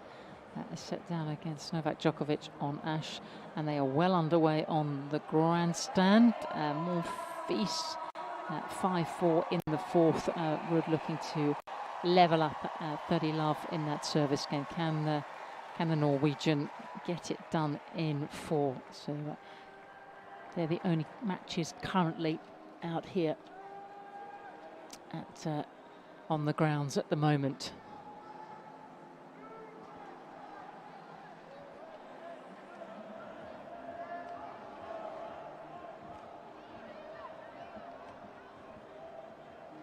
Lots of fans on this Louis Armstrong court. Was that a shirt that he just threw into the crowd? You'd be over there, wouldn't you? I mean, you wouldn't mind if that shirt was. Gil could be over there, really helping my wardrobe. He's gone to the grandstand, and I don't want a sweaty wet shirt anyway. I think if it had the letters BOSS on it, you would take it, even if it was absolutely soaked in the perspiration of Taylor Fritz. I guess I could wash it and wear it for golf. You could. Well, let's hear from him now. Let's see what he's got to say. Congratulations, a straight sets win for you. What'd you like most about your game today? You know, I came in really focused. I felt like I was just locked in every point, something I was kind of a little upset about myself with from my first round. So I was just ready to go. You know, Matteo is an extremely good player. It's a super tough second round, so I came just extra locked in. You got to the quarters here a year ago. You played so well since then in Grand Slams. How has that affected the way you play out here? I mean, last year, I talked about it before, I had really bad Grand Slam results prior to this week, so it felt like last year, like I needed it so bad to make a good run here. So since then, I think it's really just helped me a lot. Getting through these Grand Slams and, you know, getting through these early rounds, it's always tricky. For these fans that sat through the heat, watching you play, what does it mean to be out here, play in front of the American crowd? It's amazing. It's, you know, feel right at home. There's nothing like playing like a primetime night match on Armstrong. So it's, you know, this is the court and the time slot that I wanted to play my match in. So I'm pumped I got to come out in front of the crowd and play. It's unbelievable energy.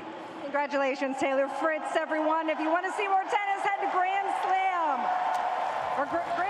Great performance tonight. How far can the junior champion go? We're going to take a short break and then we're going to come back with all the action that's here at the USTA Billie Jean King National Tennis Center.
With us, and thanks for your company here on US Open Radio, presented by American Express. Still a couple of matches to wrap up this third night session here at Flushing Meadow. I can tell you that Novak Djokovic has just taken the second set against fellow Serb Laslo Djere. So no repeat of what happened last year, where he trailed Laslo by 2 sets to love and had to come back and win in 5. So that is just going through the third set, beginning absolutely in just a moment or two. But Djere had a big medical timeout for his left hip and doesn't look too bright at all. We'll see what happens there in the third. But meanwhile, we are going to head over, and by we I mean myself, Sam Smith, alongside one of the doubles greats and a wonderful singles player as well, Mark Woodford, alongside me. We're going to head over to the grandstand in the southwest corner of this brilliant site here for Rude Monfils. The stands are absolutely packed. Resumption of play, Mark, because it had to stop because of the thunder and the lightning, and at one time there was a drop of rain as well. And we are deep in the fourth with Ruud, the 8th seed from Norway, leading by 2 sets to 1 and serving to stay in the fourth here at 5-6. Yeah, it's been a surprising move by Monfils actually to stay in this match. I mean, when we were coming on air to call Djokovic, we saw Monfils absolutely lose it in the, I think it was the early stages of set number 3, perhaps, or back end of set number 2. And it just looked like he was going to have an early night, but he has resurrected himself and certainly made a real match of this with a 6-5 lead in the 4th set. It is the third meeting between the two. They first played in Quito in Ecuador, of all places, 6 years ago.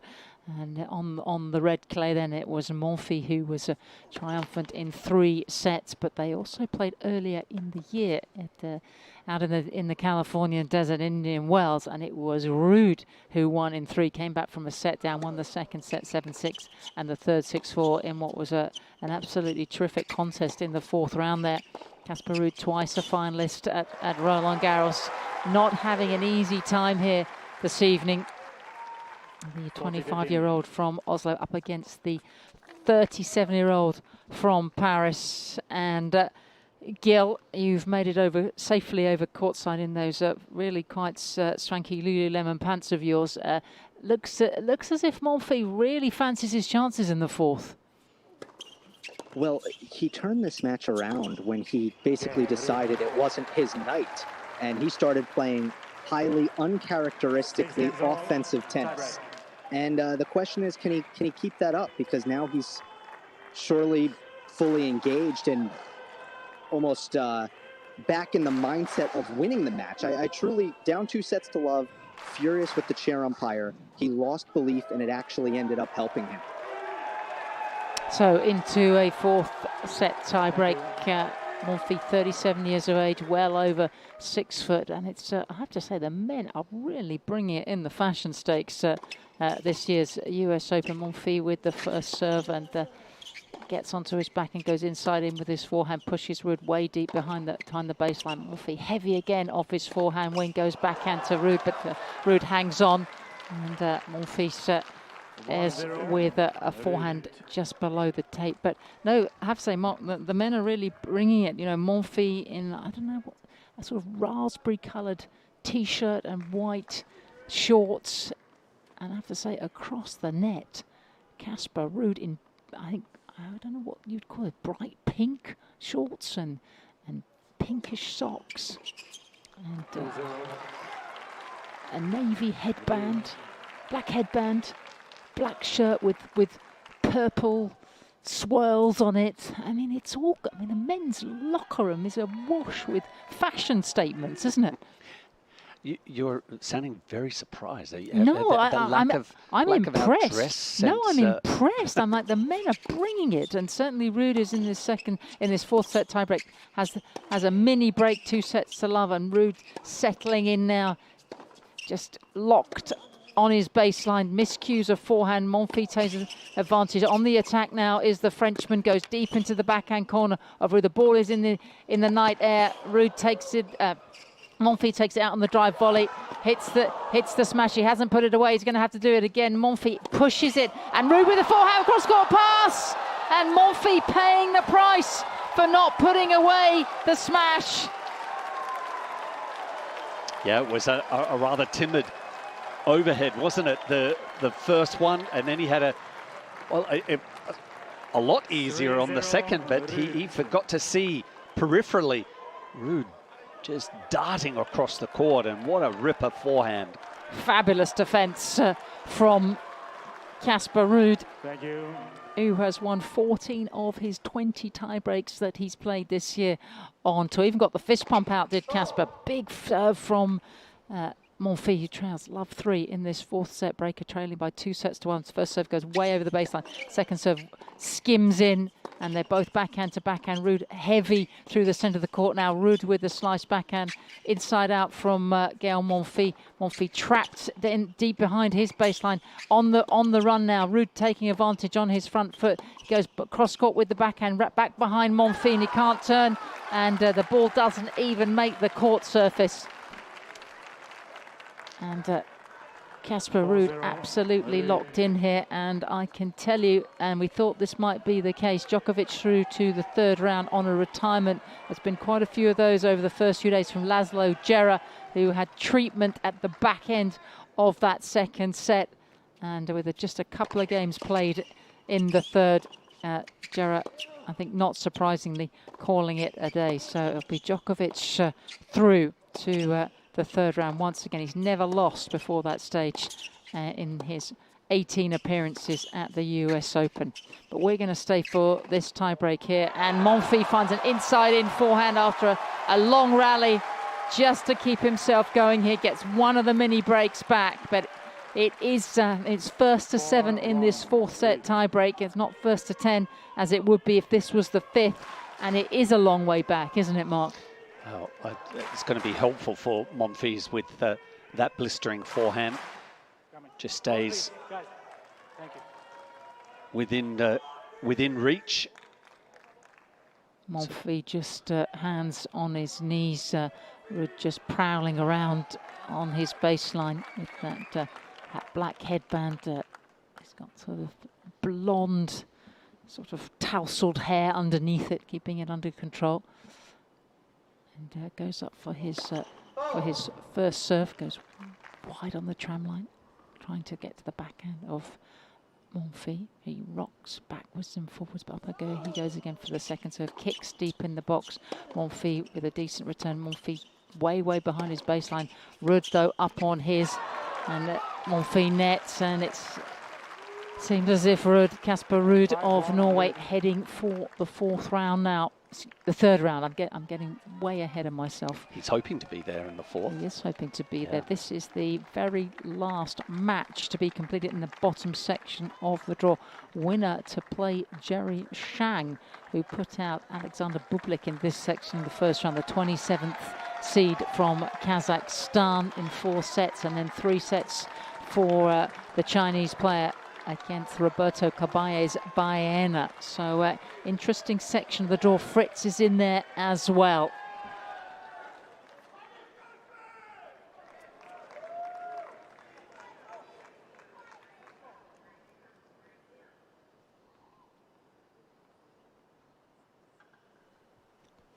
So 5-1 Ruud in this 4-set tiebreak. Makes the first serve, goes at the body of Monfils. Monfils can't react and nets the return. Well, he's done extremely well, I think, hasn't he, on the restart, has Casper. Never easy to go in ahead 2-1, and midway through the fourth, there wasn't a lot of tennis really left in it. And here he is. They had a break because of the weather conditions, and here he is at 5 match points. Monfils with the first serve goes down the tee. Now he's onto the inside-out forehand, trying to get on his forehand again. Monfils really aggressive, and Ruud actually skies one over the baseline. A little anxious there on that first match point, but he's still got 4 in those pink short pockets of his. Monfils back at the towel. Can he find a way back here? Well, what Ruud's done exceptionally well is just taking care of business up his end of the court. The pressure all on Monfils, and trying to come up with the goods. And certainly in this tiebreaker, the same applies. Difficult for Monfils now, down at 2-6. This is the first serve going for an ace down the tee. Ruud deep back behind his baseline to return this second serve. Monfils aggressive with it, goes wide to the Ruud forehand. Monfils now goes down the line to the Ruud backhand, slice backhand from Ruud, double-hander from Ruud, and goes again over the baseline. A little anxious from the Norwegian here, trying to close out and book his place in the third round in this bottom half of the draw.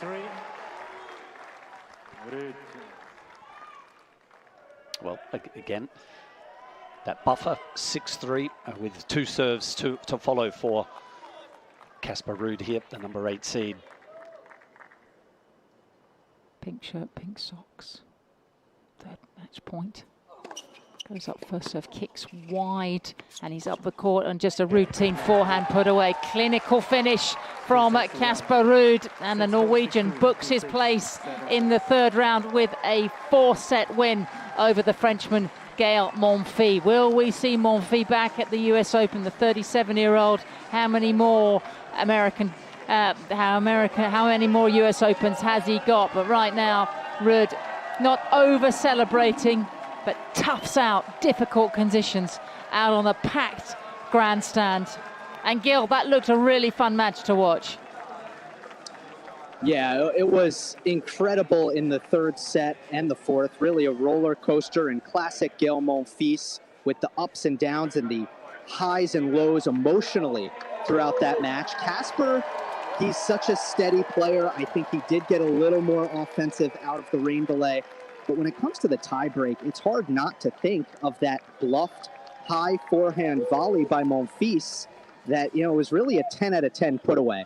It kind of looked like a coach trying to give the student a chance to make a spectacular shot, and Casper ran it down, made a spectacular shot, and instead of it being 6-4 in the tiebreak, it ended up being 7-3 game set match Casper Ruud. Yeah, Mark, a big win for it. Who's really impressed you today? Well, I certainly apart from Taylor Fritz and Matteo Berrettini and their Bosch shirts, what else has impressed you today? Without a doubt, though, Taylor was amazing to take on Berrettini and complete that in straight sets. Was first rate. Just a sec, we're just going to hear from Casper right here. Flashes of lightning in the air, flashes of brilliance right here on the court. A brilliant win for you. You're through to the third round of the US Open. Well played, my friends. Yeah, thank you. Thanks to the guys who stayed, who came back to watch the end. It was a pretty long day, long night, very warm today. So luckily I got to play in the afternoon and the evening, so that helped. But yeah, really tough match. Super happy with the win. Was a real big fight there towards the end. First sets were a bit up and down from both, but that last set was close, and luckily I played a really good tiebreak. You're in the middle of a really intense battle with Gael on the court here, and then of course the rain starts to fall. How do you manage that as a player? Do you try and keep yourself, motivated and keep yourself moving whilst you're waiting for the match to get back underway? Yeah, honestly, it was quite nice today because it was quite warm there at one point and humid, and I was feeling it in my body. Physically, it was quite tough, but so I got 1 hour to go in, cool down, rest, have some food, and come back out with more energy. So that was a good thing. Maybe it helped me a little bit. So luckily, the lightning and the rain was on my side in a way today. We talk about those flashes of brilliance. We're just going to replay one of those points up on the big screen if you want to talk us through it. It was 2-love in the tiebreak. Watch this point again and talk us through, because this was incredible defense from you. Yeah, just never giving up is sometimes what you need. Gael is unbelievable shot producer, and he's so much power, easy power, and already from there I'm on the defense, and that's a good forehand by him. I just track it down, and that one as well. I didn't think I was going to get to that, but and then we go here. Yeah, just tracking down everything, and Gael was a little bit careful with his overhead, and then I took advantage, and yeah, I don't know, a bit lucky. Round of applause, folks. That was amazing. We'll let you get in a minute, because I know it's late and you want to crack on, but I just want to remind you, 28th of August, 2023, this court, fourth match on grandstand, second round. You lost in 5 sets. You've come back tonight, same court, same date, same match of the day, and won. Did that play on your mind at all? Were you aware of that? Yeah, it was. It was a tough 5-setter last year, so I wanted to get my revenge, and was a different player, of course, today, but that was a loss that kind of stung a little bit. Obviously, with the result from 22, I reached the final and was nowhere near we were defending that, so I lost in the second round, and I always have I'll always have good memories coming back here, but a few tough losses as well, so that was one of them, and luckily I avenged it tonight. All right, well, that's now 2022 finals going well. Well done, man. We'll see you in the next round. Well played. Yes, lost to Zheng last year, so good to get over that second round. And we have to remember, Mark, that 2 years ago lost to Alcaraz in that US Open final, but the #1 ranking was on the line there. So that's how close Casper Ruud has been to the very top of the game, currently at 8 in the world. But he's sometimes not in the discussion, isn't he, when we talk about who are the contenders? I think he gets forgotten in many cases. He does, diluted in a number of the other marquee players. He certainly is one of the marquee names, but yeah, it's just that run to the opportunity of reaching #1. He came up short, and it's like he paid a heavy price by trying to chase that down. The #1 ranking certainly would have been just career defining for him, but I feel like that he's starting to get back into the Casper Ruud that we saw a couple of years ago when he was knocking on the door of #1. There's been some very good performance. We were just talking a little earlier before. You were just speaking earlier, just before we had a break for the interview, about how impressed you were with Taylor Fritz. Taylor Fritz, certainly to knock out someone of the ilk of Berrettini, but probably, look, you can go through the whole draw. There are certain names that have shone to reach the third round, but I think 2 in particular more of the unknown ones. One is Jerry Shang, the other one is Komsana. The fact that they've got through, and they haven't just beaten low-ranked players, they've actually beaten, you know, name quality players. So, you know, a big effort by those two fellas in particular, and a big boost, not only just to the finances, but I think more importantly to their rankings, reaching the third round and with opportunities to go deeper. Yeah, nothing is a given. So many good players still left in the draw. It will be the top half, the men and women second rounds to go tomorrow. But just sort of wrapping up today in terms of we'll have a little sort of run through some of the results. Good win for Madison Keys on the Ash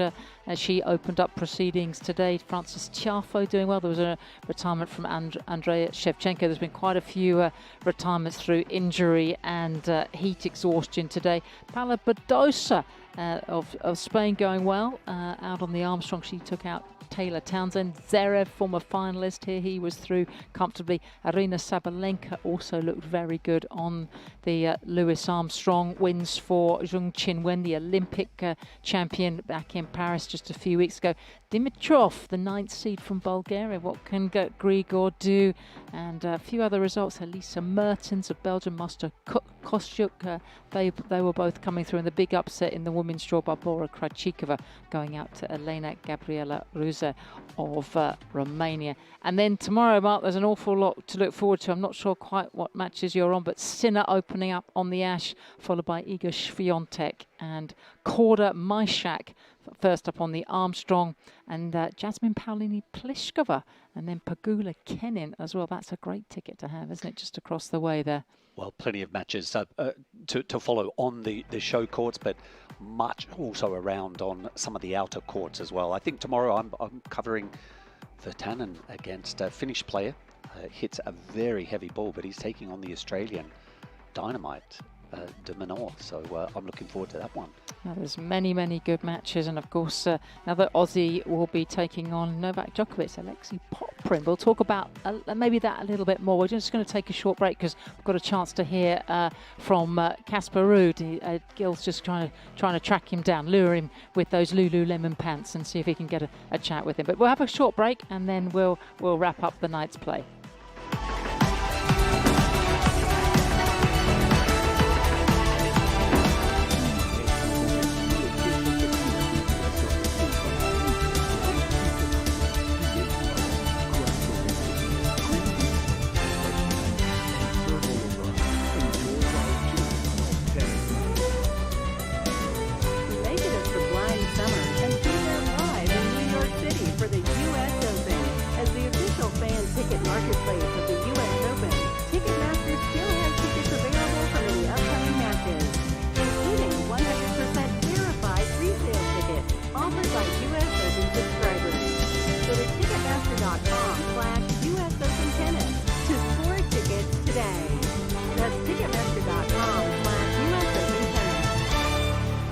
Chase has been a proud sponsor of the U.S. Open for 43 years and is committed to providing the best experience for customers and fans. Chase customers get access to the Chase Lounge, Chase Terrace, and more. Visit chase.com/US Open to learn more. Capacity is limited.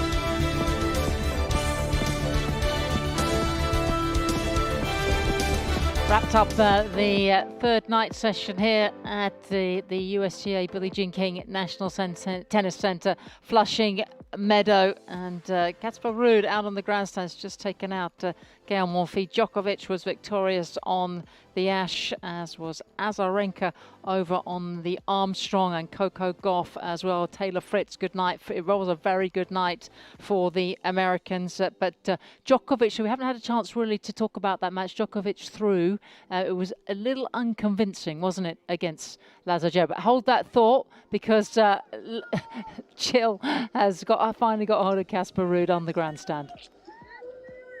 A lot of fans want Casper Ruud's autograph, as always. So I'm just going to let him sign a couple of these tennis balls, and then we'll get to chatting.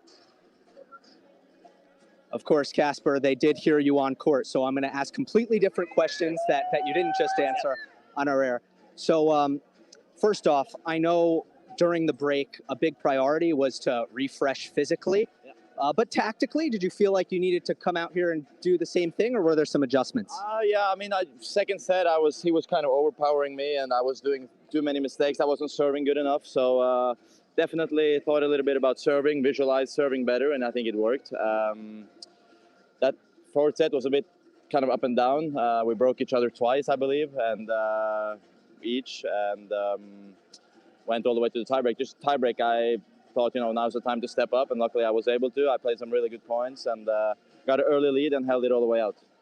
There was an incident where Gael got quite upset with the chair umpire. I'm curious your take on what happened there, and also it seemed to change the way Monfils was playing afterwards. Yeah, I mean, with Gael, it's he's such a nice guy, and very rarely he reacts to anything. So it was something that upset him a bit. I think it was something with time, and we're sweating a lot out here, so it's not always easy to follow the shot clock. And he was just a few seconds late. So, but at the same time, rules are rules, and I guess that fired him up a little bit. He started, firing from the forehand, from the backhand, from the serve, and a lot of it went in. So that kind of shook me a bit, but luckily I was able to get that fourth set. Your record on hard courts coming into the U.S. Open this year is really, really good. So much better than it was last year. What's the main reason you think you've been so much better leading into this year's U.S. Open? Well, last year here I got a bit of a tough loss, fifth set on this court, night match, and I just felt like I was playing way too defensively. I was running around, not creating anything, and I sat down in the locker room and kind of thought, this is should be a little bit of not a turning point, but kind of like intervention for my game. It's time to play a little bit more aggressively, and I know that you can't just change your game style from one day to the other. But that fall of 2023, I worked a lot on a few specific things, and I think that's paid off the whole year. You'll always face some tough losses throughout the year, but all in all, it's been a really good year so far. And in terms of match wins as well, I'm high up there compared to other players, and I would like to keep that going, and would like to keep it going here as well. So I have many great memories from here, and some tough losses that I've kind of felt like I avenged a little bit this year from last year. I appreciate it, Casper. Get some rest. Thank you. Everyone deserves some rest. A very long day here at the US Open as we head into day and night for Mark. Just quickly on Djokovic, a little sketchy tonight. Alexei Poprin, one of your Aussie compatriots, the 28th seed, got a chance in that third round? Yeah, I think Alexei feels like he's starting to play some of his best tennis consistently, able to put it into effect match after match, and instead of the highs and then a few lows. So he's riding a wave of confidence. He has a big game. He doesn't lack belief in himself. And I think having seen Djokovic, the way he's been scratchy in these two matches, I think Alexei's chances, he probably feels like he's in with a huge chance. Well, that will be a very good day for the Aussie, but that's to come later in the week. Mark, it's been great to be alongside you for the first time. I hope we get to do it again. I look forward to it. It's been a really fun night here at Flushing Meadow. Thanks for all your company as well, and we look forward to being back with you tomorrow morning, 10:30 local time. I hope you've enjoyed all the coverage from US Open Radio today, and we look forward to being with you back tomorrow on day 4.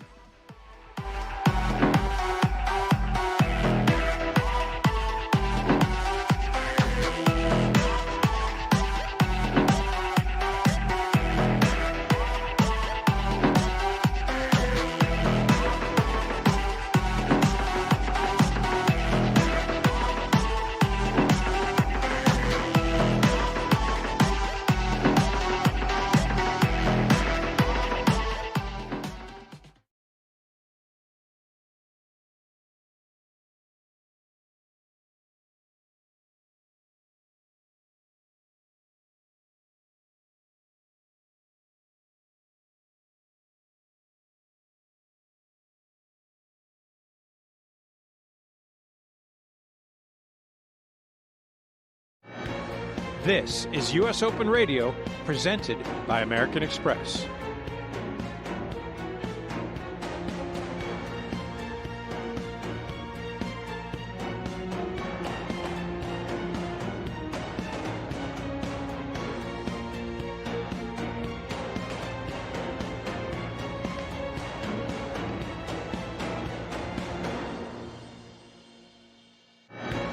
This is US Open Radio, presented by American Express.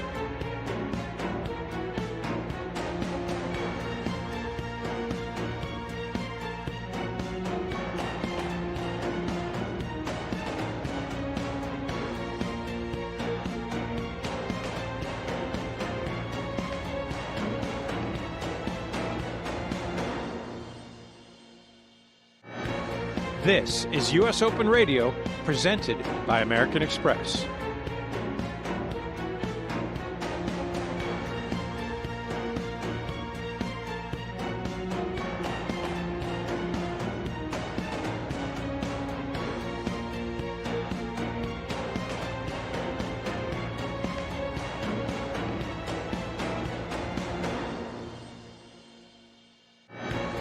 This is US Open Radio, presented by American Express.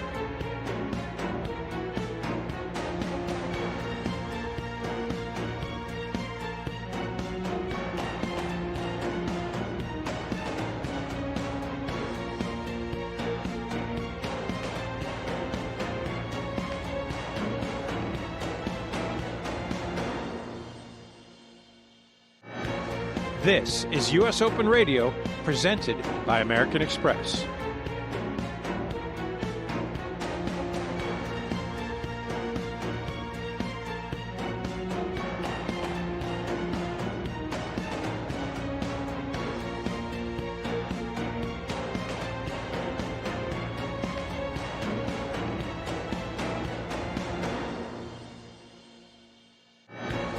This is US Open Radio, presented by American Express.